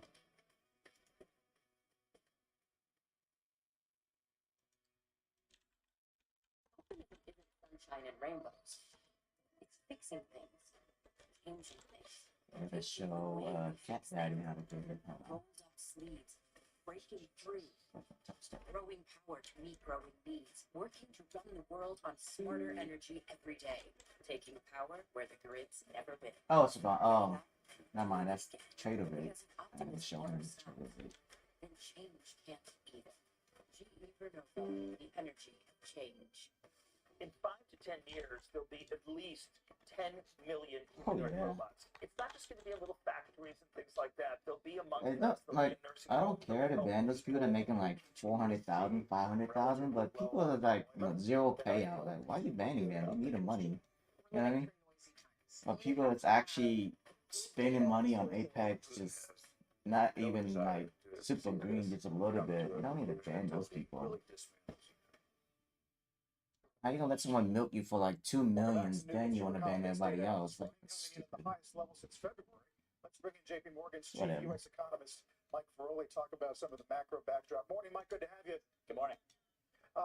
Nice bounce here. Oh in yeah, some I of don't these care. data, It's although whatever. I would argue maybe your own house view hasn't appreciated that notably last couple of weeks, has it? On Twitter, yes, it's the funding ticks. Talks with China. I'm not affiliates with them. Just want to get freebies so people can test it out with me. They gave me an account yesterday. Apparently, some of the Yeah. survey respondents came after that truce was announced. So I think maybe The guy is some nice. The factors here driving that affiliate forecast manager is were really nice. a little less pessimism than we had right after Liberation Day.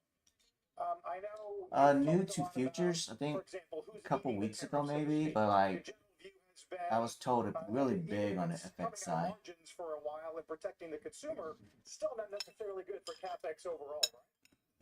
Well, you know, I think over time you'll probably see more of that pass. And they have traded rates, so gotta be legit. That might be with a lag of 2 or 3 months, so I wouldn't expect to see it in the April or May inflation reports. But I think as we get into the summer, you may see more of that pushed onto the consumer. And then for capex, I think, you know, the problem there is no, it doesn't look like it.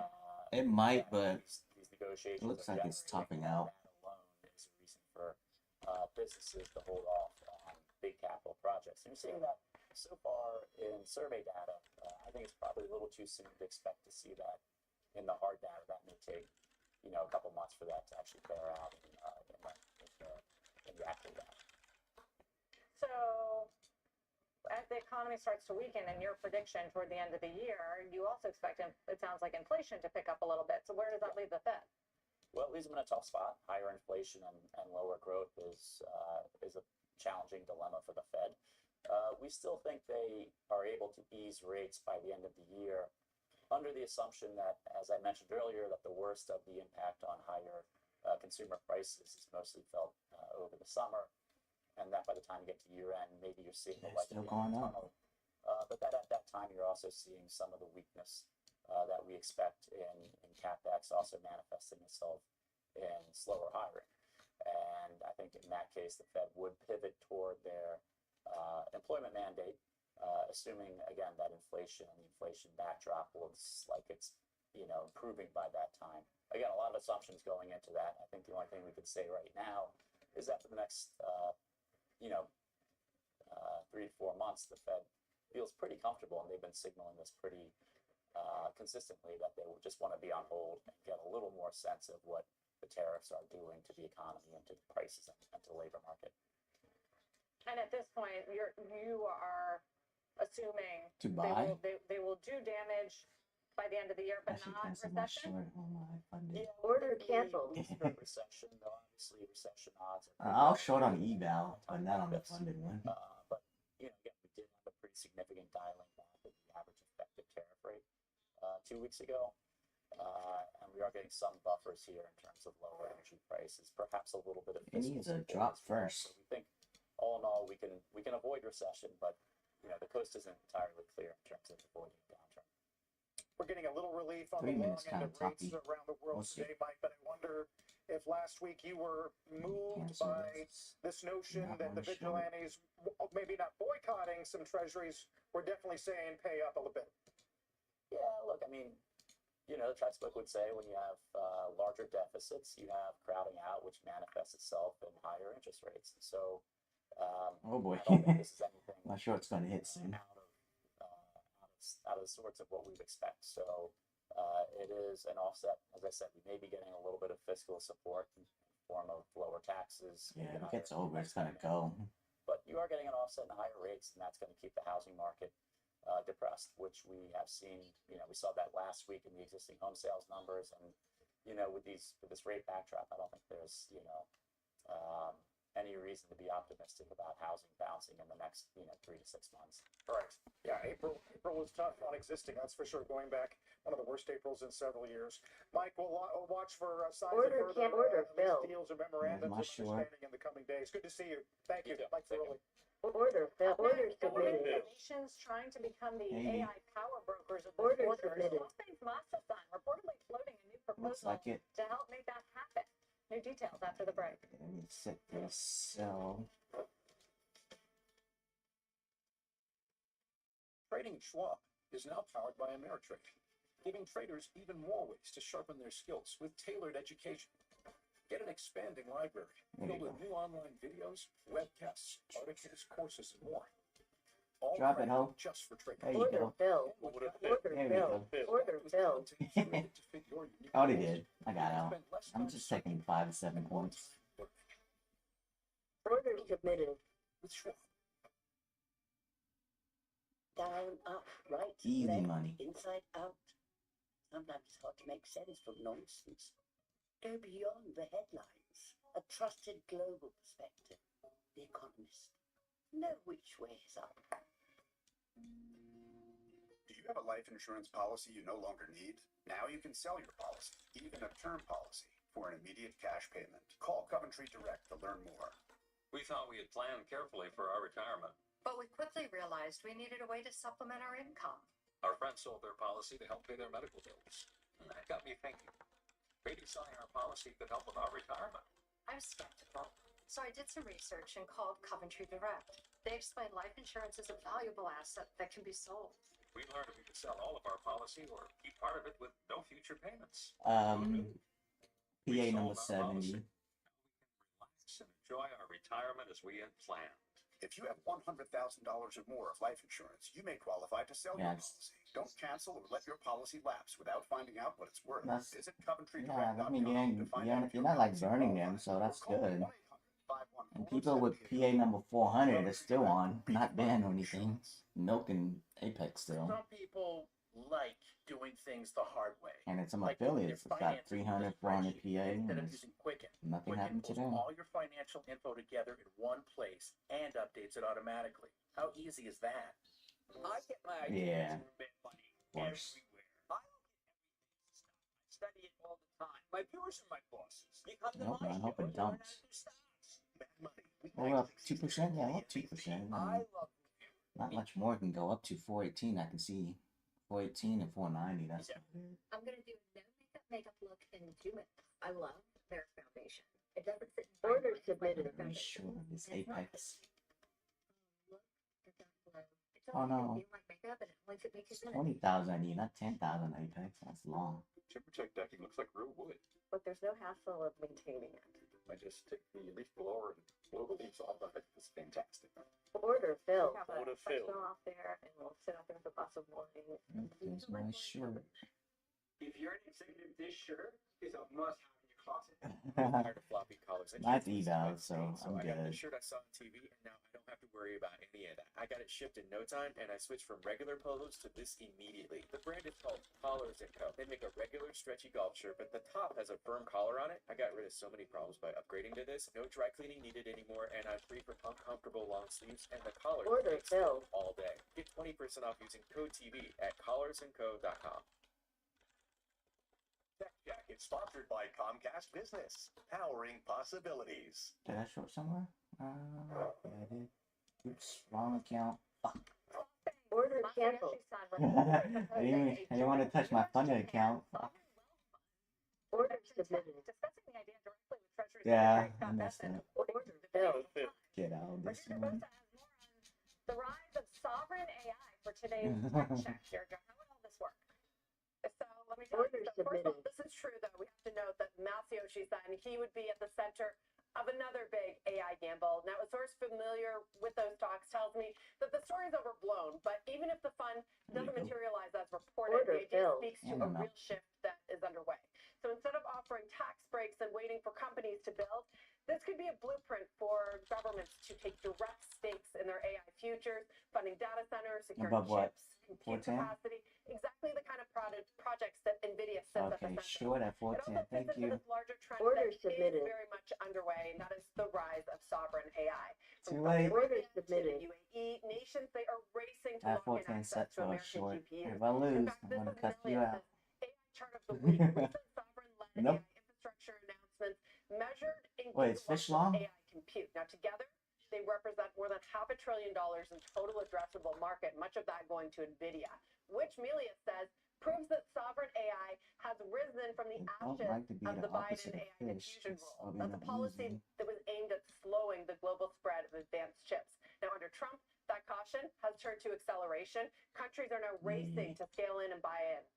Scale up and buy in. Now, Jensen Huang in January, he compared sovereign AI to every country having their own telco. He said AI is going to be part of a national infrastructure, the way that telco is part of national infrastructure, he told analysts.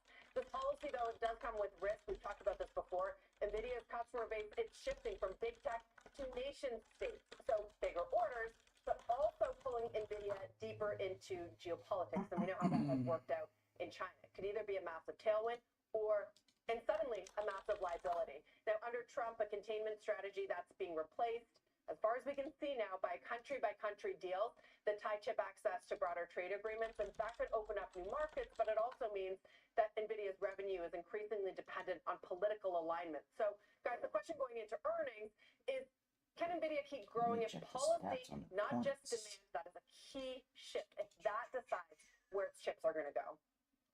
I wonder how big of a threat this is going to be tomorrow night when we get earnings, Dee. Yeah, I mean, Jensen Huang has talked a lot about this idea of sovereign AI, but remember when that diffusion rule was first sort of scrapped by the Trump administration, a lot of Wall Street saw that as a bearish signal, right? Because it's a more complicated way of dishing out chips around the world. They don't just automatically go to our friends and allies anymore. You got to negotiate one by one. And so far, you know, with Saudi Arabia and UAE, that looks positive, especially because they have so much money to spend. But is that trend going to continue to be the case? That's a key question. Back to the sovereign wealth fund. I'll get So how what's does up to that work? Because the short. U.S. at this point, we have all these great technology companies with orders coming from around the world, but how does the U.S. share in that fortune? It's a pretty unusual strategy, but the idea, at least on the Japan side, would sort of calm some of those political tensions and have a way for them to buy in American technology. You're exactly right, Sarah. That's what everyone wants access to. A source tells me that this is overblown, that it's not really happening, but the idea of it really represents how eager countries like Japan are to get their hands on the technology. The FT reported that it could be massive, as much as $300 billion, and eventually you can let other LPs get into that and sort of split the profits and the returns between Japan and the U.S. But, you know, it is a really complicated, unprecedented idea that also kind of defeats the idea of a sovereign wealth fund if you're going to split it between two nations. Is anyone better positioned to advocate for it in Japan other than Masa-san? Great point. And it's only an idea that could come from Masayoshi-san, right? Something as ambitious and unusual as this. Yep, he was there with President Trump very early on, announcing one of the first, doubling his last investment in the last administration. Thank you, Deirdre Bosa. Between that, the Japan trade talks, now the president greenlighting the Nippon Steel partnership or deal investment in the U.S. Things are looking up, at least from that perspective, on the trading related. Yeah, all those headlines feeding the notion that there could be some progress in some of these trade talks. Not a surprise then that we're at session highs. Dow's up almost 600 points, back to 5,900. Not that far below the levels that we were topping out at on the 19th or so of May. We've got yields a little bit more under control. Last week they were flaring up on concerns about deficits. Today they're buying up treasuries. Let's see what we get in terms of the data. We've got Fed minutes on Wednesday. We've got PCE on Friday.